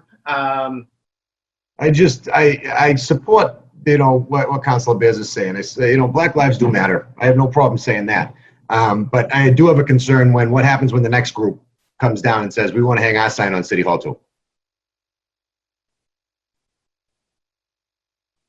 What are the parameters, what are the guidelines, what are the criteria that the administration is going to put into play? Ultimately, we're not the body that's in charge or control of hanging anything on any city building. We're the legislative body. We're responsible for money and zoning, ordinances. So in looking at, how this is going to play out and going forward. So what are we doing? We're telling the mayor, hang the sign, and the mayor's going to go, well, I have a policy that says I will. I have a policy that says I won't. There is no policy. We're working on a policy. I think it's important to know what the rules of the game are.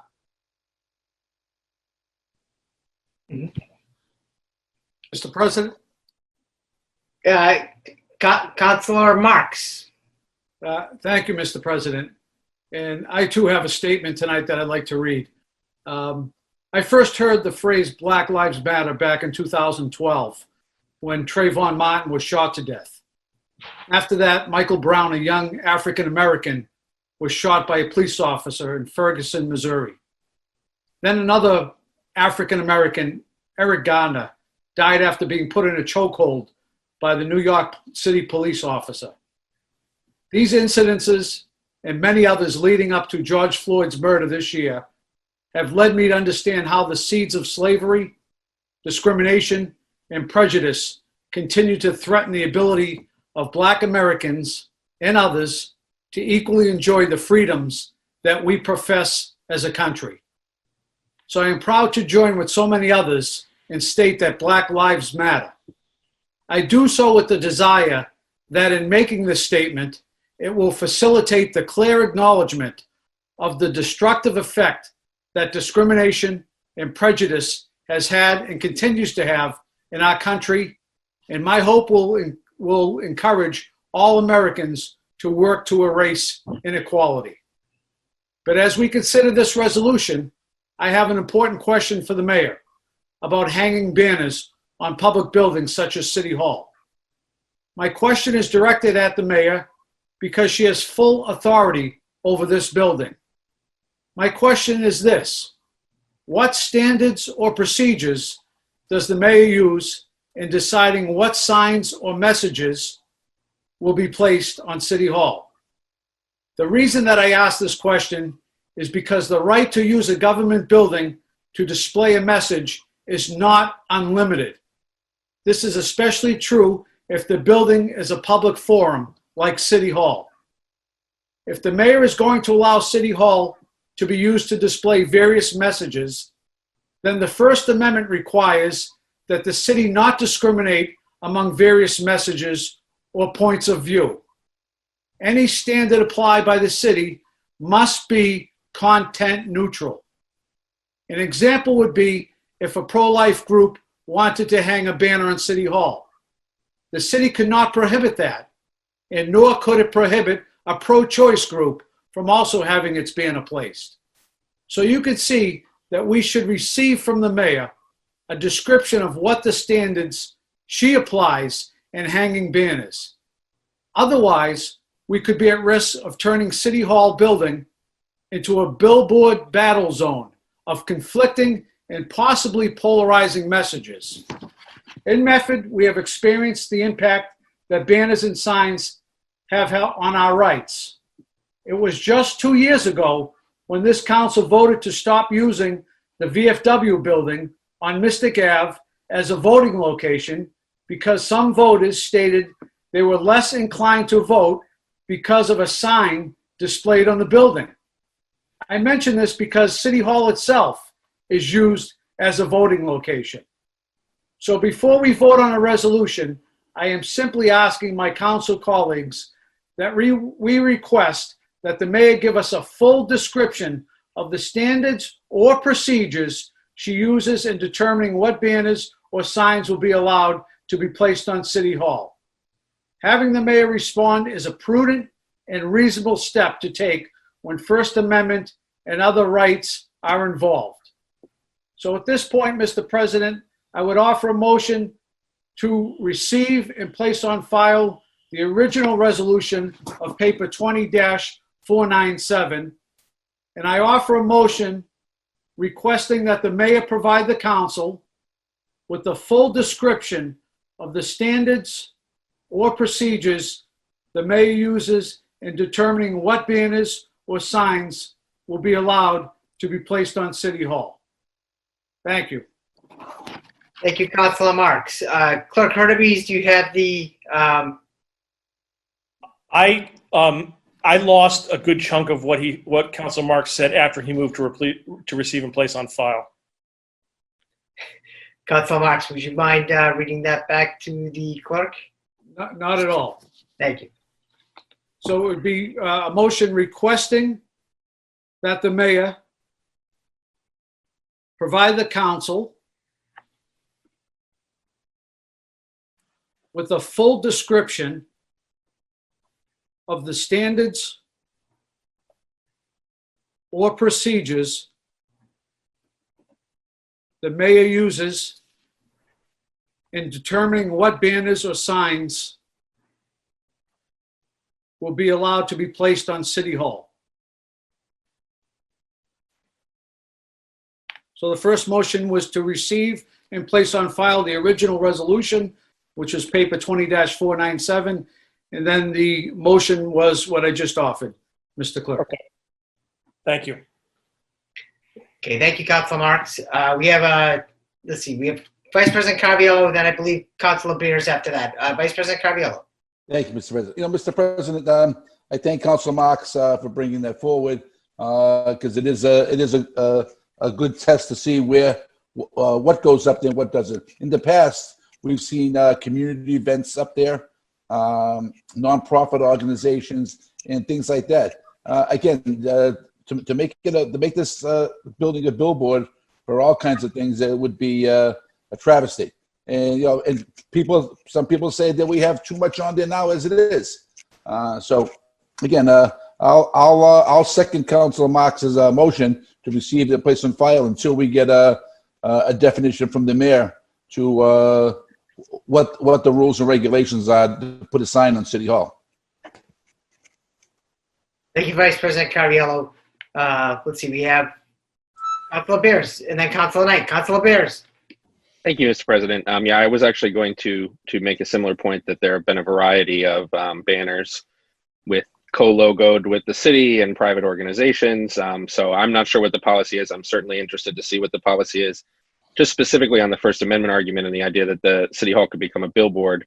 The First Amendment is designed to protect citizens of the United States, and it's incorporated to the Commonwealth of Massachusetts through the 14th Amendment. From the government interfering with the private right to communicate. The government has not offered City Hall as a billboard to anyone. It's not that any citizen could just come and apply to put whatever banner up that they want, as far as I know. So that if such a process were to be initiated, then there may be First Amendment concerns. But if the city itself is deciding what messages to put out on city property and not an open input for, it's not a bulletin board, right? That's the difference in the First Amendment. The city has a complete right to put messages up on city property. It doesn't have the right to infringe on private property, it doesn't have the right to infringe on the residents' use of their free speech or freedom of expression. Point of information, Mr. President. Thank you, Councilor Bears. Point of information, Councilor Marx. I appreciate Councilor Bears bringing that up. I just want to draw to light, Mr. President, there was a recent court case just entered in the U.S. District Court on July 1st, 2020. And it's the case of Judicial Watch versus the mayor of D.C. And on June 5th of this year, Mr. President, artists, demonstrators, residents, and employees of D.C. Painted Black Lives Matter on 16th Street in Washington, D.C. The next day, June 6th, protesters painted Defund the Police next to Black Lives Matter. The mayor of D.C., Muriel Bowser, supported the painting on the street, but there was no permit or approval process. Judicial Watch then wrote to Mayor Bowser and asked that their motto, "Because no one is above the law," be painted on another street of the similar size. In its letter to the mayor, Judicial Watch said it has tried to find procedures for getting approval for painting a message on a street near its offices, but could not find any procedures or permit process. The deputy mayor then wrote back to Judicial Watch and said that it should apply for a permit. Judicial Watch then checked out the District of Columbia's website, but could not find a permit process to paint on a street. And when it contacted the Public Works Department, it was told, "We never heard of that permit." Judicial Watch then entered the lawsuit alleging a violation of its First Amendment rights. The basis for its claim is the mayor favors one message over another and that the city does not have any standards or procedures in place. So I just want to make it be known, Mr. President, I think it's prudent that this council move forward to find out what are the standards and what are the procedures, Mr. President, because clearly anything could be challenged. And clearly that if we do open up messaging on City Hall, it will open up other First Amendment rights and other concerns. And I think it's only prudent that we move forward as a community and make sure that if the mayor decides, and I agree with Councilor Knight, this is totally under the mayor's purview. This has nothing to do with the council. And if Councilor Bears wanted to move this forward, for the past 6 months, he could have approached the mayor at any given time and had that discussion with the mayor. He opted to come before a body that has no input, and that's his prerogative. But unless he already approached the mayor and the mayor denied him of the sign, which I'm not sure, but clearly the city administration has control, as well as the building commissioner of the buildings, and it's not the city council. But I'm willing, Mr. President, to find out what the rules and regulations are and move that forward. Thank you, Councilor Marx. Let's see, we have Council Knight and then Council Bears. Council Knight. Yes, Mr. President. You know, it's not the subject matter of the sign that's the issue. It's whether or not the city council wants to be the repository for all the requests of what signs you want to hang on City Hall absent the policy, right? So, like I said, when's it going to stop? If it's this today, you know, I'm telling you right now, we're going to have the police here in a week saying they want a Police Lives Matter sign up there. And a week after that, they're going to be another organization that says that they want to sign up there. You know, so it's a slippery slope to go down, Mr. President. You know, his City Hall is a beautiful historic building. What we should be focusing on beautifying it. You know what I mean? Not hanging banners from it, in my opinion. Black Lives Matter. I have no problem saying it. But, Mr. President, you know, we're a government organization. We're a government entity, and we have to operate like one. I personally don't want to sit here every week and debate the merits of what sign they're going to hang up next on City Hall. That's a function of the administration, and there should be a policy that goes to that effect. So with that being said, I support the motion made by Councilor Marks. Thank you very much. Thank you, Council Knight. Councilor Beers, I believe you had your hand up next. Am I correct? Yeah, just a couple things. I hear you. I'm sure, you know, there are thousands of spurious lawsuits filed all the time. Judicial Watch is well known as an organization that files, though. I understand, though, that lawsuits can be filed. I would just say I don't think there should be a permitting process for putting banners up on City Hall. I think that would create the problems that are being brought up here. I don't think this is a slippery slope. There have been banners hung on the building for years. And I would just add that if the council doesn't want to be, you know, the banner approval authority, then it's on the councilors not to introduce a lot of resolutions about banners. So that's all I'll say. Thank you, Mr. President. Thank you, Councilor Beers. Any other questions? Point of information, Mr. President. Yes, we get a point of information from Councilor Marks. Mr. President, I did have a resident reach out to me that is employed with the city of Boston. And they did mention to me that when the city of Boston has a policy in place, that when they put banners up, it's usually a message from the mayor. And that's how they've been able to work it. So they put out a message from mayor, whatever it is, and then the message. And that may be something that could be in a policy. I don't think anyone's saying no. I think what we're saying is we'd like to see what the policy is. And I would disagree with my council colleague if he doesn't think a permit or a policy should be in place. You know, City Hall is one building.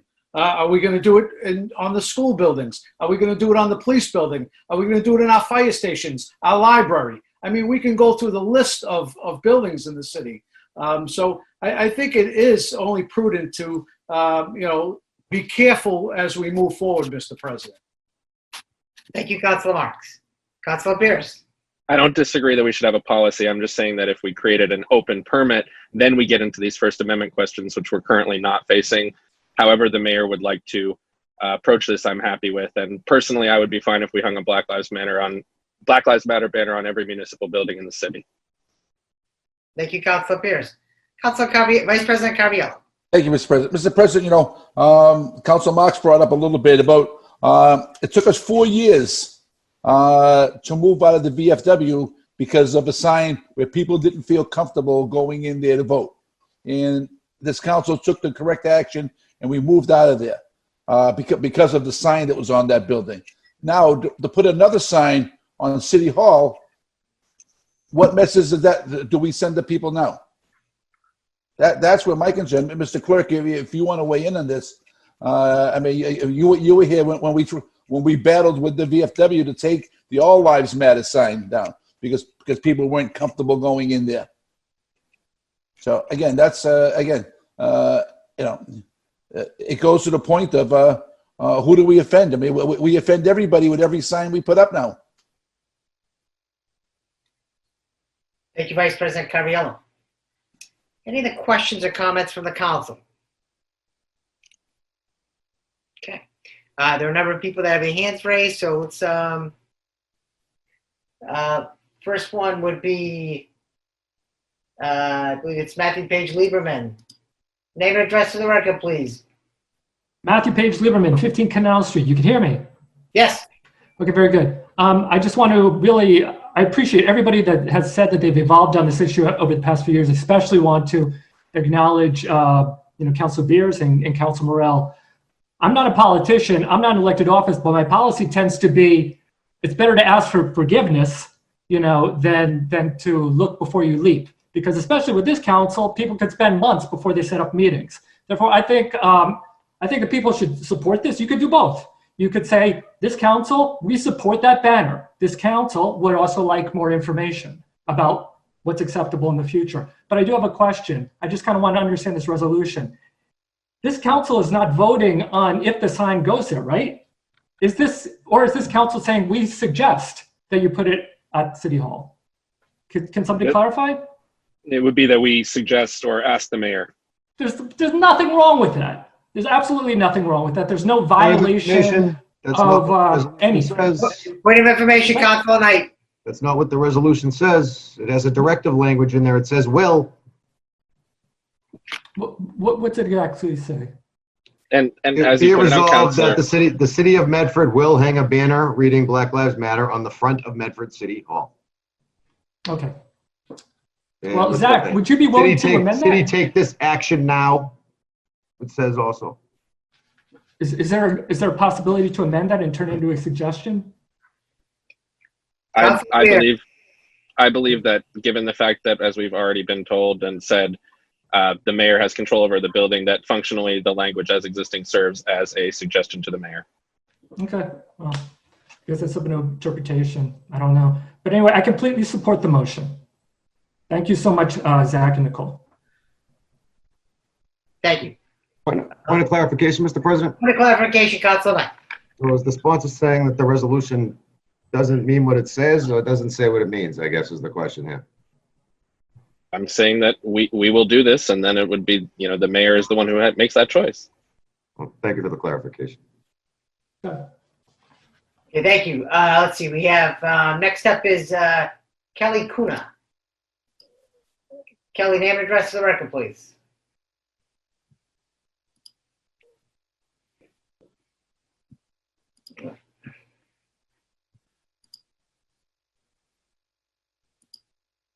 Hi, my name is Kelly Cunha. I live at 20 Walter Street. And I'm just going to read off something. So while I can truly appreciate the very real and scary threat of the billboard battle zone that Councilor Marks passionately referred to, I think there are some things that are just more important than dissecting the particular messages the city chooses to support and not support. As of yet, I haven't heard anyone deny that Black Lives Matter or that Black folks have 400 years of receipts of a history previously touched upon by Councilor Morell that repeatedly showed that their lives have not and do not matter, slavery and Jim Crow to name a few. And this hanging of a banner is one small, and also if it isn't backed up by real action, totally performative action that we can take as a city to just start the repair of years of damage and harm that has been done to Black folks in this country and in our own city. And Rick Carviello, Councilor Carviello, you had mentioned that what kind of message are we sending by hanging this banner up? And I think it's pretty clear. The message is Black Lives Matter. Thank you. Thank you. Point of information, Mr. President. I support the message. I'm not saying I don't support the message, but people didn't feel comfortable for going into the VFW to vote with all Lives Matter sign. So do you think people are going to feel uncomfortable walking into City Hall with the sign up? Again, it's a slippery slope here that we're going to go down now.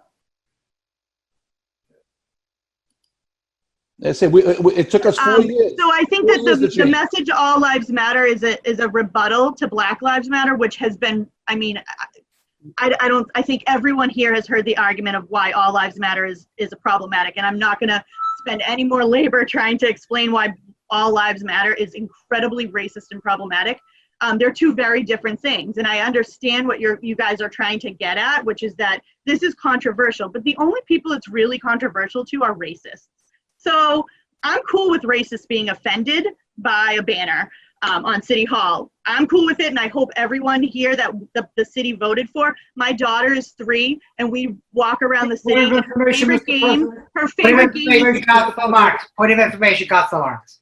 I don't know anyone that said that this is controversial, Mr. President. We're asking that we find out what the policies and procedures as an elected body, Mr. President. It's up to us to do our homework and our due diligence. And before we just vote on something to vote on it, we should find out what the policies and procedures are. That's how elected officials act in their course of duty. So no one is dismissing anything, and no one is saying there's no value or merit to this. We're saying we have to do our due diligence.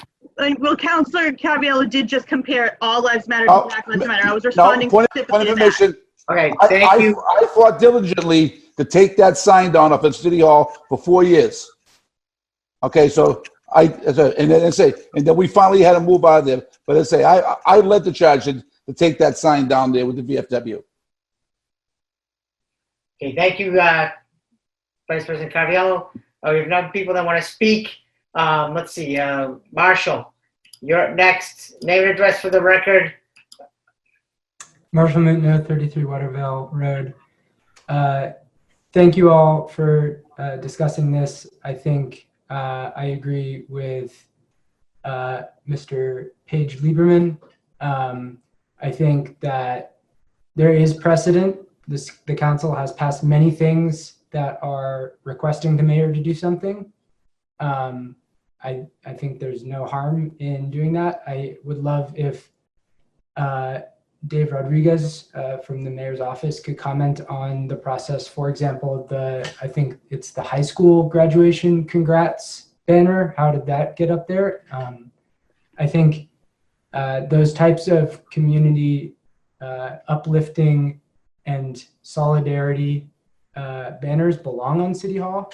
And so I really appreciate this motion to recommend to the mayor that her office hangs this banner. Thank you, Marshall. Okay, Dave, did you want to comment on that? As far as I'm aware, there's no formal policy that's in place that governs the placement of a banner on the front of City Hall. I can certainly look into it. It's mostly just on past practice, but we can certainly look in and dig in a little bit to see if there's ever been a formal policy in place. But as I'm aware, there is not one as of now. Thank you, Dave. Point of information, Mr. President. Point of information, Council Knight.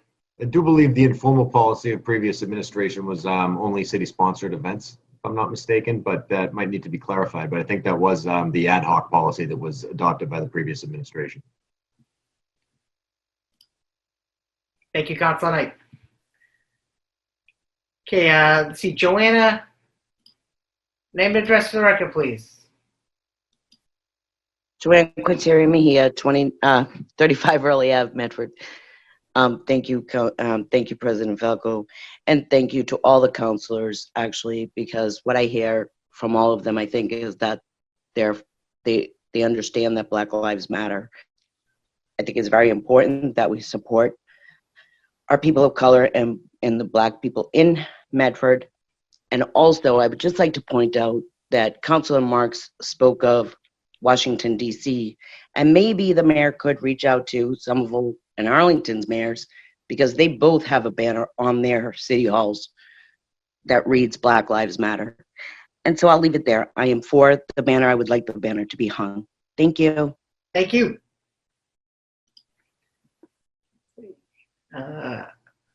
Alyssa, name and address for the record, please.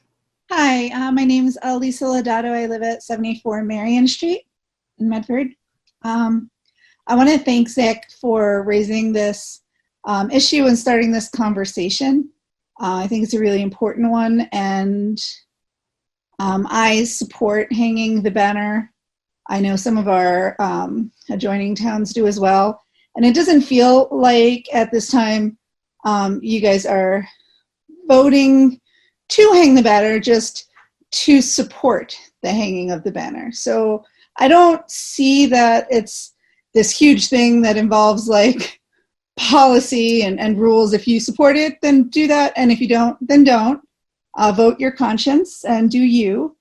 And that's all we can ask of our elected officials. So figure out what that means to you and do that thing. But I personally am in support, and I want to thank you for even having this conversation. I think it's important that we're having it, that we're publicly having it, and that some people are happy to make their opinions known. So thank you very much for your time. Thank you, Lisa.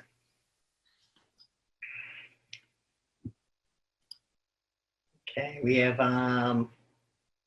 I apologize if I get this wrong. Tayani Goulart? Name and address for the record, please. Tayani Goulart, High Street in Medford. So I would like to start off by just thanking Councillor Bears and Councillor Morell and speaking out, and I would like to speak out in my support of hanging a Black Lives Matter sign. So my position is that I definitely appreciate City Council's position in wanting to follow certain procedures in terms of hierarchy or actions or processes. And I would like to challenge and remind that a lot of our procedures and policies are built under systemic racism and white supremacy in our country, in our communities, in the city and state that we live in. So I would ask that at this point, along with this conversation, we also talk about how these, how the process of checking, double checking, and clarifying things is part of an oppressive system and part of delaying things for folks. So I just really wanted to take the opportunity to point that out. And the question about what message are we sending for voters, sending to voters, I also think that it's really important to say that what we're saying is Black Lives Matter, and it's really important to stand on a position. So I fully support this, and I really appreciate everybody that's speaking out. Thank you. Rick Orlando, did you want to speak on this?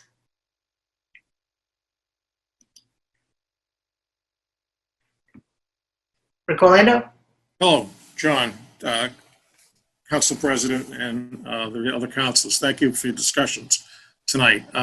As I listened to Councilor Marks, I think he was very sincere, and I didn't detect in his statements a feeling of discomfort with the Black Lives Matter banner. I think what he's just making a point is that there needs to be an understanding of how we proceed forward as other requests come up. I've heard over the past week people talking about other types of banners, and I don't need to elaborate on all the different types, but they have many different political positions and various things of that nature. And putting the city administration to be the arbitrator of which ones should be put up and which ones should not can cause problems. So I think some of the points that Councilor Marks brought up, I think he was sincere, as I said, on his support of Black Lives Matter. I think it's just a case of understanding how we move forward so this doesn't become problematic for the city and for the residents of the community. Thank you. Thank you. Okay, is it Dana Ruckman? Hi, yes. Name and address for the record, please. Dana Rockman, Pitcher Ave, Medford. Can you hear me? Yes. Great. Thank you, President Falco. Thank you to all the council members who have spoken. You know, I think that one thing that I have a Black Lives Matter sign, or I had a Black Lives Matter sign in my front yard. It's been stolen twice, right? There's a Black Lives Matter sign, I think it's on Route 16. It's been defaced a bunch of times. And so I think the one thing that's poignant is that, you know, every time that sign gets stolen, I'm going to put it back up. And it's not really about me. It's about the message that there are people in our community who are, through those actions, saying, no, they don't, right?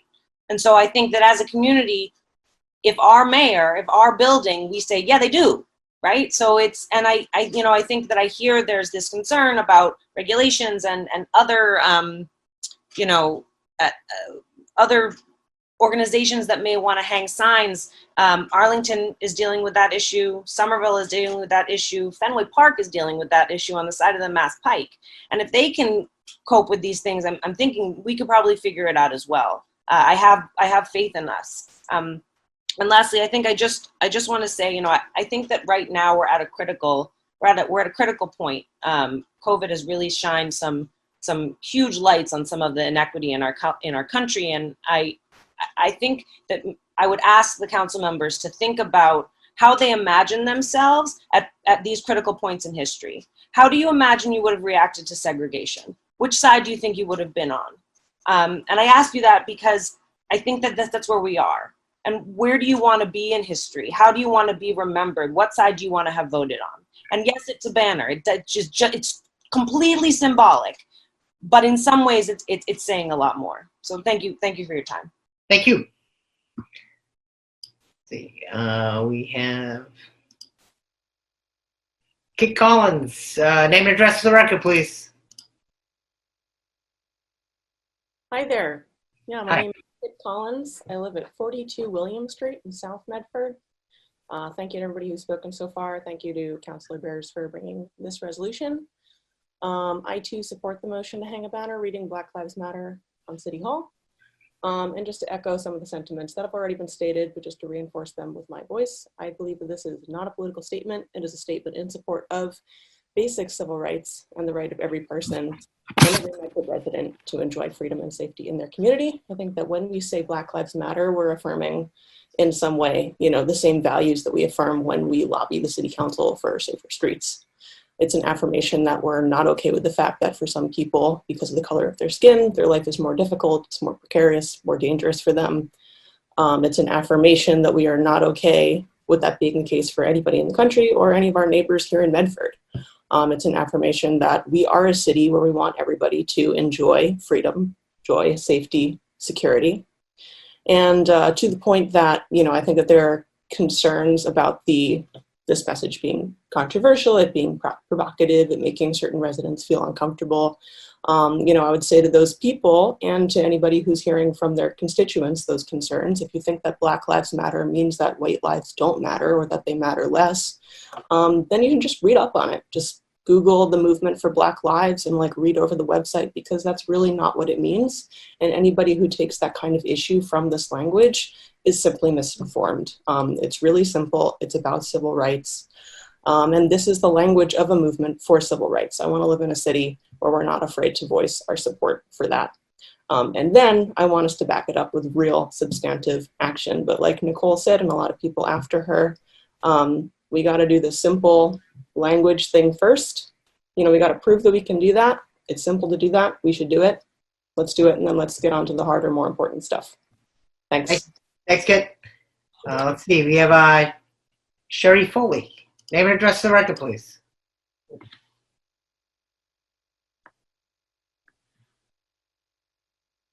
Sherry, we can't hear you.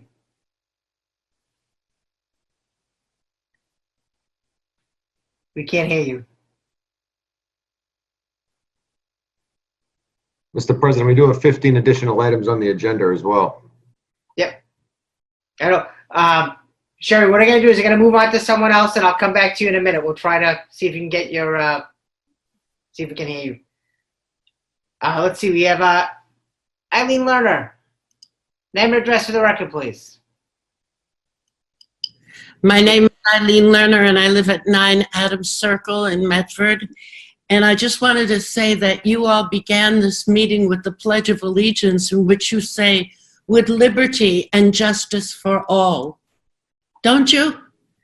And what is Black Lives Matter saying except that Black people should be included in the idea of liberty and justice for all? And we all know that Black people have not been included in that vision of America. And so what this is saying is that we want them to be included. We want to love them. This message is about love.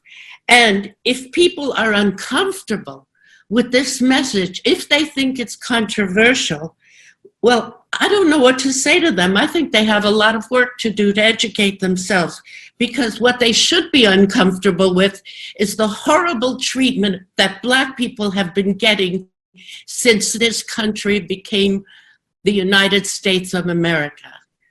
And I just want to say that I'd wholeheartedly support putting the banner on every public building if we could, but certainly the City Hall. It declares a moral message that we all need to know, and it includes everybody in the city. Instead of, liberty and justice for all shouldn't just mean for white people. A welcoming city shouldn't just mean welcoming for white men. We need liberty and justice for all. Black Lives Matter. Hang the banner. Thank you, Eileen. Okay. Let's see.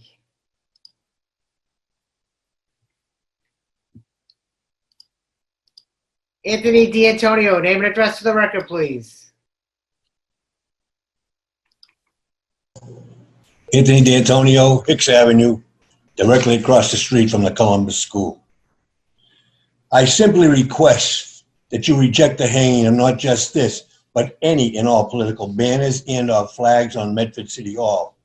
There should only be one flag flying on City Hall grounds. One nation under God with liberty and justice for all. Sad to say, in the current cultural and political climate, there may soon be a resolution to remove it.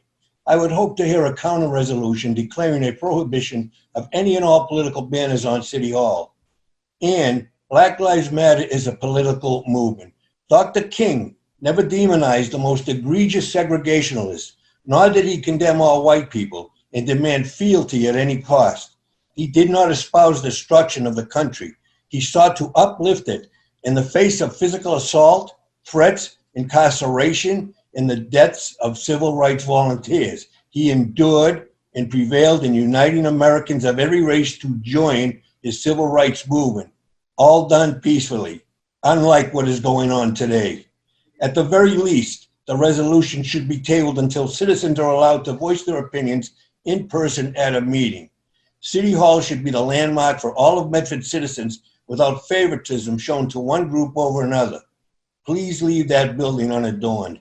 Every citizen in Medford has the right to exercise the First Amendment right to free speech at City Hall, whether in the form of protests and rallies outside the building or in attending city council and school committee meetings inside the building. Please do not capitulate to those who are intent on dividing residents of Medford into those who support their socialist progressive ideology and those who do not, labeling and harassing those who disagree as racist. That is not progress. Thank you. Thank you. Mr. President. I want to remind everyone, everyone's been pretty good, so I want to just remind everybody, you have a minute and a half to speak. So that's just a reminder. Everyone's been pretty good about staying to that. Councilor Bears, I believe I heard your voice. Thank you. Just a short message. I just want to read from the letter from the Birmingham jail by Dr. King, which is, I have almost reached the regrettable conclusion that the Negro's great stumbling block in his stride towards freedom is not the white citizens counselor or the Ku Klux Klaner, but the white moderate, who is more devoted to order than to justice, who prefers a negative peace, which is the absence of tension, to a positive peace, which is the presence of justice, and who constantly says, I agree with you in the goal you seek, but I cannot agree with your methods. So let's not talk about Dr. King in such a way. Thank you, Mr. President. Thank you, Councilor Bears. Let's see, we have Jennifer Kerwood. Name and address the record, please. You have a minute and a half. Jennifer Kerwood, 43 Willis Avenue. I just want to state that the mayor herself has declared racism a public health crisis, and therefore this is not political. If there were other things that were put up in order to pass information regarding other health issues or things like that, I think no one would have any issue with it. So given that, let's forget the fact this isn't political. This is about community, and that is what y'all have been, you're supposed to be representing us. And so that's all I just want to say. So I'm in support of the banner, or at least what's happening is a request for the banner, just to clarify. Thank you. Thank you very much. Let's see, Sherry, we're going to try you again. Name and address for the record, Sherry. You have a minute and a half. I just unmuted you. You got me? Can you hear me? Fire away. Okay, Sherry Foley, 69 Linwood Street. I too was also going to mention how this has been declared a health crisis by city officials. So it's a little different than a pro-life banner or another or Second Amendment right or something along those lines. But I think everyone is tending that are so against it, they're confusing the message with the organization. So, I mean, if people have such an issue with Black Lives Matter, what I always prefer, since it kind of dumbs things down for some people, it's something along the lines of all lives can't matter until Black Lives Matter.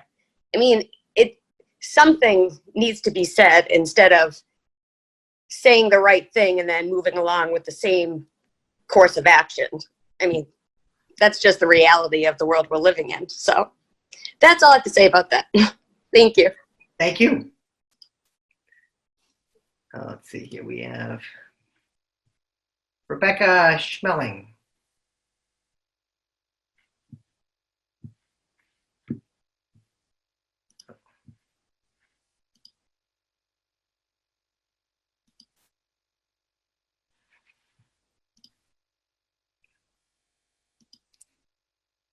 Rebecca?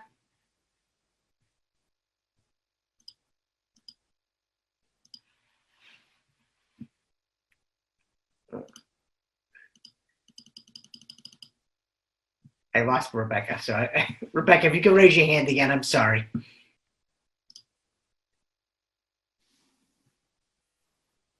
Okay, we'll move on to Derek Anderson.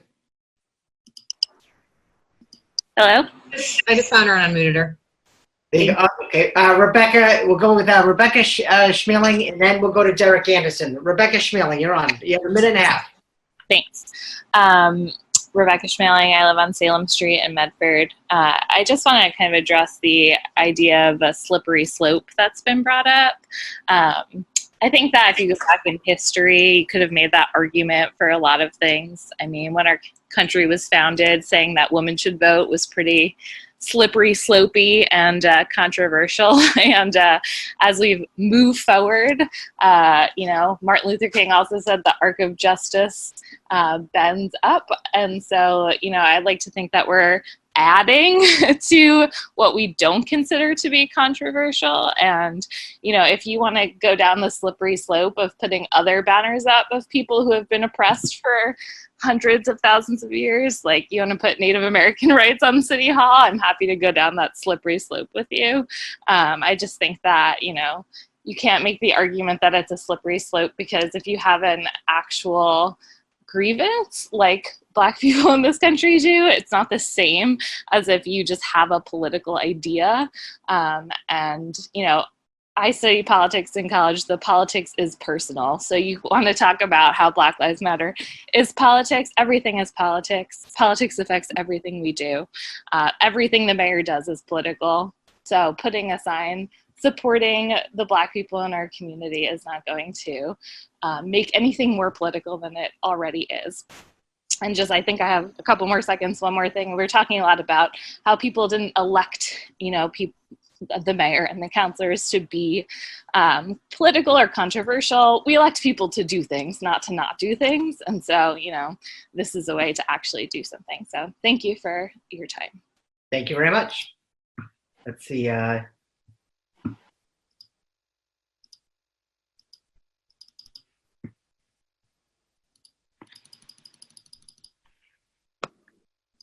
I think I'm still unmuted. Yes, Derek Anderson, you're up next. Name and address for the record, please. Derek Anderson, 16 Myrtle Street. Thank you, Mr. President. I'll try to be quick. I first of all support the recommendation or hanging of the Black Lives Matter sign on City Hall. I hear what some of the councilors are saying. I would certainly support the mayor's office creating a policy which which tries to prevent the worst of such certain signs that would actually make City Hall a place that's not welcoming for folks. I would certainly encourage that to be done. What I would strongly encourage of City Council is that we move quickly. This is an important moment for civil rights. This is a long overdue moment, and this is not something to let sit and push around to other people and say it's not our problem. Let's do the best we can with getting a policy in place, and let's get that sign up there quickly. Thank you, Derek. Okay, we have, let's see.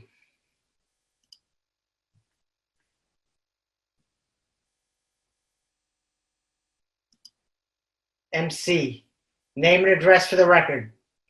Hi, this is Grace Caldera. We're on my husband's account. I'm at 33 Governors Ave. I just wanted to take a brief minute to say that I am obviously a Black citizen of Medford, and it's really disheartening as a Black person living in Medford that we're having this discussion about whether or not to put a banner on a public place in somewhere prominent that says that I, as a citizen, and other Black people matter to this city and to our country. And this debate is going on as if we are debating my humanity and whether or not I have the ability to live in such a city where people are okay with saying that I matter, my family matters. And I just wanted to say, just wanted to appear before you to have you hear this, because to me, the banner is a symbol, but it means so much more than that. And I wish that you could all understand this and feel it the way I do. Thank you. Okay, let's see. Okay, any other questions or comments? President. Well, Councilor Scarpelli. First, let me thank you, Mr. President. It's difficult doing our meetings in Zoom by phone. It's terrible. So you don't want to. At times, if someone's speaking, you have a difficult time to try to jump in. So I appreciate and I understand the Black Lives Matter statement, and it means so much because, as I talked about in many meetings, the discussion that I've had with my friends of color and talking to my Black colleagues and former players and talking about, you know, the actual Black Lives Matter banner. It's funny how you can hear, I forgot, I apologize, the last speaker who just spoke, you can hear the intense hurt in her voice, and that breaks my heart because as I talk to my friends that are Black and we debate these concerns or lack of concerns, you get it falls into two sides, and that's what you're seeing happening in our community right now.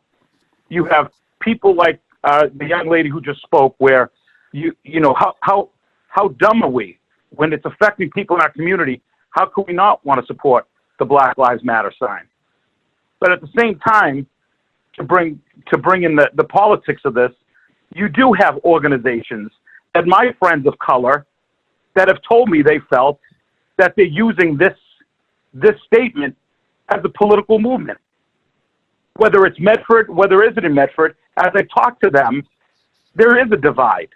There's a divide in the Black community about the Black Lives Matter from the people I've talked to, my friends that I've talked to. And it's sad to the fact where I'm getting texts right now from Black members in our community, I won't say their names, that are telling me that all lives matter means it should be thrown away. Of course it should be. I would never, ever use the all lives matter in the context we're speaking in right now. Because we do have racial issues in our country. But I think it's important that we still have to understand this is a governing body that wants to support everybody in our community. But we also want to make sure that, like Council said, we go through the process. And again, it's comical because for me talking, you got to be careful what you're going to say. And I've said this when I first started running for office. I'm going to do what's right in my heart for what I think is best for the city of Medford. When I was a school committee member, what's best for the kids in Medford. Now it's for what's best for everybody in Medford. And I have to live with the decisions I make, right or wrong. But it's comical that in a past meeting that I had hundreds of phone calls from my former players and my friends of color that had said, George, why didn't you respond to that woman that called you a racist? And I said, geez, I'm sorry. My dog was barking and I happened to let my dog out and I couldn't defend myself.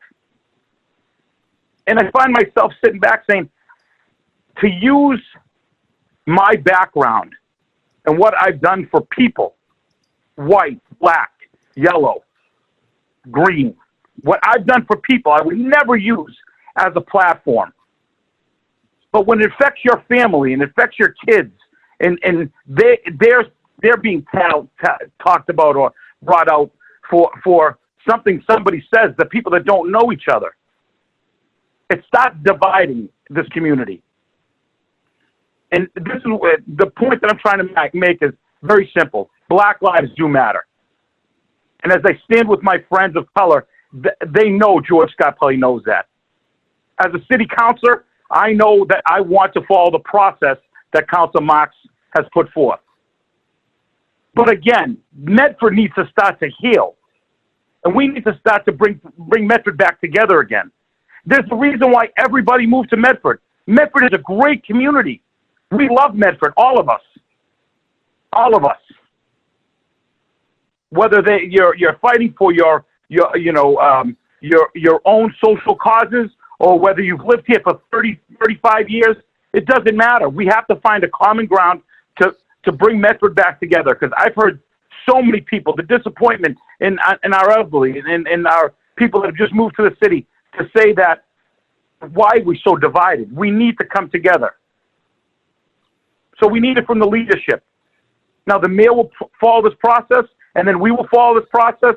And if the Black Lives Matter sign hangs in Medford, and that now sends a message to everybody in our community that we stand together with Black lives, that's the process we went through. And we should all be proud of that. But at the same time, anybody to say that this isn't a political statement, this is what's dividing us. Because A, it is, and then B, the people that are looking at it the other side, they're not looking at it as how to help our Black brothers and sisters. It's being looked at as to say, well, let's look at that political group that's breaking our community down. And in a sense, yes, it does make some people look racist.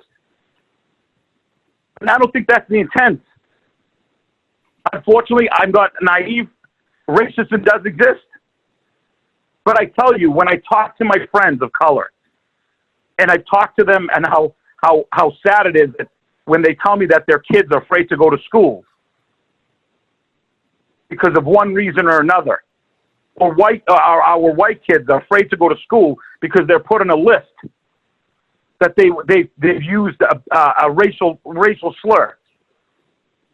It's dividing this community. We need to find something that's going to bring this together. So if we can follow through with Council Marks' suggestions, and we make sure we dot our I's and cross our T's, and that's the resolution that we now hang the Black Lives Matter at Medford City Hall, and that's the way we go. We need to find a way to stand together and heal and stop dividing.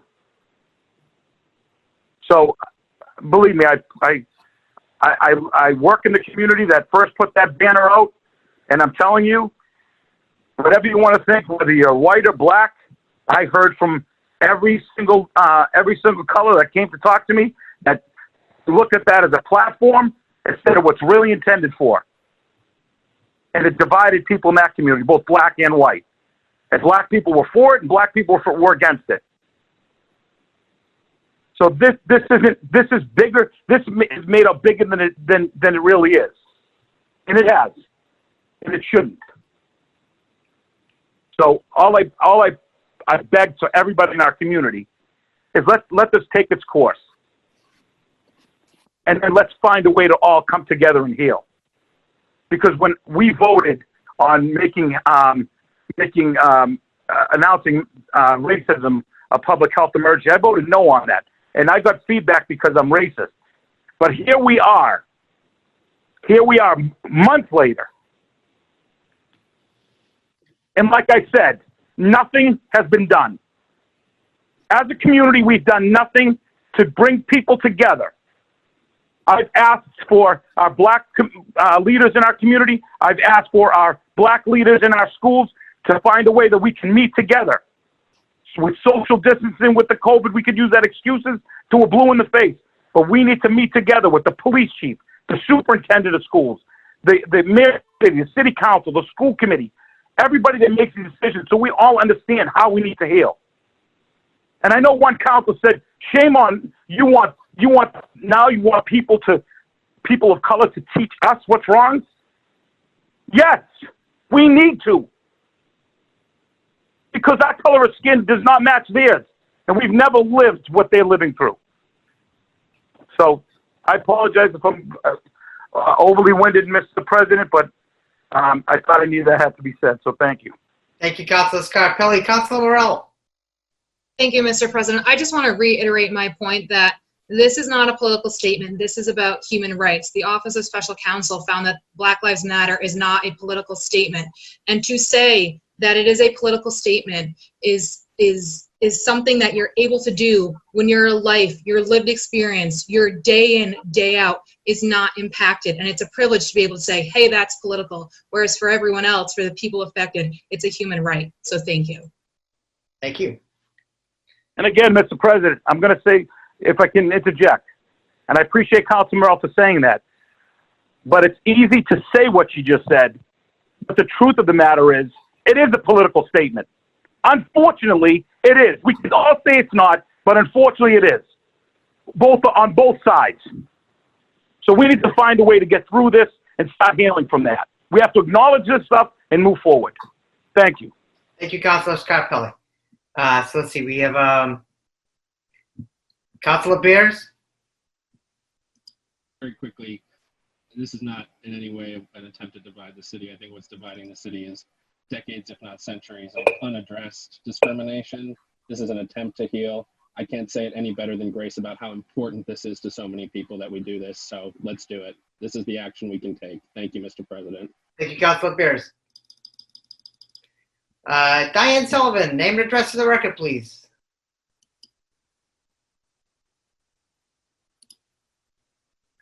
Yes, hi. Sorry about that.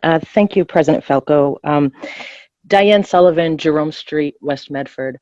I too stand in support of hanging a banner at City Hall. It seems the very least that we could do to begin the necessary healing in this city. I appreciate what Councilor Bears just said. I would argue it is certainly not making the statement Black Lives Matter that is dividing this city. It is the response to this necessary statement.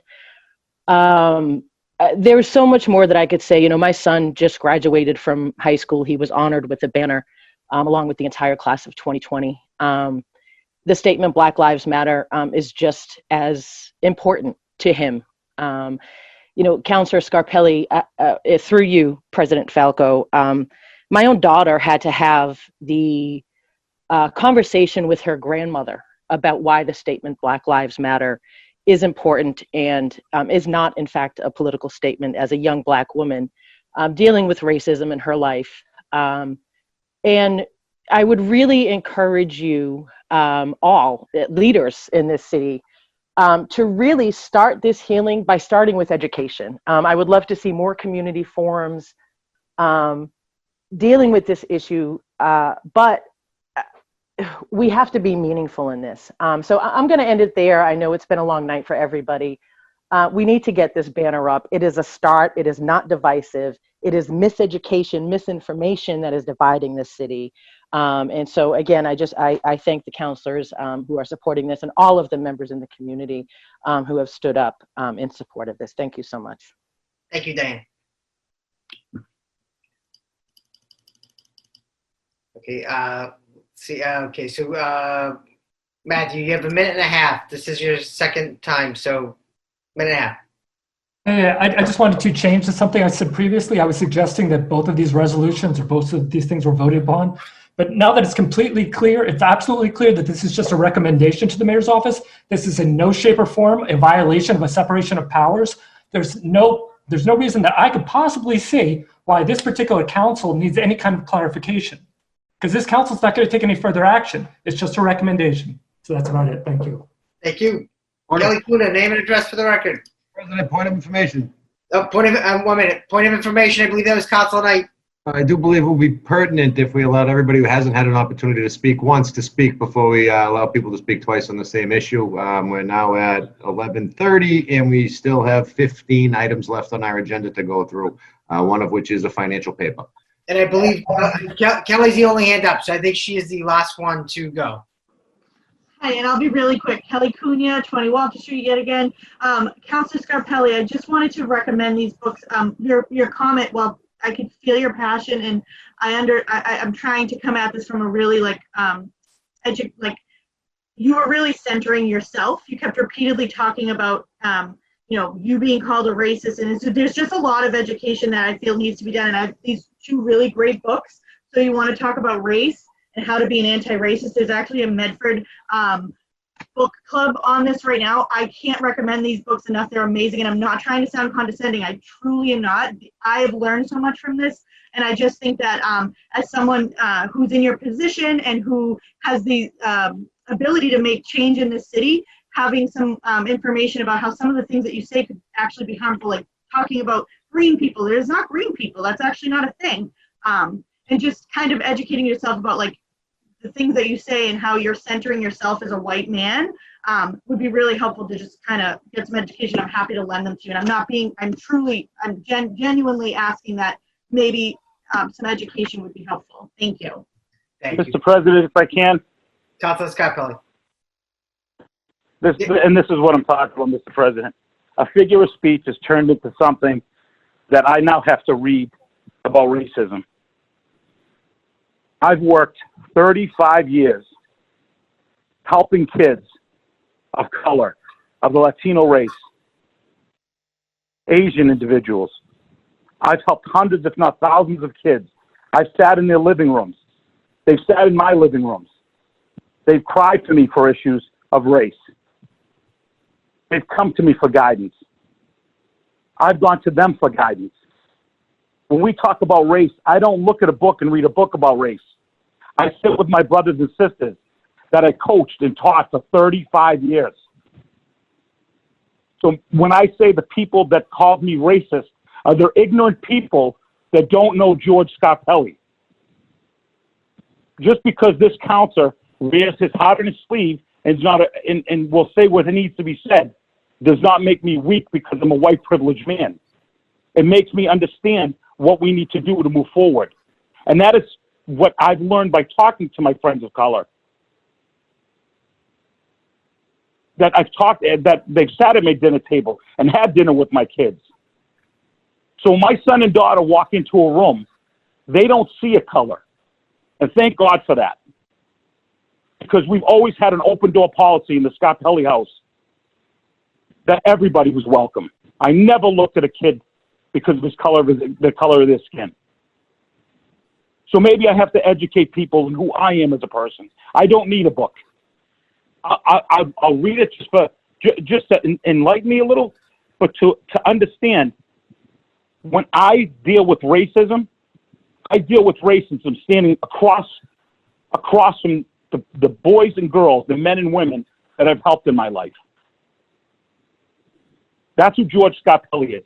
George Scarpelli, when I brought up the racial comment, that was offensive to all the kids that I've helped in their lives, getting them into college, helping them fill out the FAFSAs. I've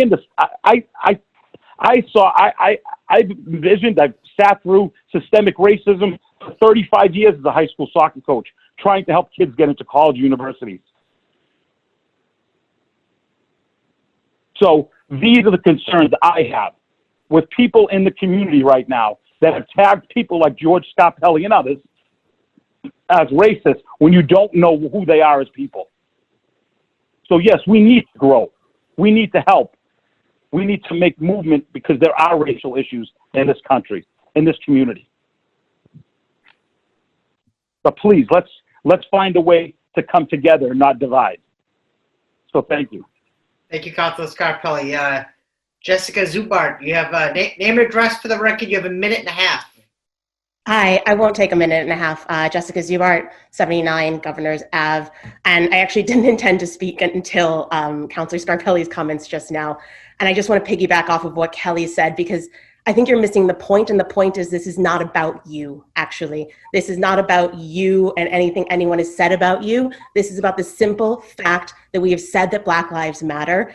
You as a council have said that Black Lives Matter, and yet you continuously ignore that statement in out of what? Protocol, of processes, out of feeling insulted because you thought someone called you a racist. Information. Point of information, Mr. President. Again, and this is why when people speak from their heart, it's taken from the people's vision that's across from them that they want to correct.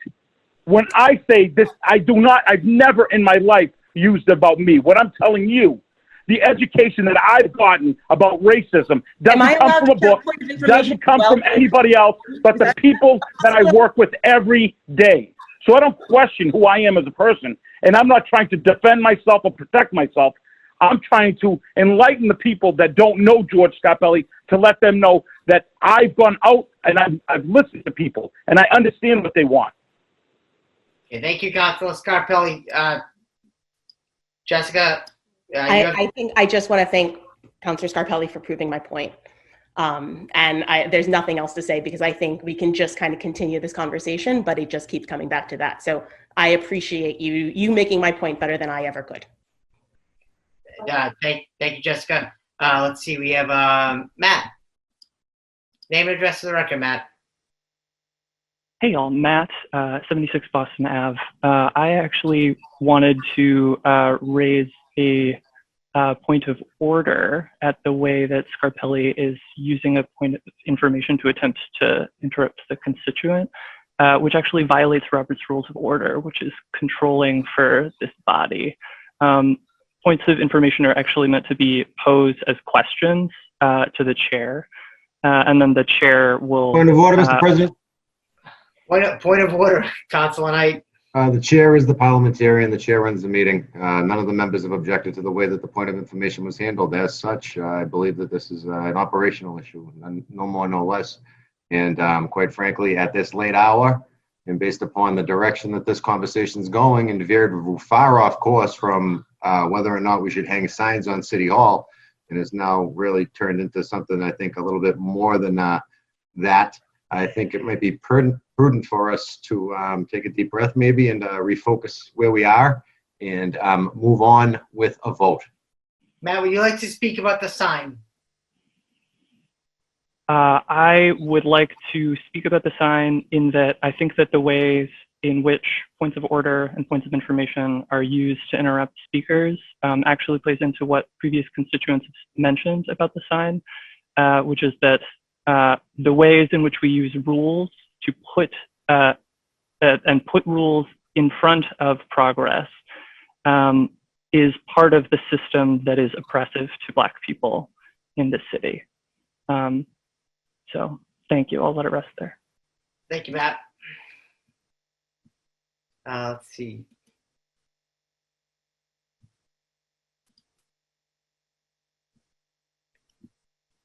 Michael. Name and address for the record, Michael. This is Michael Bernstein, Lyman Avenue, Medford. I would simply ask that we worry less about whether Black Lives Matter is a political statement and worry more about whether we can make it be a true statement. We can and should begin to show that Black Lives Matter to our city government by putting up this banner as a statement of what our city government believes. Thank you. Thank you. Let's see, we have Jess F.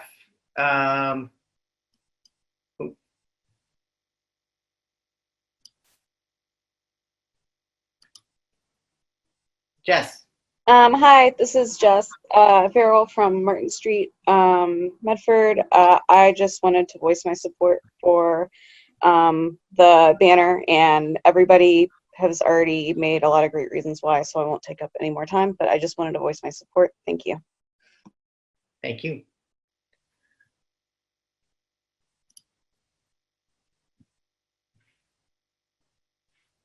Okay, Will, you have a minute and a half. Yeah, okay, cool. William Navarre, 108 Medford Street, apartment 1B. I didn't really come to these council meetings originally to discuss this issue, and so I'm not really going. I want to sort of remind ourselves of something we heard a few weeks ago, where we were discussing if we were going to make a public health emergency of racism. And one of the community members of color said that she didn't feel heard during some of these meetings, and that she felt that council was not sort of a great place, you know, for people of color and views like and those sort of things. So I think that I sort of just want to advise and give my perspective.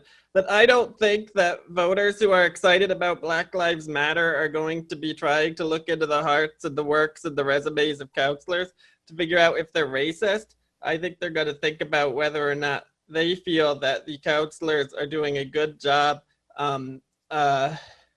making people of color feel welcome and that kind of thing. That's really just a point that I think I wanted to reiterate that I heard another person make a few weeks ago, and that's what I get out of this conversation. That's my point, Mr. President. Thank you. Thank you, Will. Okay. So that is everyone.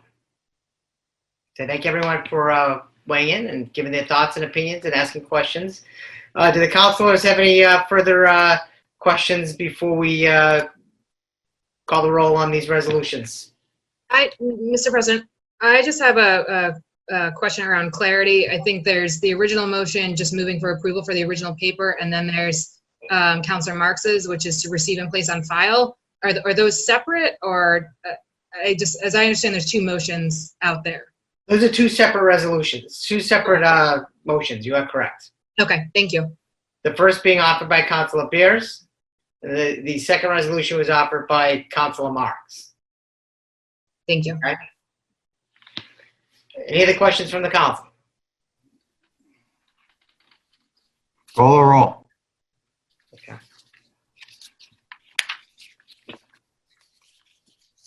If I may, I know as the president, I don't comment on too much, and I pretty much preside over the meetings. But I just want to say that I believe emphatically that Black Lives Matter.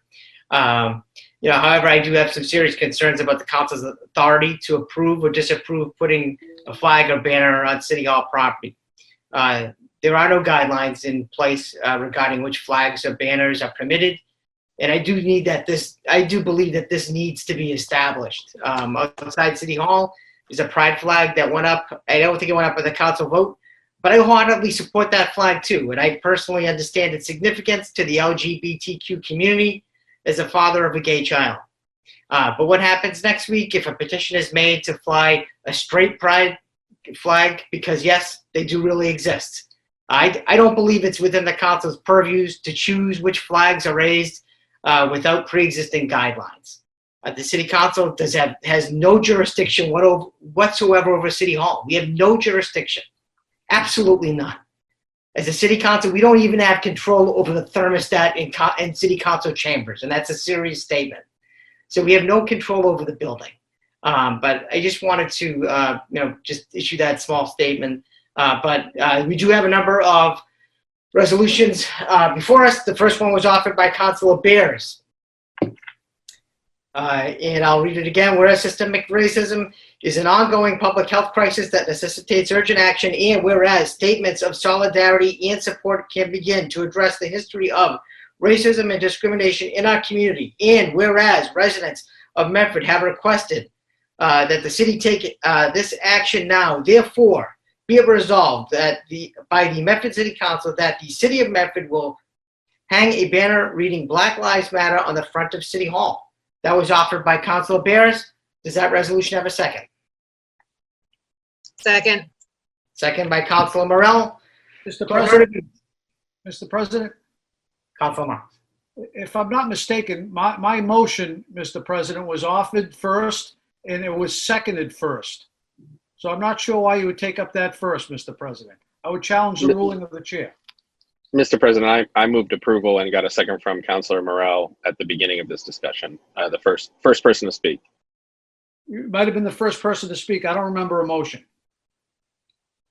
I so move, and then I said I so move, and then Councilor Morell said second, and then I believe the chair acknowledged the second.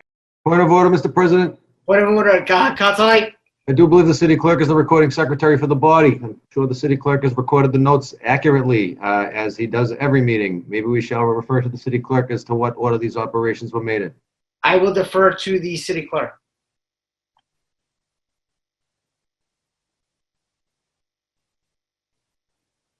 Oops, city clerk, 1 second. City clerk, you're on mute. 1 minute. I'm looking through my notes. The first motion I have is from Councilor Marx. That's correct, Mr. President. I don't think, Council Beers, I don't think yours had a second because they specifically said. Mr. President, the record so reflects, Mr. President. Asked and answered. Can we please move on? Okay, so Council Beers, there was no second when you mentioned your resolution. I asked for a second. There was no second. That has been reflected in the minutes as well. And then at that point, I believe maybe Councilor Knight spoke next, and then I think Councilor Marks made his resolution. I mean, I accept the ruling of the chair, but I think if we watch the recording, we'll see that Councilor Morrell said that she seconds the motion. The clerk does not have it in his notes, and I don't remember that part either because I specifically stated. Mr. President. Excuse me? Gentlemen, point of order. The gentleman stated that he was not going to question the ruling of the chair. Okay, so that means that Councilor Marks' resolution would come up next. Could you read back the resolution, Councilor Marks? I'm sorry, Clerk Hurtubise. Councilor Marks moves to receive and place on file, and then requests that the mayor provide the council with the full description of the standards or procedures the mayor uses in determining what banners or signs will be allowed to be placed on City Hall.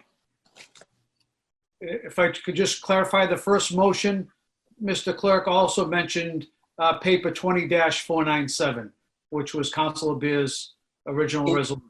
So move to place 2497 on file? Right. Motion to receive and place on file the original resolution of paper 20-497. So is it one joint? On my confusion, Councilor, is it one joined motion or is it? No, they're two separate. Point of order, Mr. President. Could it not be addressed as strike the language in the existing ordinance and replace with? Councilor Knight, can you restate that, please? Could it not be addressed as strike the language in the existing paper and replace it with the following amendment? I think that is something that could be done. I prefer we go with what we have, Mr. President. That's what was seconded, and that's what I prefer we go with. So be it. Mr. President, I'd like to move to amend to ask the clerk to check the recording to see if this motion is in order. Point of order, Mr. President. Point of order, Councilor Knight. The proper procedure would be to question the ruling of the chair. The chair is the parliamentarian of the meeting. The chair has relied on the opinion of the city clerk. The city clerk has made that. Now, if the gentleman wants to question the ruling of the chair, then he would have to make that motion and question the ruling of the chair here on the floor, at which time we would vote as a council as to whether or not we support the decision that the council president made or not. Councilor Beers, I have in my notes here that I have nothing. So what happens is my notes here, I usually write down, it says offered by Councilor Beers, and I usually put slash and whoever makes the second. I have no slash, I have no second. And then I have Councilor Marks. He made his resolution and it was seconded by Vice President Carviello. That's fine, Mr. President. I'm not going to challenge your ruling once again because I know I'll lose, but I will bring it up when we discuss the records next month. Thank you. Thank you. There's no instant replay. Okay. No, So but there is truth and falsehood. Clerk Hurtubise, please call the roll. Councilor Bears. This is on the first No. one. Oh, it's out, sorry, hang on a second. I want to make sure there's two separate motions. This is the first motion to receive the paper and place on file, and the Yep. second motion is the request to the mayor. Correct? Yes. First one is to receive and place receive 2497 and place on file. Thank you. Thank you.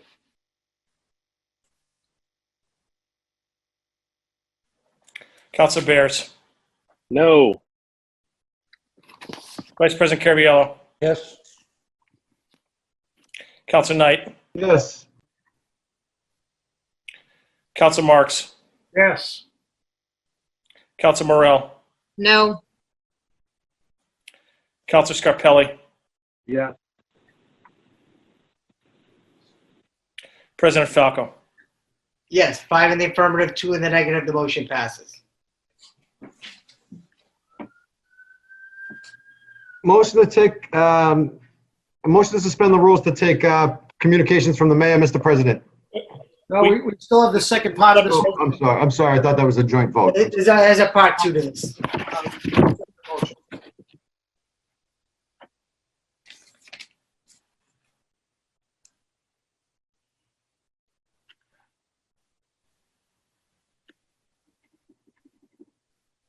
Clerk Hurtubise, Yes. do you want to read the motion?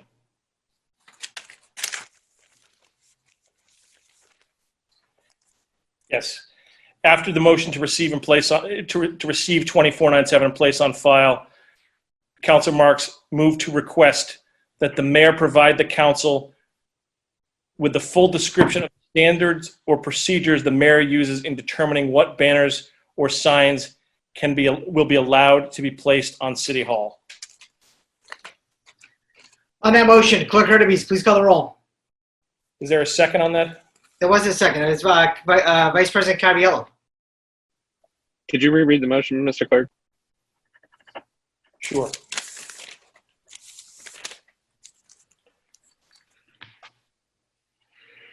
The motion is requesting that the mayor provide the council with the full description of the standards or procedures the mayor uses in determining what banners or signs will be allowed to be placed on City Hall.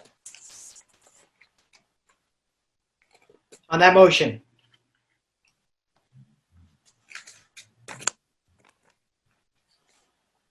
Clerk Hurtubise, please call the roll. Councilor Bears. No. Vice President Caraviello. Yes. Councilor Knight. Yes. Councilor Marks. Yes. Councilor Morell. No.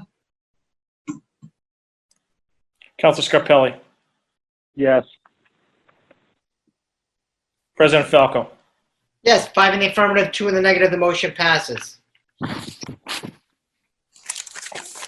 20-498.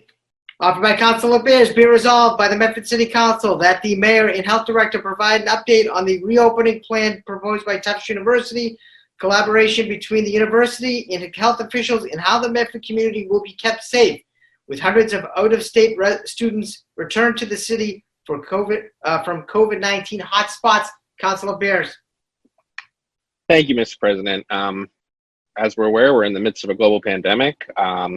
The governor of the Commonwealth has abdicated his responsibility to provide clear guidelines for both elementary and secondary education, as well as our institutions of higher learning. So I have heard from many residents who are deeply concerned about the reopening plan that's been proposed by Tufts University. I do want to also mention that the mayor and the mayor's office has sent a letter to President Monaco at Tufts, and also that the mayor has received a response to that letter.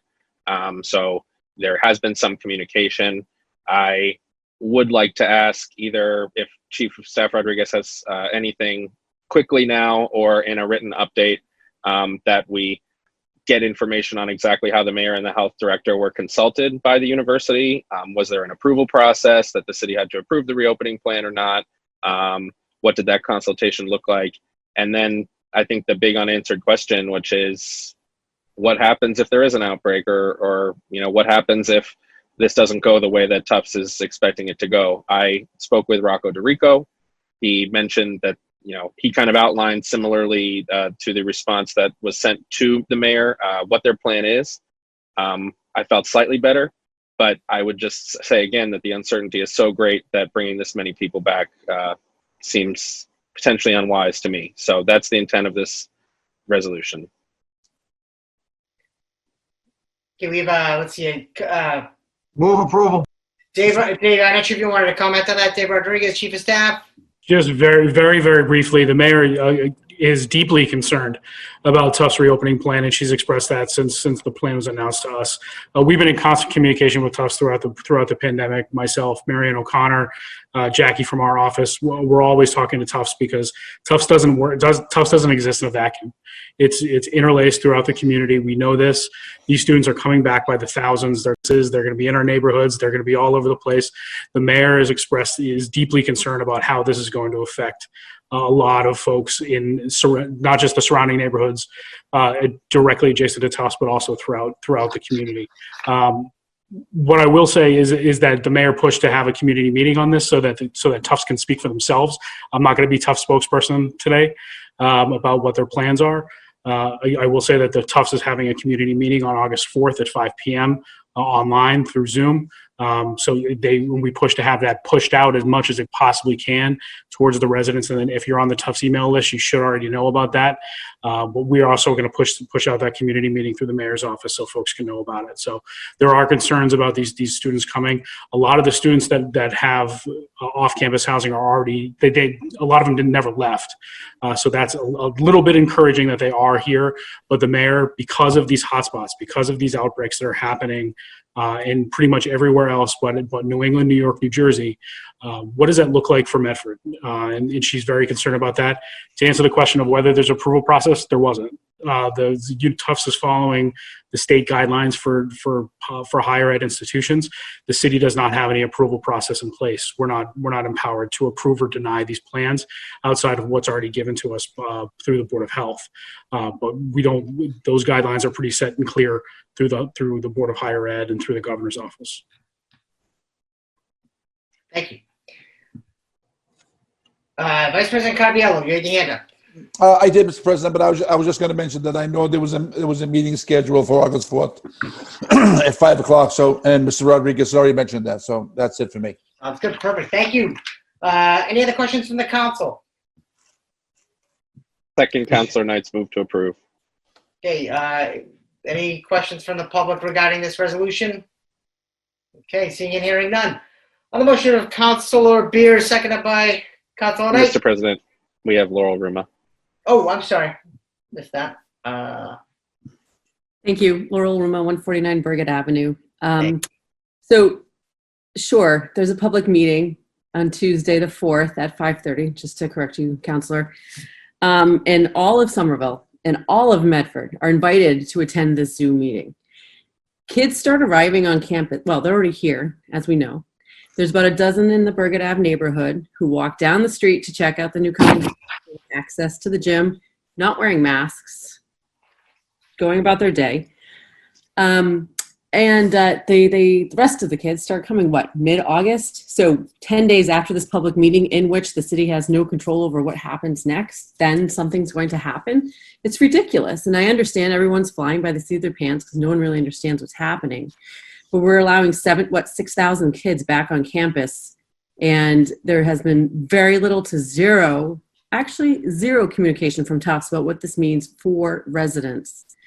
And those of us who live next to the university are very concerned about this. And I understand the city can't do much, but I sure would have liked to see a lot more than what has been done. Thank you. Thank you. On the motion of Councilor Beer, seconded by, I believe it was Councilor Knight. Clerk Hurtubise, please call the roll. Other way around.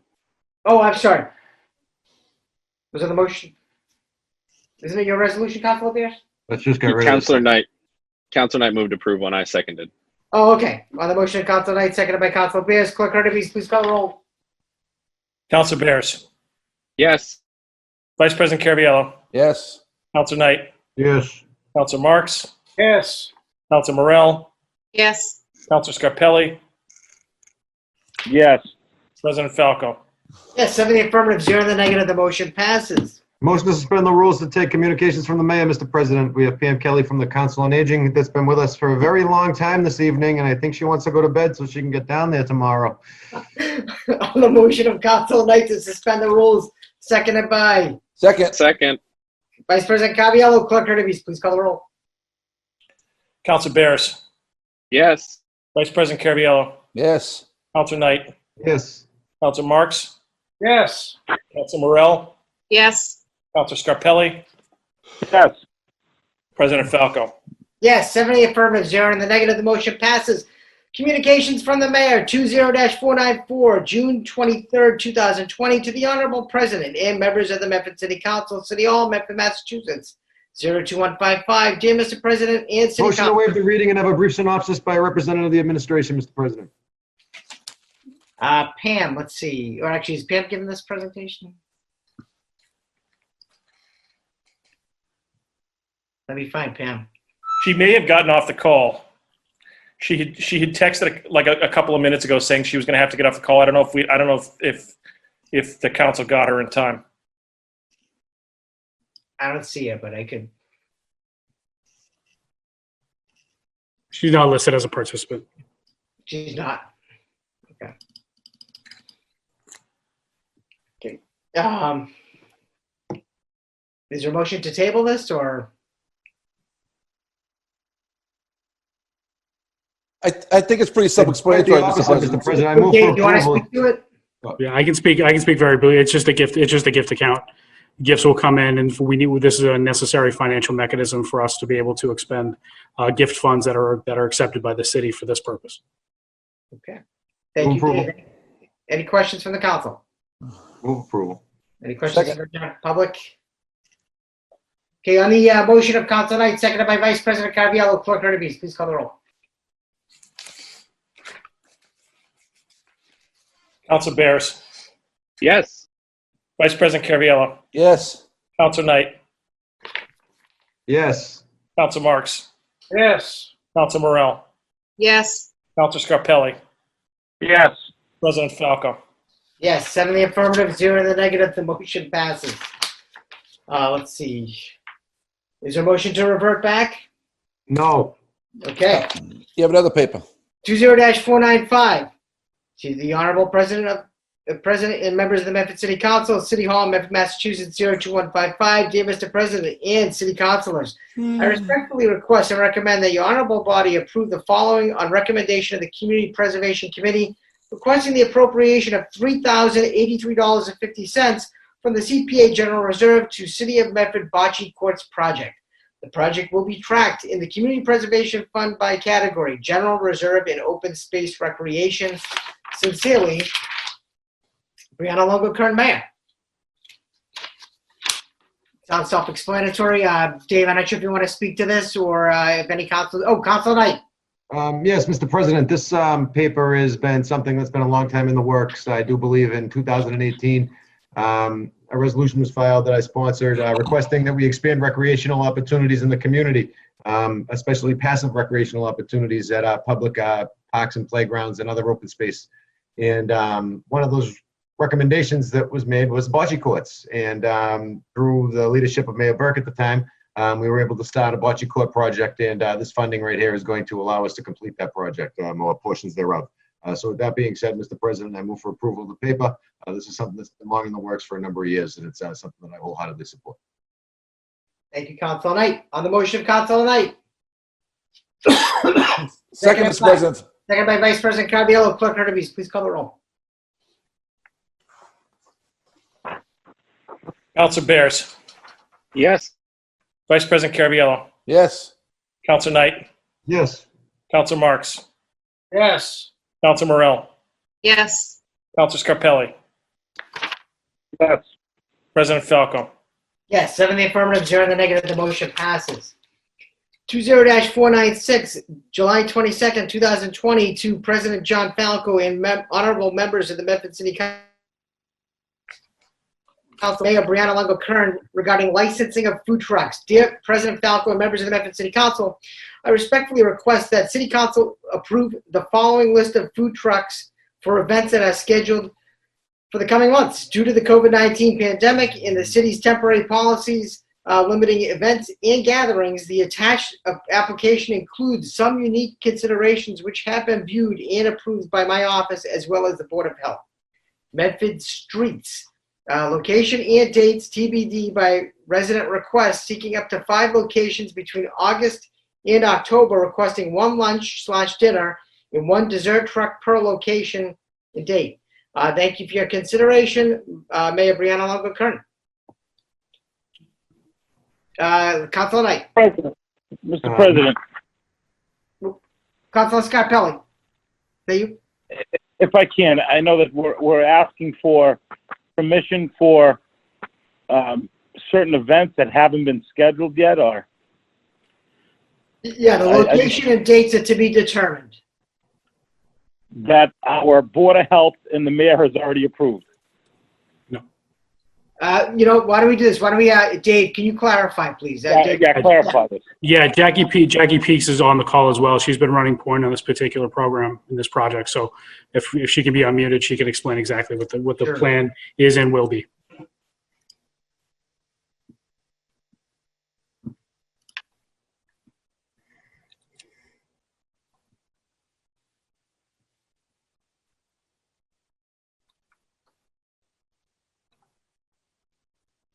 I'm trying to find it. 1 minute.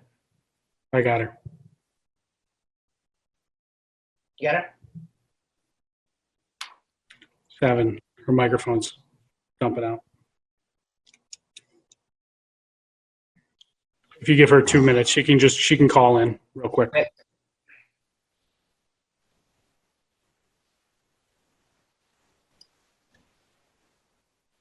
Oh, there she is. Okay.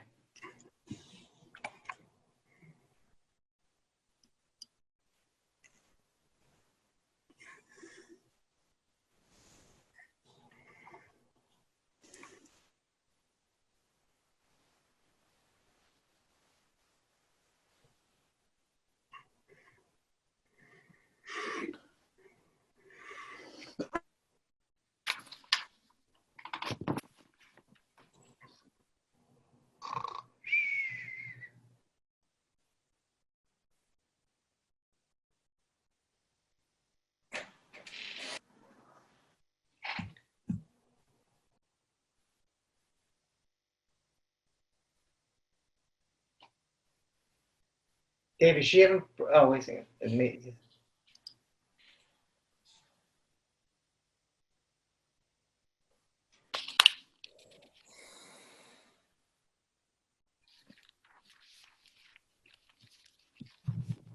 So is Jackie having problems with her? Jackie, can you hear us? Okay, we can't hear her. Motion to table until the administration can provide us with the dates and locations, Mr. President. Okay. On the motion of Councilor Knight to table, seconded by Second. Councilor Scarpelli. Clerk Hurtubise, please call the roll. Hang on just a second.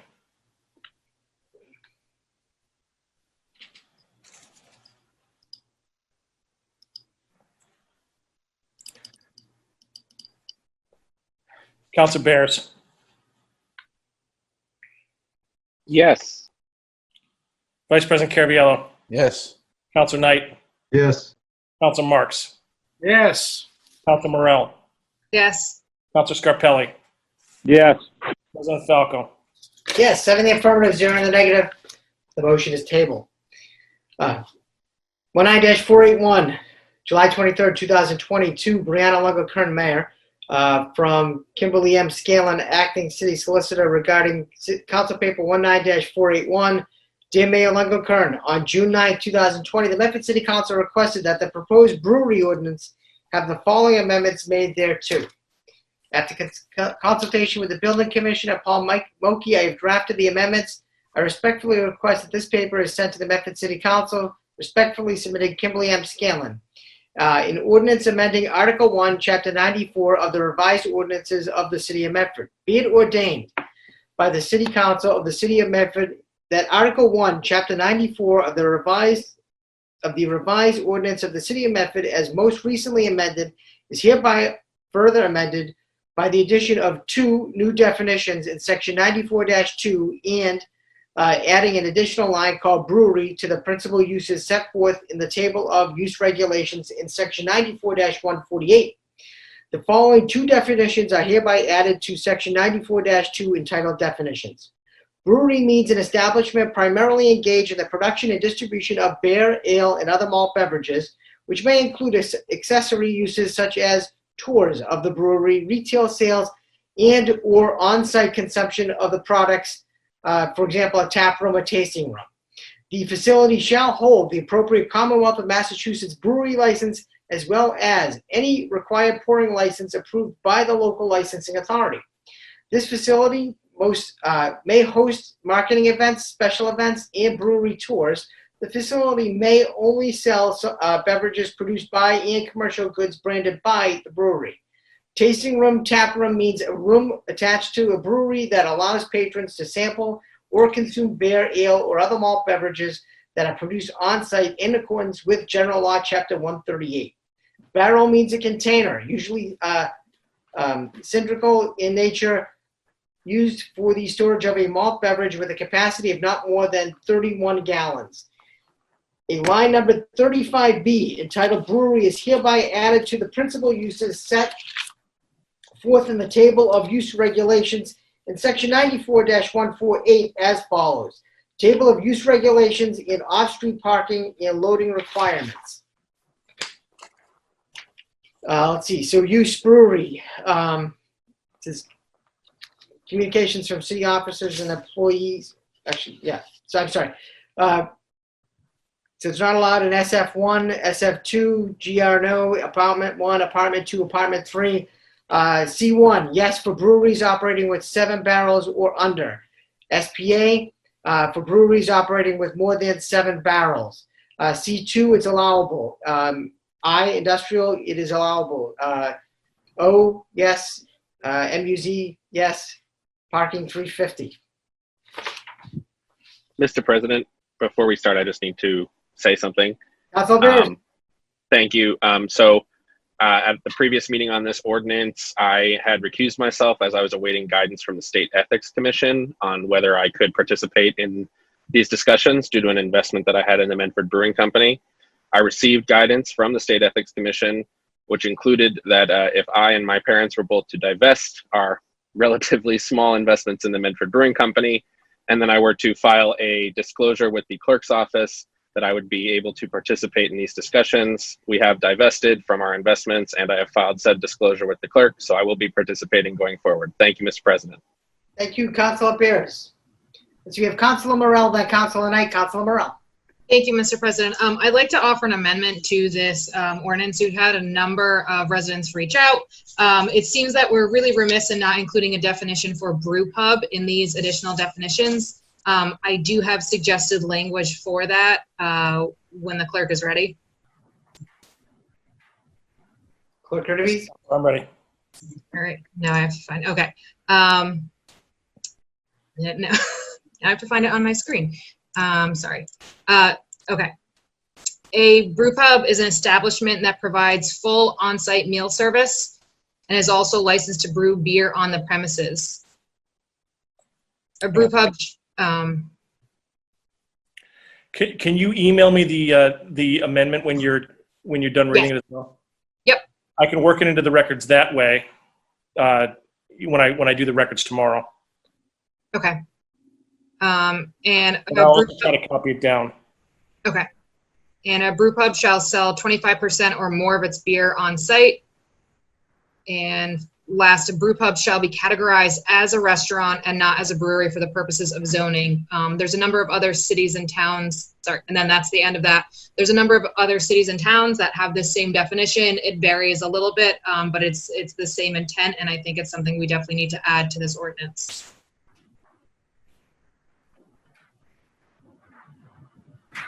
That's an amendment by Councilor Morell. Yes. Okay. Councilor Knight. Mr. President, this is a paper that's been 2 years in the making, 2 years in the works. It's gone through a very lengthy vetting process. I believe we started this in August of 2019. It went to the Community Development Board. It came back to the council. The council failed to act in the specified timeframes that are outlined under Chapter 48 of the general laws. So as such, this paper is going to be required to be referred back again to the Community Development Board because I do not believe we completed that task within the requisite 180 days before, from when the paper was introduced. So with that being said, I respectfully request my colleague withdraw her amendment to the paper that's gone through such a lengthy vetting process, and that we send the paper to the Community Development Board for their review and recommendation, at which time it will be reported back to the council, which and then we'll have a public hearing. And that public hearing will take place, after which then we'll be able to be allowed to vote on the paper for a third reading. I think that it might be important for us to get the solicitation from the Community Development Board on what they think about this change in the definition. The paper that we were working off of was based upon their previous recommendations. So I think that it's very important, Mr. President, if we want to keep this thing moving through the process, that we do so with post haste, and amending it at this level in the game I don't think is a necessary requirement. Number one. Number two, I think that, when you look at the state regulations that define what a restaurant is, the Architectural Access Board has put out regulations that define what a restaurant is. It's 521 CMR 17. Restaurants shall be included but not limited to cafeterias, lounges, bars, and other places open to the public where food and beverage is sold. So I don't think that any place that serves food or beverage in there will be classified otherwise based upon the standard that's been established by the state. And we all know that the state statute would supersede any local ordinance. Number two, if we look at Chapter 138, which is the liquor laws in the Commonwealth of Massachusetts, the liquor laws in the Commonwealth of Massachusetts create 3 definitions for breweries. And those 3 definitions are a farmer's license, a pub brewer's license, or a manufacturer's license, Mr. President. So when we're creating certain definitions, I think that it's important that we, number one, have legal counsel be advising us and helping us draft these items. Number two, that we have the building commissioner present to discuss with us the impact and application. So at this point, I think that it's premature to amend the paper. I think that the appropriate step that would be in line with past practice would be to refer it to the Community Development Board prior to amendment, and then we have the ability to address it going forward. But, that's my position on it. I respectfully request that the counselor make that change, but I understand if she does not want to, and I support her opinion either way. So thank you very much for indulging. Thank you, Councilor Knight. Councilor Morell, did you want to speak? Yeah, I won't withdraw the amendment, and I don't see why we can't add this amendment and then it goes to the CD board and get their opinion on all of these pieces together. And just point of note, I was not on the previous council that failed to act on this. Thank you, Councilor Morell. Questions from the councilors? Mr. President? Councilor Marks? I disagree with my colleague, Councilor Knight. I believe that this is an appropriate time. The paper is currently before the council, and if we want to get it properly vetted through the Community Development Board, which would be a public hearing through the Community Development Board, I think this would be an ideal time, actually, to get this particular language vetted. And then it has to come back to us, and we can have our legal counsel, Kim Scanlon and KP Law, take a look at the language to make sure it's appropriate.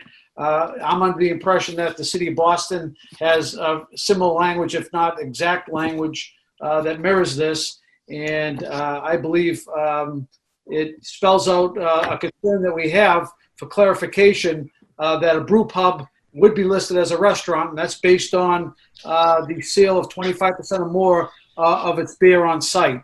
And I think that's a great distinction and something that's needed in our community. And so I would support moving this forward tonight. Thank you, Councilor Marks. Okay, let's see. Any other questions from the council or comments? Okay.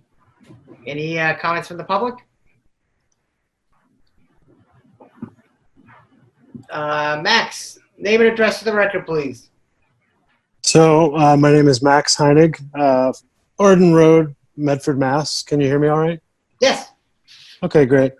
So, basically I'm the co-founder of Medford Brewing Company, and what this amendment would allow us to do would be to basically, open up, if we were zoned correctly, zoned as a restaurant, we'd be able to open up a place to serve the community and to basically, follow all the regulations in terms of how much beer would be made, but basically to serve food and to be zoned the way that brew pubs are zoned in Boston, as essentially a place where you can both get food and also have a drink. And I've been in constant contact with Alicia Hunt, and basically spoken about some of the concerns. And I feel like we would make a really positive contribution to the community. The people who live in the neighborhood that I've spoken to are very positive about the possibility of us finally getting a brick and mortar place in Medford. We're excited to get started, and we feel like at this time, so many people are kind of hesitant to start a new business.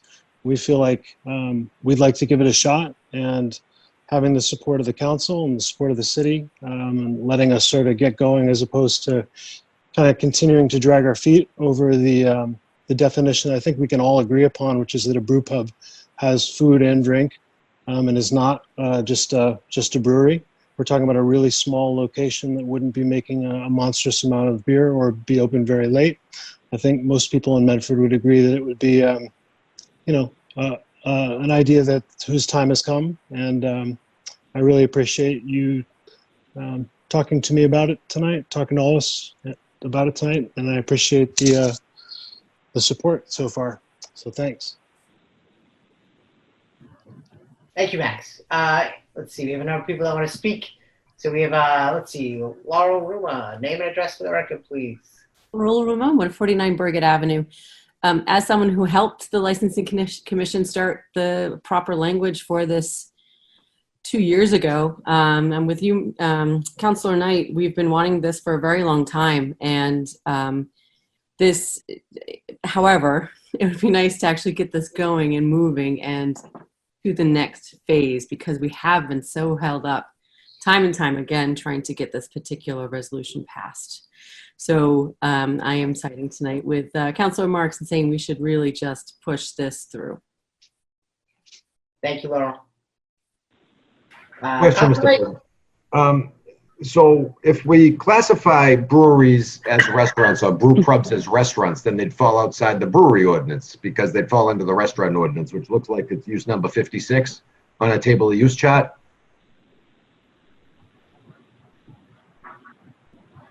Which would be retail sales and consumer services. So by right, as a restaurant, in C1, C2, you're allowed. In industrial, it's a special permit by the council. In an office, it's a special permit by the council. In a mixed use, it's allowed. In an apartment 2, it's a special permit by the council. So I'm confused as to what the amendment does. I mean, if we're defining that a brew pub is a restaurant, then it would operate outside the scope of the brewery ordinance. Are we amending the brewery ordinance to define brew pubs as restaurants? If we do that, are we amending the table of use chart to require that they fall under the new draft that's been put out, or are we asking that they be addressed under use 56 in our existing zoning use chart?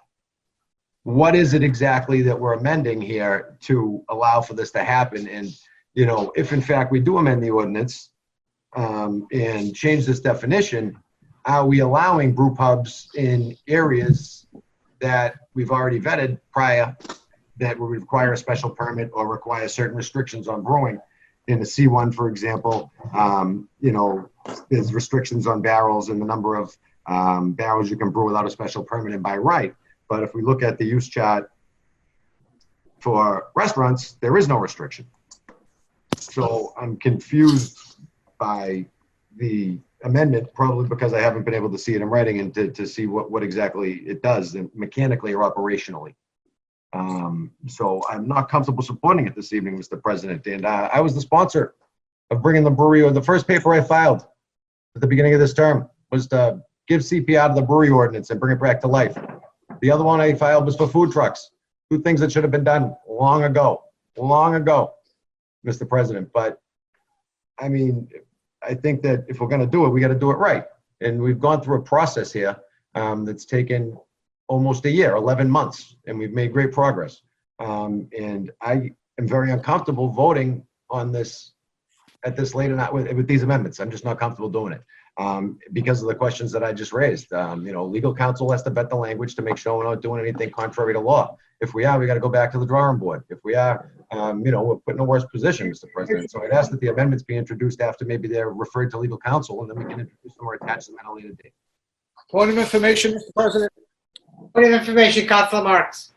I thought was mentioned at the outset that we have to go through this process all over again anyways, because we didn't make the time constraints that were imposed on this council. So this is nothing more than adding a definition to the current brewing ordinance that we have that's going to properly be vetted once again.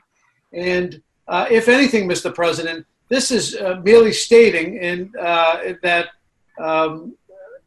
food will be 75% of what's sold in the establishment, which would make it a restaurant, and only 25% can be of a brewing nature. So it's actually very different than the other definitions, where it heavily relies on the brewing and not the food. And so this is more food related than it is brewing. And I think it fits well into this ordinance because it gives people an option, Mr. President.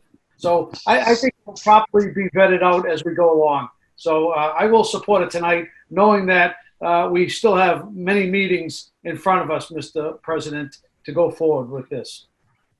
I just do think it's important to point out, Mr. President, that the unamended paper before us is the paper that the council had reported out favorably and asked to be placed on the agenda.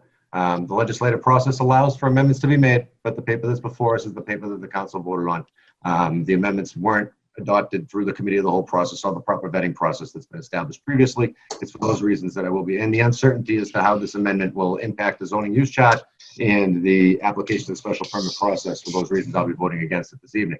I support breweries. I was the sponsor of the resolution, but I didn't understand when I got emails today. I didn't understand what they were talking about. Support the Medford Brewing amendment. I didn't know what that meant. I thought we were making an ordinance for breweries in the city of Medford. And apparently this is an amendment for Medford Brewing, which was my misconception. So with that being said, Mr. President, I'll rest my case, Mr. President. I'm not comfortable voting for it this evening for the reasons that I stated, and so be it. But it's definitely a worthy endeavor, and it's something that, once it gets through the process for a third reading, I'll be happy to vote for it after I understand it a little bit better. But as of right now, I'm not comfortable doing that. Mr. President, just if I could add, Councilor Marks. We were fortunate enough and I appreciate all the work Councilor Knight did on this, believe me, and other members of the council. We put a lot of time and effort into this, as well as Mark Rumley, former city solicitor, who actually got this ball rolling as well, Mr. President. But we were fortunate enough to have a couple of Medford residents that are in the brewing business to assist us and help us along in crafting this ordinance to make it work for the city of Medford. So I only see that as a positive, that we had the ability to have someone there give us some guidance. And there was many times that we asked for guidance to make sure we crafted something that wasn't a Somerville ordinance or a Cambridge or Boston, but a Medford ordinance to see how it worked for us.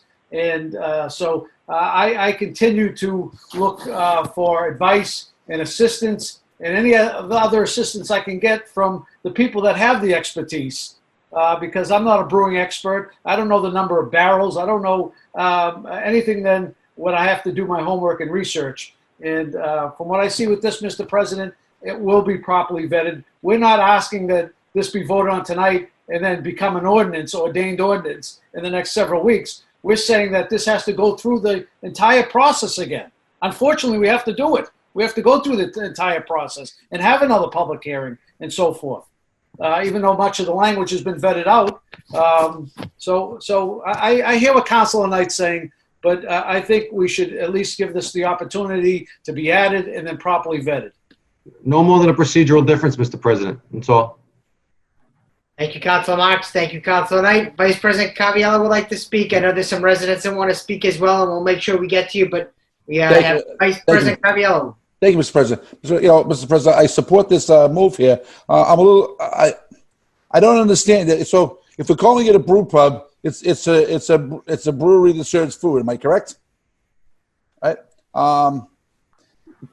To make to simplify the matter, why doesn't Mr. Hennig just buy a restaurant and apply for a beer and wine license and bring his beer in there and sell it off tap? I mean, that would sort of simplify the process to him. Maybe I'm missing something there, but I say I know the property they want to buy, and I say they open up a restaurant, they get a beer and wine license, and they bring in their beer and they sell it there. Am I incorrect in what I'm saying? So I think someone wants to respond to your question, Council. Nick, maybe Nick, if you want to respond to that. Yeah. So we have Nick, name and address for the record, Nick. I'm trying to unmute you, Nick. 1 minute. Are we there? Name and address, please. Excellent. My name is Nick Blythe of 20 Dutton Circle in Medford. Again, thank you everyone obviously for listening to us. And again, I mean, the reality is we're trying to open a small business. We've been working in the community. We are entirely community founded, and everything we do is all about the community. We want to build a place that basically people of the community can come to. They can hang out, they can enjoy themselves. We make beer. As the councillor pointed out, yes, we want to buy a restaurant that's currently zoned as a restaurant. And yes, we want to make our beer and serve our beer, the Medford beer, in that restaurant. Right. That's really what we would like to do. Not only that, but this also then allows other potential brewing type companies to do a similar thing. I mean, the reality is right now, I'm hearing everything about the tax problems. There's not enough money coming in. There are no businesses being started. And Councillor Knight, for example, is very, very keen to tell us how he's very forthcoming with everything. But sadly, everything he seems to say seems to be quite negative versus let's look at the positives here of what we're trying to achieve overall in what we do. Now, I understand process, and perhaps I shouldn't say this at this stage, but I was very disheartened at the last meeting where a certain thing was seconded, and then when it didn't go the certain way of someone, then they decided then to pull the, it's been too late to do this. But that aside, the reality is we are looking to open a small business in Medford that celebrates Medford, that our products are named after ships built in Medford. Our latest product, for example, is called Phantom. The Phantom is a ship built in Medford. Our logo is the President. Guess what? Another clipper ship made in Medford. Our company is called the Medford Brewing Company. What we're asking for is not anything crazy. What we're asking for is for essentially, we found a location that people loved for 30 years. It was a restaurant. It's in a weird zoning location. And so realistically, what I'm saying is we said we would like to purchase this, restart a Medford business. I mean, I hate to say it, how many businesses are opening in Medford right now? Are we pro-business in the city? Or are we, no, let's just hide behind some tape that we can pull here and we can do these things? These are the questions, because quite honestly, we're at a stage now where the Medford Brewing Company might have to stop being the Medford Brewing Company and move to another city where we're actually allowed to operate and try and do something for that city.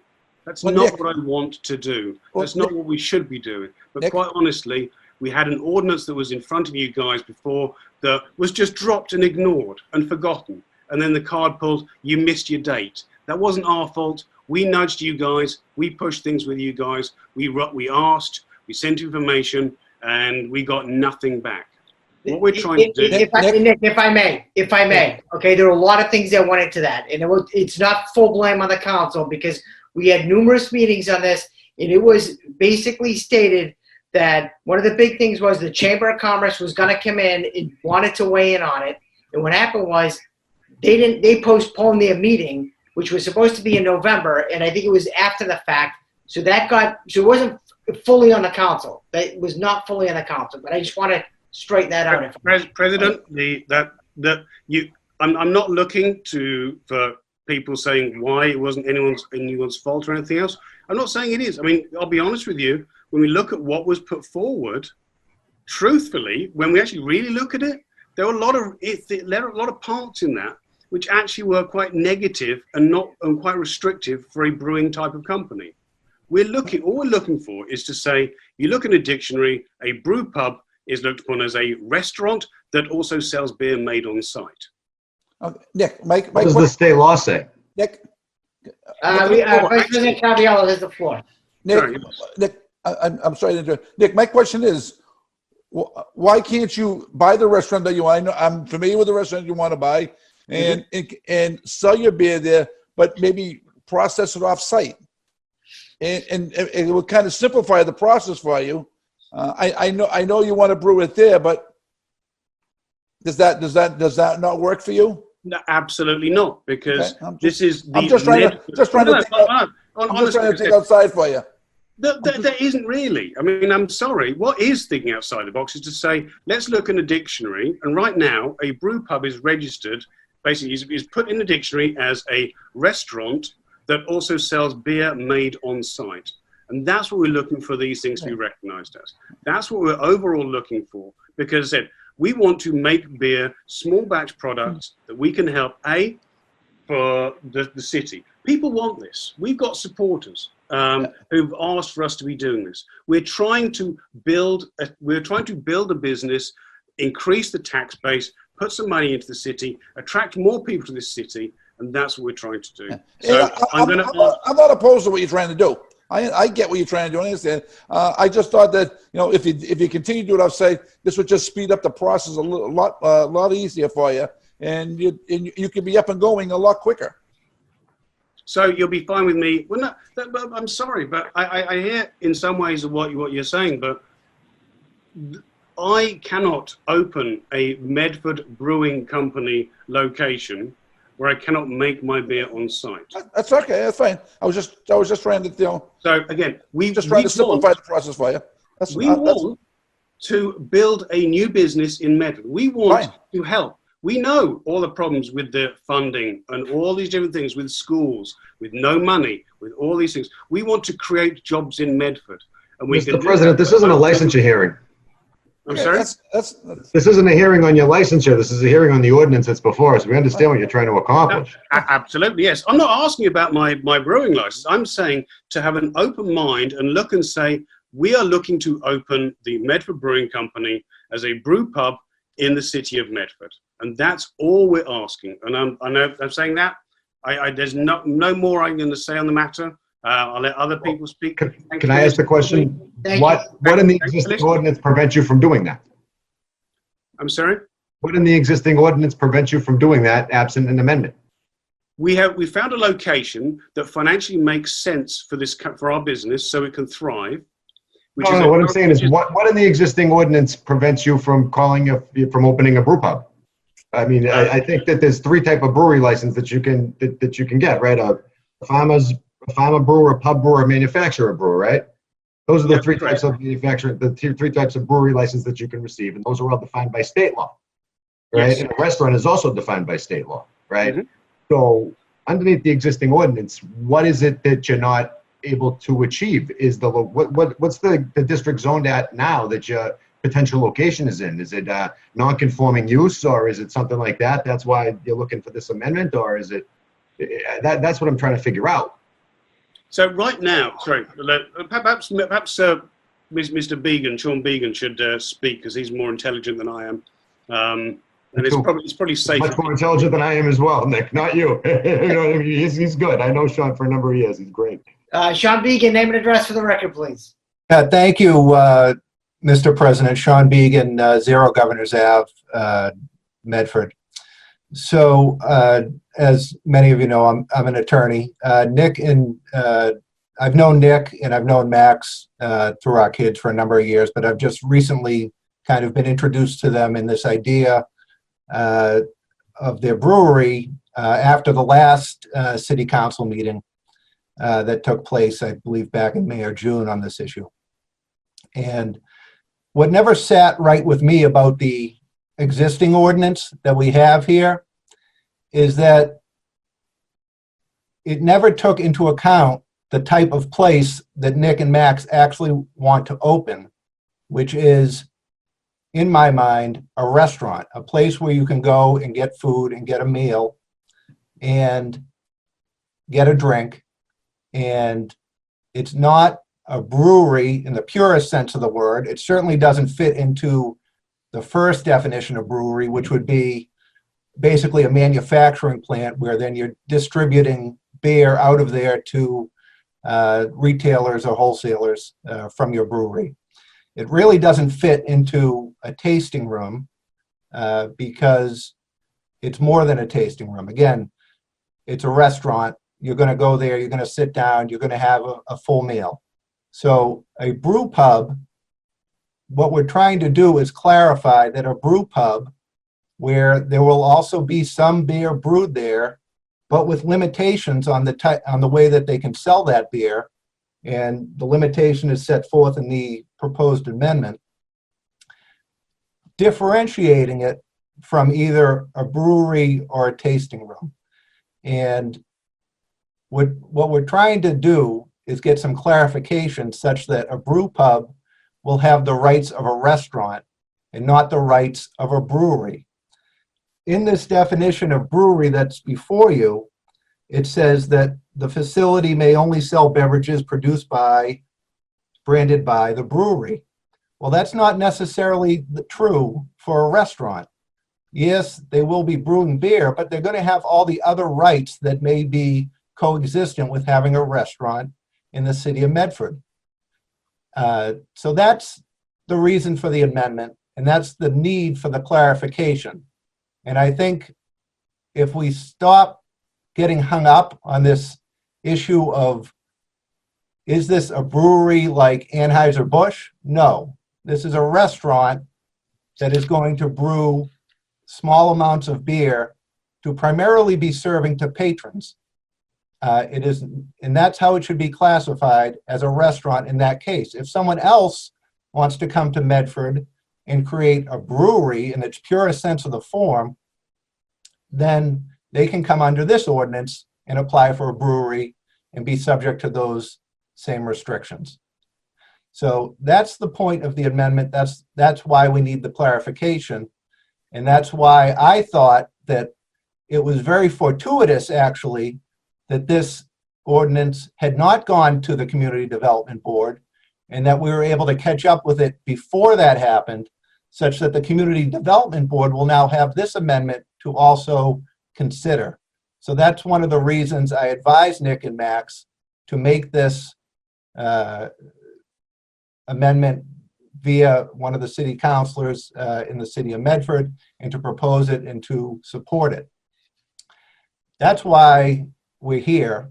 That's why the clarification is needed. And I do want to kind of circle back to a point Nick made, which is, if these two guys have the guts to open a restaurant during COVID-19 pandemic, when no one in their right mind is opening a restaurant, and bring some potential tax revenue in this town, let's support these guys and get behind them. They've had a really, and it's no one's fault because it's just the way government runs, but they've had a very interesting experience with trying to kind of see how something gets made in the city in terms of legislation. And I think they've been waiting about 2 years. Meanwhile, they've been growing their brand. They've been bringing in new loyal followers, all of who want to come to their Medford Brewery restaurant. So let's pass this amendment, move it on to community development. We'll have to see what they say, and then we'll take it from there. But I don't see what the hangup is with this amendment being passed or being added to this ordinance, which still has to be reviewed anyway by Community Development Board. So I hope I've clarified some of the reasons why we're here and why I think it's a necessary amendment, and why I told Nick and Max to pursue it. Councilor Knight, then Councilor Bears. Councilor Knight. We should let you go first, Sean.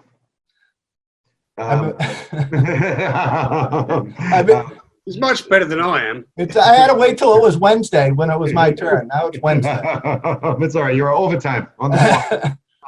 So ultimately, what we're doing is we're not moving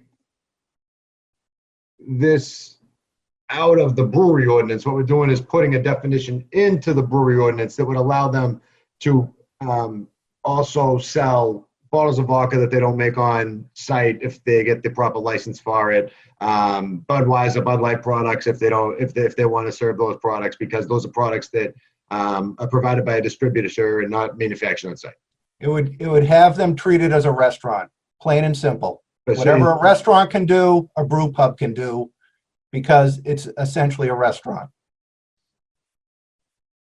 And then the limitations on the production or the sale is capped at 25%. Can you clarify that So again? the way the amendment is written is, in being proposed, is it says, the brew pub shall sell 25% or more of its beer on site. And I think that is a key difference between a brewery, because we're talking about now distribution, right? A brewery is distributing beer out of its brewery, 95%, 99%, all the time. A brew pub is not. It's selling most of its beer to its patrons. And that would come down to what state license you obtain, right? And that would depend on what state license they can obtain, and they would need I think it's a brew pub license, actually. They know better. I think, yeah, Nick knows a little bit better than me as to that specific state license, I think. But there is a specific license for this setup.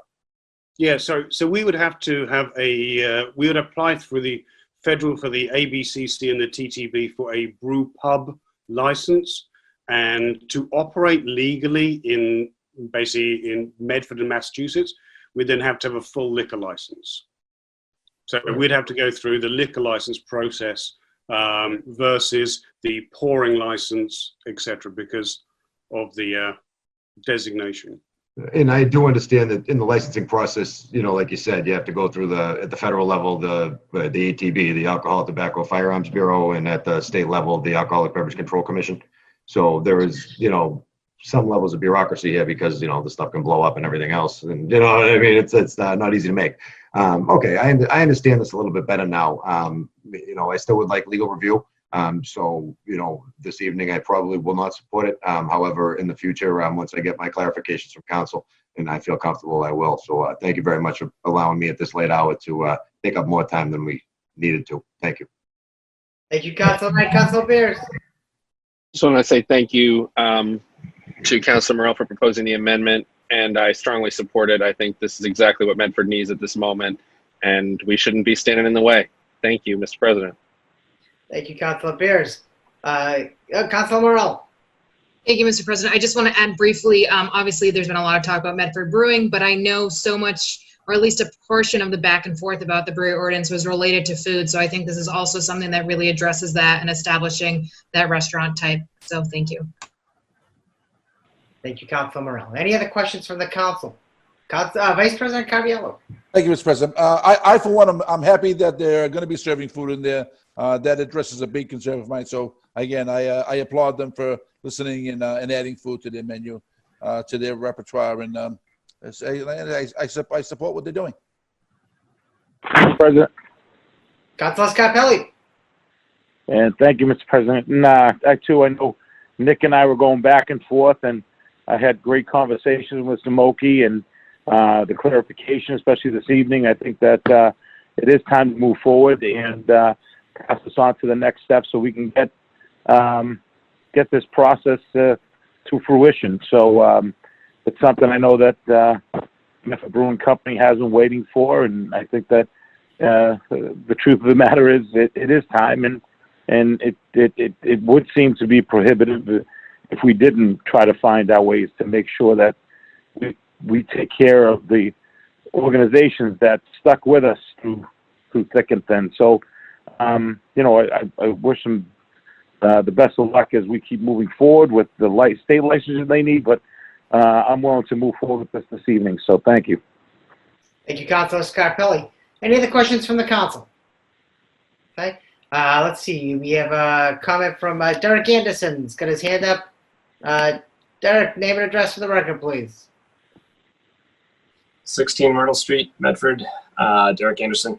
I just want to say I support this amendment. It's been a long time coming, and I highly encourage City Council to move this through as quickly as possible and not delay any longer, particularly in a pandemic where we have a small business owner trying to get something started here. Okay, thank you. We have a number of other people that would like to speak. Let's see. Benjamin Johnson, Name and address for the record, Benjamin. So 18 Curtis Street, Ben Johnson. I live around the corner from this place, and I've seen what Goldilocks has done to the neighborhood, and it's been awesome. And if we have a small local bistro restaurant that serves local beer, that is phenomenal. That would bring so much to this sort of area here. I also met Max about 4 years ago. I grow hops. I'm a home brewer as well, and I gave Max a bunch of my hops. And at one point, when he was at my house, he mentioned that he was going to start a brick and mortar place, and I was like, "Well, that's a long time off. You're just starting out." And he said, he would love to have like a local cask small, which is like a 5-gallon beer that he would brew that would have local hops. And if my hops could supply that, I'm way into that. That's so cool. So, bringing a little local to the area, this location right around the corner is not that far. It's a stone's throw away from where ships were built in Medford, and Medford Brewing Company has that ship right on their masthead. So, hey, I'm all for it. Great. Thank you, Benjamin. Jim Crott, name and address for the record, please. Hi there, my name is Jim Crott. I live on Winter Street, number 22. Winter Street is actually the cross street of where Nick wants to open up this place. It's the old Moulton's restaurant. I'm very familiar with it. I actually meet Ben in the morning at the bus stop when we drop our kids to the bus. So we're very familiar with that spot and the whole neighborhood. So I just want to echo what Ben said, in that the neighborhood is really craving for something like this. And as Ben also said, Goldilocks is really leading the way there and showing that the neighborhood really wants some new businesses to come in, and that they would support it. I would definitely support it. I know a lot of people on my street would support this kind of endeavor. And I think it's great. It's run by two locals. They want to invest in the community. I think it's going to be otherwise. I don't know when the next person will be to come along to buy that building, but I fear that it's going to be there for a long time. So I would just urge you guys to give these guys a helping hand and let them move along and invest in Medford and do something positive, because I think the residents of this neighborhood, Medford Hillside neighborhood, would really appreciate something new and positive coming, like their little brew pub. So thank you for your time. Thank you. We have, let's see, Carolyn Morrison. I'm trying to unmute. Okay, name and address for the record, please. Carolyn Morrison, 26 West Street. I just wanted to echo what Ben and Jim just said. Being on West Street, I'm also right around the corner from Goldilocks and the proposed location, and I think it would be a wonderful addition to the neighborhood, so I hope that we can push this through. Thank you. Thank you. Okay. Any other comments from the council? Okay, the chair awaits a motion. Motion to approve as amended, Mr. President. On the motion, Councilor Beers to approve as amended by Councilor Morell, seconded by. Second. Motion to sever. Okay, there's a motion to sever the Amendment from your main motion. to sever the amendment for the main motion. Yes, sir. Okay, so there's a motion to sever these on that motion. Clerk, seconded by. There's a motion to sever. Have a second. Second. Second by Councilor Scarpelli. Clerk Hurtubise, please call the roll. Which roll am I calling first? Council Bears or Council? Amendments first. Okay. Yeah. Okay. This is on the motion to sever. Correct. Council Bears. Wait, are we voting on the amendment or the motion to sever? Motion to sever first, then the amendment. On the amendment. Yes. To sever? I vote on the motion to sever. Yes, motion to sever. Okay. Yes. Vice President Caraviello. Yes. Counselor Knight, Yes. Counselor Marks, Yes. Counselor Morell, Yes. Counselor Scarpelli, Yes. President Falco. Yes, I believe that's 7 in the affirmative, 0 in the negative. Motion to sever is passed. On the amendment offered by Councilor Morell, seconded by Second. Councilor Bears. Clerk Hurtubise, please call the roll. This is on Counselor Morell's amendment with a second from Counselor Bears, correct? Correct. Counselor Bears, Yes. Vice President Caraviallo, Yes. Counselor Knight, No. Counselor Marks, Yes. Counselor Morell, Yes. Counselor Scarpelli, Yes. President Falco. Yes, 6 in the affirmative, 1 in the negative. The motion passes. On the main motion. Let's see. And- Sever- Motion to refer the paper as amended to the Community Development Board? Second. Okay, on that motion by Councilor Bears, seconded by Councilor Knight. Clerk Hurtubise, please call the roll.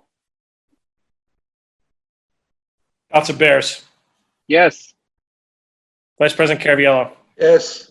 Counselor Knight, Yes. Counselor Marks, Yes. Counselor Morell, Yes. Counselor Scarpelli, Yes. President Falco. Yes, 7 in the affirmative, 0 in the negative. The motion passes. The paper will now go to the Community Development Board. Thank you. Mr. President, motion to revert to the regular order of business. We have one more paper. You want to get through? Yo, can we get through one more? The election day stuff. Yes. That's fine. Okay. 20-472 memorandum to President John Falco and members of the Medford City Council, CC Registrar of Voters from Adam Hurtubise, City Clerk, regarding Ward 3 Precinct 1 polling location, July 23rd, 2020. This is a follow-up paper to 20-472 from last month, as I reported in June. The former Lawrence Memorial Hospital site will not be available as a polling location for the September and November elections because of the ongoing construction and because of COVID-19 concerns. When I became aware that the LMH campus would not be available as a polling location, I began identifying a new potential polling location for Ward 3 Precinct 1. I sought guidance from the Election Division of the Office of Secretary of the Commonwealth on designation of a new polling place. I reached out to the Commander Richard Martin of the American Legion post at 321 Winthrop Street. Commander Martin graciously volunteered the Legion post as a polling place for both Mr. President, move for the Reader's Digest version. On the motion of Council Knight to get a brief synopsis from our city clerk. City Clerk, could you please give us a brief synopsis of the paper? Yes, thank you. As I mentioned at the last meeting in June, we have lost the Lawrence Memorial Hospital as a polling place because of construction, because of COVID concerns. Because of the late date, it put us a little bit behind the 8 ball in terms of finding a polling place. Commander Richard Martin from the American Legion Post 45 on Winthrop Street, volunteered his location as a polling place for 3-1. Neil Osborne and I, along with 2 members of the Commission on Disabilities, visited on July 1st. We found it more than adequate as a polling place. It has ample parking in back. It has handicap parking spaces. We can also add. It has I think 4 marked handicap spaces along the side. It has ample parking in back. We can also put some temporary handicapped spots in front.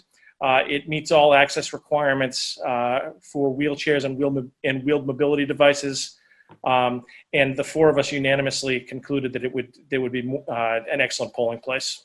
So because of the timelines we're up against with a 20-day notification period before the election, I'm asking you to designate the American Legion post on Winthrop Street as the temporary polling place for Ward 3-1 for the September and November elections, so that I can get the 2 reverse 911 calls out and the postcard out all within the 20-day deadline before the September 1st election. So moved, Mr. President. Okay, on the motion of Councilor Knight, seconded by Councilor Bears, Clerk Hurtubise, please call the roll. Actually, if I may, are there any questions from the public? Or concerns? Okay, seeing and hearing none. Clerk Hurtubise, please call the roll. Councilor Bears. Yes. Vice President Caraviallo. Yes. Councilor Knight. Yes. Councilor Marks. Yes. Councilor Morell. Yes. Councilor Scarpelli. Yes. President Falco. Yes. 7 in the affirmative, 0 in the negative. The motion passes. Thank you very much, councilors. I appreciate it. Thank you. Motion to refer back to regular business. If I may, Second. we do have Jackie Peaks on the line from the mayor's office, who is available to talk about, let's see, it was Food truck. 20-496, the food trucks. So can we take that from the table and we'll speak on that one? Is that okay with everyone? That's fine. Mr. President, after this, can we wrap it up and table everything and go to bed? I gotta be up at 5 for work. That's up to the colleagues of the. Jankowski is also still here for the grant for the 2 grants allocation. Oh, geez, okay. I'm just getting going, Counselor. Now. Yeah, this is ridiculous. Okay, on the motion to take this from the table, someone make a motion to take this from the table. Motion to take it from the table. On the motion, Vice Second. President Caraviallo to take 20-496 from the table, seconded by Councilor Bears. Clerk Kirby, please call the roll. Councilor Bears. Yes. Vice President Caraviallo. Yes. Councilor Knight. Yes. Councilor Marks. Yes. Councilor Morell. Yes. Councilor Scarpelli. Yes. President Falco. Yes, 7 in the affirmative, 0 in the negative. The motion has been taken from the table. We I read earlier that this is a request from the mayor's office. She respectfully requests that we approve the following list of food trucks for events that are scheduled for the coming months due to the COVID-19 pandemic and the city's. Motion to waive the reading, Mr. President, and allow a representative from the administration please provide us with a brief synopsis, including the dates, times, and locations. Jackie, can you please give us dates, time, and locations and a brief synopsis? Can you hear me? Okay. Yeah. Okay, great. I can give you a brief synopsis first, which will lead into the dates and times. So the Streets program came out of a program called Food Truck Festivals of America. The applicant itself, she was on the call earlier and had to leave, so she apologized. They had initially been working towards a full festival much earlier in the year, obviously, and had done a lot of work around that. And then obviously when the pandemic hit, they completely switched their model. So what they've been doing in other communities around Medford already is there's a program by resident request only. They would provide a food truck, one as it was described in the agenda item before you. That would be either a lunch or a dinner truck, a meal truck, and then potential secondary for like an ice cream, so a dessert truck. They would pull up into the neighborhood, all by pre-order, so residents would essentially be assigned a specific time, no more than 6 people per 15-minute time slot to pick up their food, and then it would be a 3 to 4 hour time window that the truck would be in the neighborhood, and then they would leave. So it's not a typical event. It's just the process that we have in place, which is why it says event on the form. So just want to clarify that this is not a true event due to the situation that we're currently in with the pandemic. So they don't currently have resident requests before them. So they are asking for consideration, if the council would be willing to do so, to between the months of August and October to allow them to do. They had requested between 5 and 8 total. The mayor issued approval for up to 5 within that time frame. And I do have the application that they submitted with significant information that I can provide to you if you do not already have it. And I can answer any questions that you may have. Council Knight. So what's this, kind of like Peapod, but it doesn't go to your door, you gotta run up to the car and pick it up? So if a resident, for example, would request or talk to their neighbors that they would want to have this program on their street for a certain date and time, they would notify their neighbors and then pre-order online for whatever the truck is for that specific day.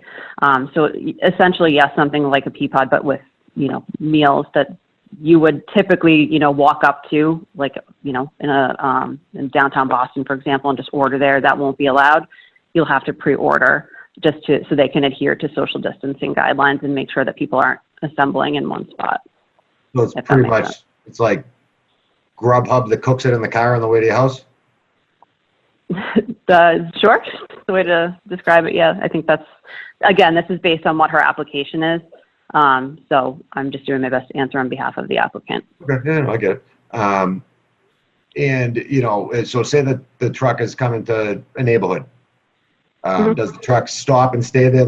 Is the truck blocking the street for, do they need street closure permits or anything like that? Is it like a block party type of deal, or like a picnic or something? Or is it more like the thing pulls on the sidewalk and you go up to the ice cream truck? No, it would be more pre-permitted through us. So when they receive a resident request for a particular street, they would be required to contact us and go through all of the normal health department requirements. We'd make sure that they have, the parking spots and that everything is done appropriately. And with, whatever their typical notification is. They did say in their application process that they typically do notification through things like Nextdoor and Facebook, but they also will work with the neighbors on that particular street to make sure that they, again, are aware in advance that this is happening. But we would make sure that it's done safely, responsibly, and with all of the city and health permits in place in advance. Because their model is currently by resident request, they don't have a request before them currently. They had one a few weeks ago and had to put it off because we wanted to make sure that we had all the proper requests in and that this was something that the council would be comfortable with. So when they do get any requests between August and October, if this were to be approved, they would come back and let us know, and we would work with them to make sure that, that they're spread out within that 4-month time frame, 3-month time frame. And they'd only be able to come 5 times to the city, and that's it, based upon what this is saying? Yes, they've been made aware. All right, so this is almost like a trial program to see if this works? Correct, and I think, again, this is an assumption on my part, but their model is typically based around festivals, so I think this is just a modification while we're in the pandemic, and then if and when they were allowed to do that, they would make a different request. So this is purely up to 5 events between August and October of this year. Move approval, Mr. President. The motion of Council Knight, seconded by? Thank you, Mr. President. Seconded by Vice President Caraviallo. Vice President Caraviallo. Thank you, Mr. President. Jackie, does this company have their own food trucks, or do they sub out to other companies? They do not own the food trucks, but they have relationships with a number of food trucks. So the food trucks themselves would be filling out the health permit, but this Food Truck Festivals of America and the Streets program is the one who's overseeing the program itself. So if I wanted to do this in my neighborhood, would I get a list of like the truck that I get to pick? I'm actually not 100% sure on that. Yeah. I think that there are a few that they work with, but I can double check. No, so if I wanted to have one in my neighborhood, would they give me a list? You can pick from these 4 or 5 trucks. I believe so, but I'm not 100% sure. I believe that's how it works. And how much notice do they need to do this? Again, I think, or to notify us, or well, if we want to do one, say for September, how soon in advance do they need to know? I think if a resident makes the request, they would just ask of us sort of what our timeline is. So they would be kind of beholden to whatever our processes are. The health department was heavily consulted before we even entertained this application, and are comfortable with the parameters that they've laid out for social distancing and COVID requirements, and are prepared to inspect every food truck as soon as they pull up. Could you send us a list of the options that we have as so if people ask us or contact information? Yes, so I can. Yeah, that'd be great. I can have her send it to all the councils. That'd be great. Thank you. Sure. Thank you, Council, Vice President Caraviallo. Any other questions from the council? Any questions from the public? Okay, hearing and seeing none. On the motion of Council Knight, seconded by, I believe it was Vice President Caraviallo. Clerk Hurtubise, please call the roll.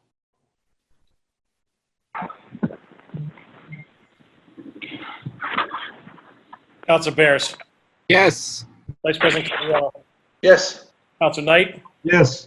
Councilor Marks. Yes. Councilor Morell. Yes. Councilor Scarpelli. Yes. President Falco. Yes. 7 in the affirmative, 0 in the negative. The motion passes.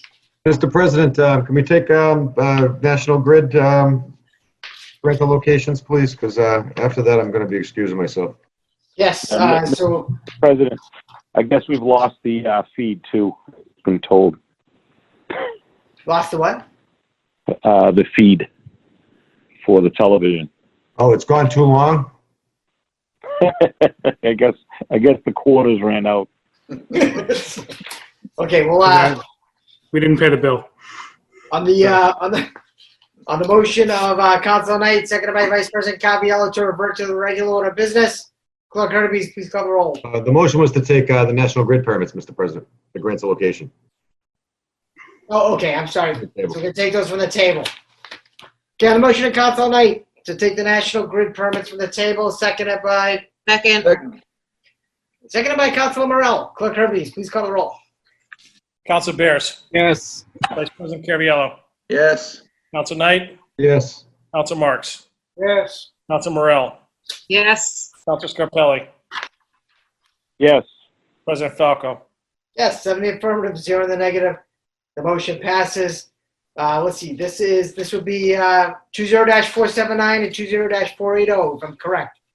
Clerk Hurtubise. So I believe that's correct. Yes. We do have John Jankowski on the line, so let's see, did we open up the public? We did open the public hearing on this one, right? Yes, you did. On the first one, you did. Yes. Okay, so with that being said, declare the public hearing open to those in favor of the petition. Let's see, John Jankowski, could you please give us? Hi, good morning. John Jankowski, 170 Medford Street in Malden, Mass. Good morning. I am in favor of this petition. Okay. Anyone else in favor of the petition that would like to speak? Hearing and seeing none, I declare this portion of the hearing closed. Anyone in opposition of the petition? Anyone in opposition? Okay, hearing and seeing none, I declare this portion of the hearing closed. Are there any questions from the councilors? Mr. President, are we on the National Grid one? You are correct. This is 20-479. Okay, yeah, I do have a question. Yes, absolutely. Regarding the Eversource, how much of your project is related to the Eversource project? And if so, what do you have that, what is being done that both of you are working on? We are just relocating a pole about, I don't know, maybe 10 feet, and we are relocating a secondary siphon service to a pumping station, excuse me. So National Grid will do all that work. Right, so when you talk about underground laterals, cables, and wires, is that Yes, it's just a secondary siphon service going to a pumping station. That's why we have to move away from Eversource's work, so their work will be clear. Okay, so this is not going to be, is it going to be coordinated with Eversource? No, of course. Yes, of course. Okay. Yes. Okay. And what's the expected time this will take? Oh, I would think probably just a day, really, a day and a half, 2 days, because you know the civil is going to do the underground work, and the overhead work is just going to be an overhead crew do it. So the overhead work will be just one day. That's all the questions I have, Mr. President. Thank you, Councilor Marks. Any other questions from the council? Okay, is there a motion on the floor? Motion for approval of the paper. On the motion, Councilor Knight to approve, seconded by? Second. Seconded by, was that Councilor Scarpelli? Second. Clerk Hurtubise. Councilor Marks. I believe that was Marks. Council Marks seconding. Oh, I'm sorry, Councilor Marks. Clerk Hurtubise, please call the roll. It's getting late or early. Council Bears. Yes. Vice President Caraviallo. Yes. Council Knight. Yes. Council Marks. Yes. Council Morell. Yes. Council Scarpelli. Yes. President Falco. Yes, 7 in the affirmative, 0 in the negative, the motion passes. Okay, this Mr. President, Councilor Scarpelli. so you're aware, I'm in the red and trying to hunt down a charger for 2 teenagers' rooms that are sleeping. So bear with me if I disappear. Thank you, Councilor Scarpelli. Appreciate the update. If I want to hear, the feed is back. It's back on, I guess. Just to give everyone an update. Notice of a public hearing, legal notice 20-480, petition for grant of location, National Grid Incorporated of North Andover, Massachusetts, Medford, Massachusetts, City Clerk's Office. You are hereby notified that order of the Medford City Council, a public hearing will be given via Zoom at 7 p.m. on Tuesday, July 28, 2020, on a petition of National Grid Incorporated for permission to locate poles, wires, and fixtures, including the necessary sustaining and protecting fixtures as it may find necessary for the transmission of electricity under and across the public way herein named to be located substantially in accordance with the plan marked number 25773968 Salem Street, Medford, Massachusetts, May 14th, 2020. A Zoom link for this meeting will be provided no later than Friday, July 24th, 2020. Mr. President, motion to waive the reading in favor of a brief synopsis from the petitioner. On the motion of thank you, Councilor Bears. If we may have a brief synopsis from John Jankowski, please. Yes, John Chankowski, 170 Medford Street in Malden, Mass. We're going to install two 4-inch PVC conduits from an existing manhole, probably about 25 feet to 31/35 Salem Street. It's going to be a restaurant for electric service. Any questions I could, take care of that. Okay, thank you, John. So at this point, I declare the public hearing open. Open to those in favor of the petition. John, is it safe to assume that you are in favor of this petition? Excuse me, I am. Okay, thank you very much. Is there anyone else in favor of the petition that would like to speak? Okay, hearing and seeing none, I declare this portion of the hearing closed.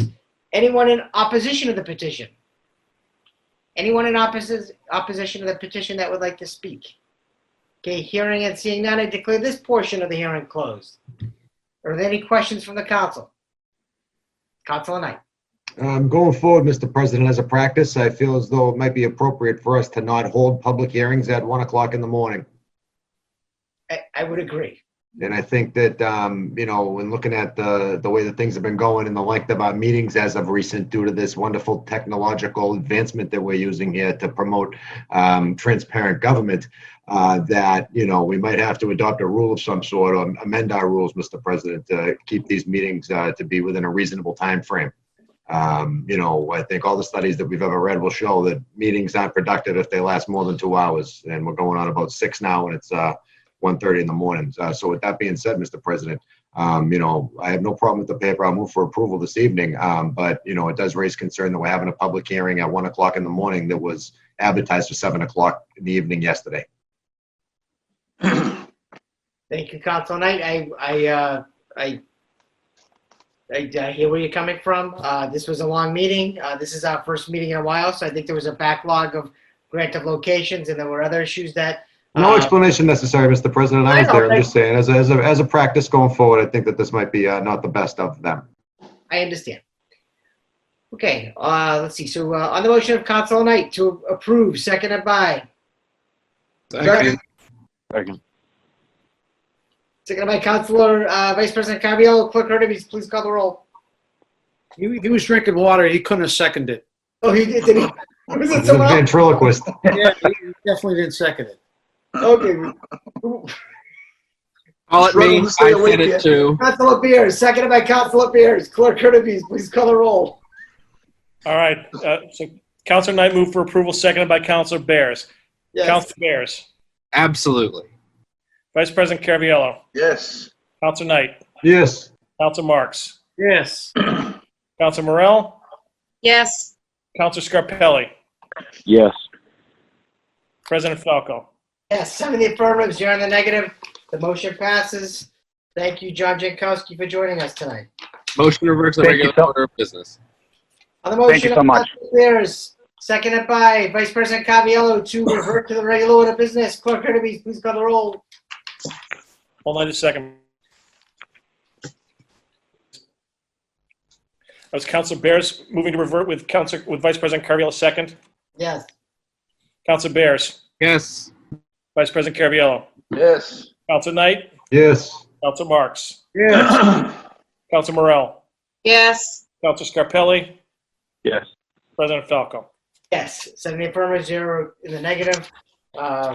Motion passes. We'll revert to the regular order of business. 20-499 offered by Councilor Beers and Councilor Morell. Whereas the reproduction rate of COVID-19 in Massachusetts is hovering above 1. meaning that the exponential spread of the virus is possible. Now, therefore, be it resolved that the Medford City Council requests that the mayor and health director provide an update on the city's reopening plan and whether Medford should slow or reverse our reopening schedule given the COVID-19 surge across the country and the reoccurrence of case spikes in regions that previously brought COVID-19 under control. At this point, I'd recognize both Councilor Beers and Councilor Morell. I'm not sure who wants to go first. I will be brief and then leave it to Councilor Morell and just say that, this virus is unpredictable. We are at a low case count in Massachusetts right now. That could change very quickly. Given the fact that it's 1:20 in the morning and not many people are left paying attention, I would appreciate if the administration could give a written update along these lines as to whether or not they've considered reversing reopenings or slowing things down, and share that with the council and with the public in a relatively timely manner. Thank you. Thank you, Councilor Beers. Councilor Morell.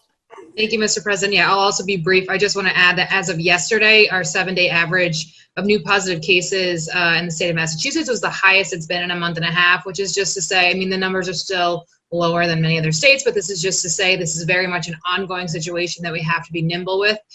So I just look forward to getting that written response from the administration about plans moving forward and how we might adjust depending on the information coming out. Thank you. Thank you. Any other councilors like to speak on the issue? Okay, anyone from the public? Seeing and hearing none. On the motion of Councilor Beers and Councilor Morell, seconded by? Second. Vice President Caraviallo, Clerk Hurtubise, please call the roll. Councilor Bears. Yes. Vice President Caraviallo. Yes. Councilor Knight. Councilor Knight had to leave us. Okay. Councilor Marks. Yes. Councilor Morell. Yes. Councilor Scarpelli.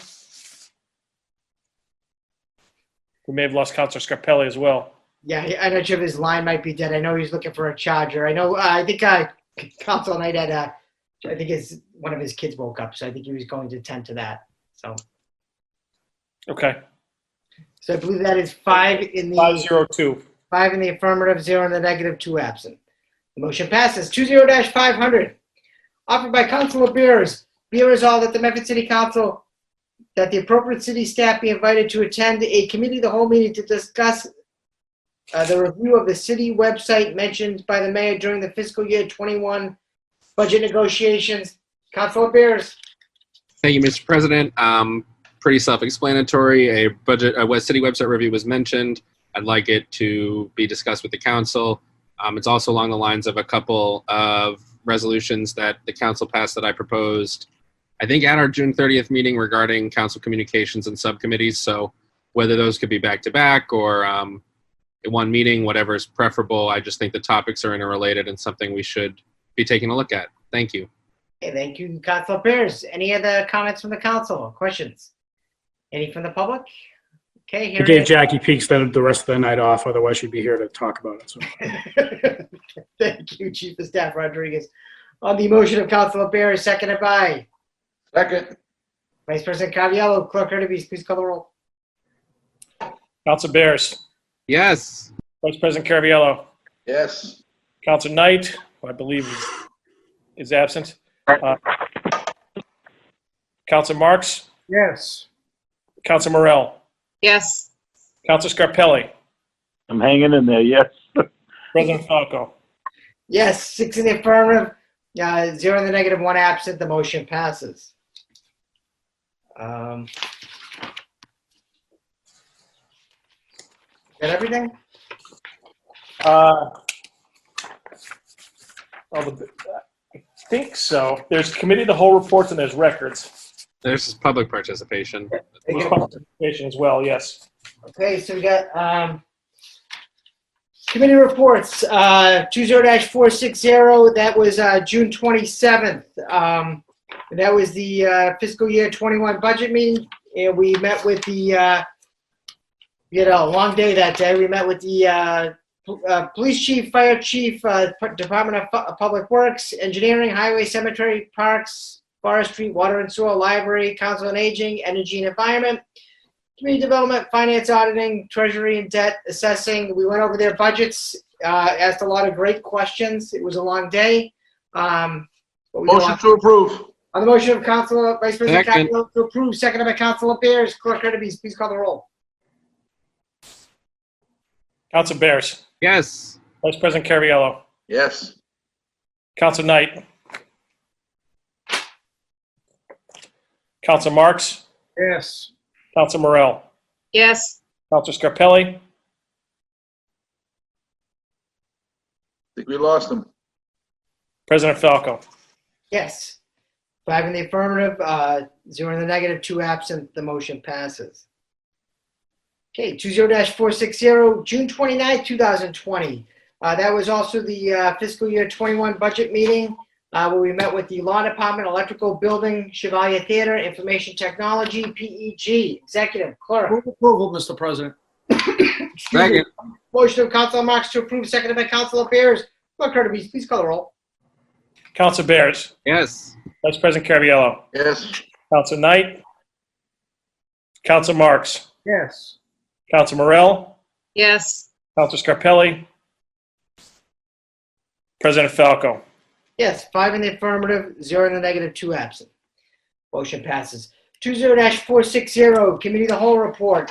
This was the budget hearing with the school department, with the superintendent, Dr. Maurice Edward Vincent, and we basically asked questions regarding the fiscal year Move approval, 21 Mr. President. Second. On the motion of Councilor Marks to approve, seconded by Councilor Bears. Clerk Kirby, please call the roll. Council Bears. Yes. Vice President Caraviallo. Yes. Council Knight. Council Marks. Yes. Council Morell. Yes. Council Scarpelli. President Falco. Yes, 5 in the affirmative, 0 in the negative, 2 absent. The motion passes. 20-476, Committee of the Whole meeting on July 7th, 2020. That was at 5:30 p.m. The purpose of the meeting was to discuss the open meeting law complaint filed against council. We instructed City Solicitor Scanlon to craft a response, and she did that. Mr. President. On motion of Councilor Marks, Second. seconded by Councilor Bears. Clerk Kirby, please call the roll. Council Bears. Yes. Vice President Caraviallo. Yes. Council Knight. Council Marks. Yes. Council Morell. Yes. Council Scarpelli.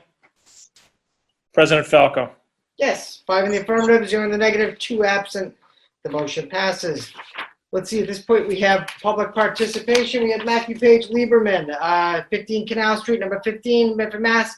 I respectfully pray to speak on a matter of concerning access to city government resources and accessibility challenges. Good, Matthew's with us.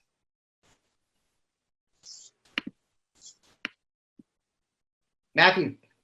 Yeah, okay, so because of the hour, I'm going to drop this one, all right? I mean, we could take it up at another time, so I'm just going to move on to the next one, all right? Okay, the next one you respectfully prayed for to speak on the matter concerning city council agility. Yeah, so this is kind of a much larger issue, but I think I'll just want to focus on a specific issue. And that's that, last year a resolution was raised on April 9th, and it jumped around a lot during the summer. It went to the subcommittee on ordinances, it went to committee of the whole. And then it basically ended on September 11th. And then on the September 24th meeting was when the report on that September 11th meeting was accepted by the council. Since then, I'm talking about the Gender Equity Commission. Since then, Councilor Morell brought it up on January 7th, and then again on June 23rd. So I know that there are a lot of high priority things that everybody's working on, but I think that this one's actually been sitting on the docket, just languishing for a while. John, I know I reached out to you a couple weeks ago. I left a voicemail. I don't know if you heard it. What I'm actually asking for from the council, and I know that people did it because they did it earlier today, is that this thing's been languishing. This just been languishing on the committee with no action, that it gets placed, scheduled with an agenda before a full year is up. That means before September 11th. That's all I'm asking. I'm asking that somebody will kind of, introduce that. And if there's anything that's left, perhaps there's a question, maybe somebody has to ask the acting city solicitor for more information, then I think that should be introduced as well. It's really that, just schedule a meeting, just put it on the agenda before September 11th. That's all I'm asking.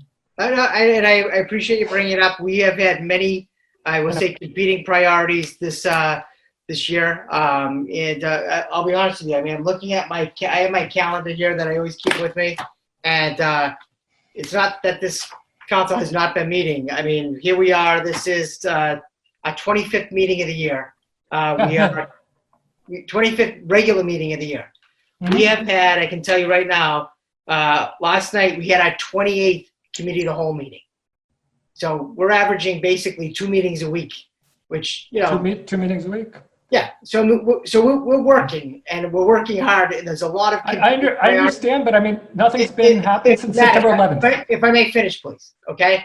And I'm not trying to say that, you know, this isn't a priority, because it is. I mean, everything is a priority. We have a lot of competing priorities. Yes. You know, some of the big things that we've been meeting on were, you know, the marijuana ordinances. We had a number of those that we had to pass this, you know, we're still working on those. We have zoning is a huge priority, that as well. And, you know, we've had, you know, the budget, you know, that basically, you know, that's a bunch of meetings. And, but I mean, it's not for, it's not like this committee's not working. We're working hard. Like I said, there's a lot of competing priorities. That is on the list, I can assure you. That, food trucks, I mean, we have all kinds of things that are on the list. Every week, the councilors add new things to committee of the whole, which is fine, and that's great. We have plenty of things to work on. There's no shortage of things to work on. That's on the list, I can assure you that. And we will schedule a meeting soon. I'm asking for before a full year is over, before September 11th. The last time any action been taken was on September 11th of last year. Now, we could talk about the coronavirus and the pandemic. That stuff really happened in March. Not that stuff blaming only it on happened in March. coronavirus. That's not my game. And I'm blaming it on coronavirus, okay? We lost 2 weeks to coronavirus, this council. This council has met religiously. I mean, basically week after week. So, listen, I'm not blaming anything on coronavirus, okay? We missed 2 weeks out of this session to coronavirus. Okay, look, John, I'm not trying to attack anybody on the council. I'm just I understand. asking, You're trying to before keep a it- year passes, can some action be taken? Because else I could see the trajectory over the past 8 months or so that this can just keep getting pushed down until some other more convenient time. I mean, a lot of times when I'm not getting around to stuff, sometimes I know I just have to put it on the calendar. I just have to schedule it. No, I understand. I understand. And there's things that come up that we can't control either that have to be met on. Like we had to meet with Mass DOT with regard to issues back in February. You know, CPA projects come on that we have to meet with as well. So, I mean, like I said, there's competing priorities. There's no ill intent here. Believe me, I can assure you of that. But I will tell you that it will get on the agenda, okay? Earlier this evening, there were a few things that were spoken about and they were put on the committee of the whole right quick, even though they were introduced a lot later than this. Okay, and earlier this evening, people also voted to set something on a particular date. So I know this council can say, we will do something before a particular date. There were certain things that we talked about tonight that actually have to be done by a certain date. There's been many things that have been introduced after this initiative that were already put on the committee of the whole. I can tell you, we've been working on marijuana, the marijuana ordinance, for the better part of probably. There are many. All I'm asking, are you telling me yes or no? Is it possible to schedule this before September 11th? Possibly, but is it a yes or no? If I may, okay, we have marijuana that's coming before us because that came back from the CD board with changes that has to get done by a certain time frame by law, okay? So that has to be done by law by a certain time frame. So we have to get that in, okay? And then we have, you know, then we're gonna hit September, and then, you know, I don't have everything written down in front of me right now, but I'm just asking about city council rules. rules. I wasn't stating rules, but what I'm saying is there are a boatload of things that have to be discussed in committee of the whole. I asked Clerk Hurtubise, I think probably 2 weeks ago, and he sent me the list of everything that's in committee of the whole. So there's quite a few things in there. We will meet on them. I promise you that. No, you say you meet on them. That could mean sometime 2 years from now. I'm asking for a commitment right now. Matt, it's not going to be 2 years from now, but I can't promise you. I don't want to basically make a promise that I can't actually keep. I can't tell you that by September 11th it's going to be scheduled. I will try my best, but I can't promise you that just because like I said, there's competing priorities. We're going to get to it. I promise you. I know, it's competing priorities, and the gender equity one is a lower priority. I'm not saying that. There's no other way to it. You said that. I did not. Matt, that's what you're communicating when you say that. It will just have to be pushed back to later. No. Okay, a year of no action communicates a lot. No, Matt. A year of no President. action. Motion to receive and place on file and make best efforts to schedule this promptly. Okay, Second. On the motion of Council Beers to place on file, seconded by Council Cariello. Clerk Kirby, please call the roll. Do we receive and place on file because it was public participation? Actually, correct, we don't, because it's actually, it's participation, so it doesn't have to be received and placed on file. Great. Well, then just a motion that we make best efforts to schedule this promptly. On that motion, seconded by Vice President Cariello. Clerk Kirby, please call the roll. Hang on just a second. I'm trying to write it down. And it's seconded by who? President Cariello. Myself, Council Caviello.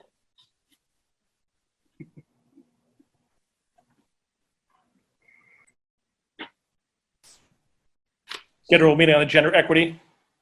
Yes.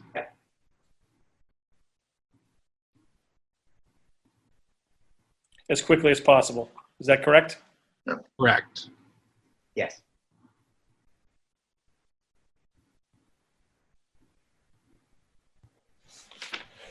Okay, here comes a roll call. Council Bears. Yes. Vice President Caraviallo. Yes. Council Knight. Council Marks. Yes. Council Morell. Yes. Council Scarpelli. President Falco. Yes. That's 5 in the affirmative, 0 in the negative, 2 absent. Motion passes. Let's see, you got the records.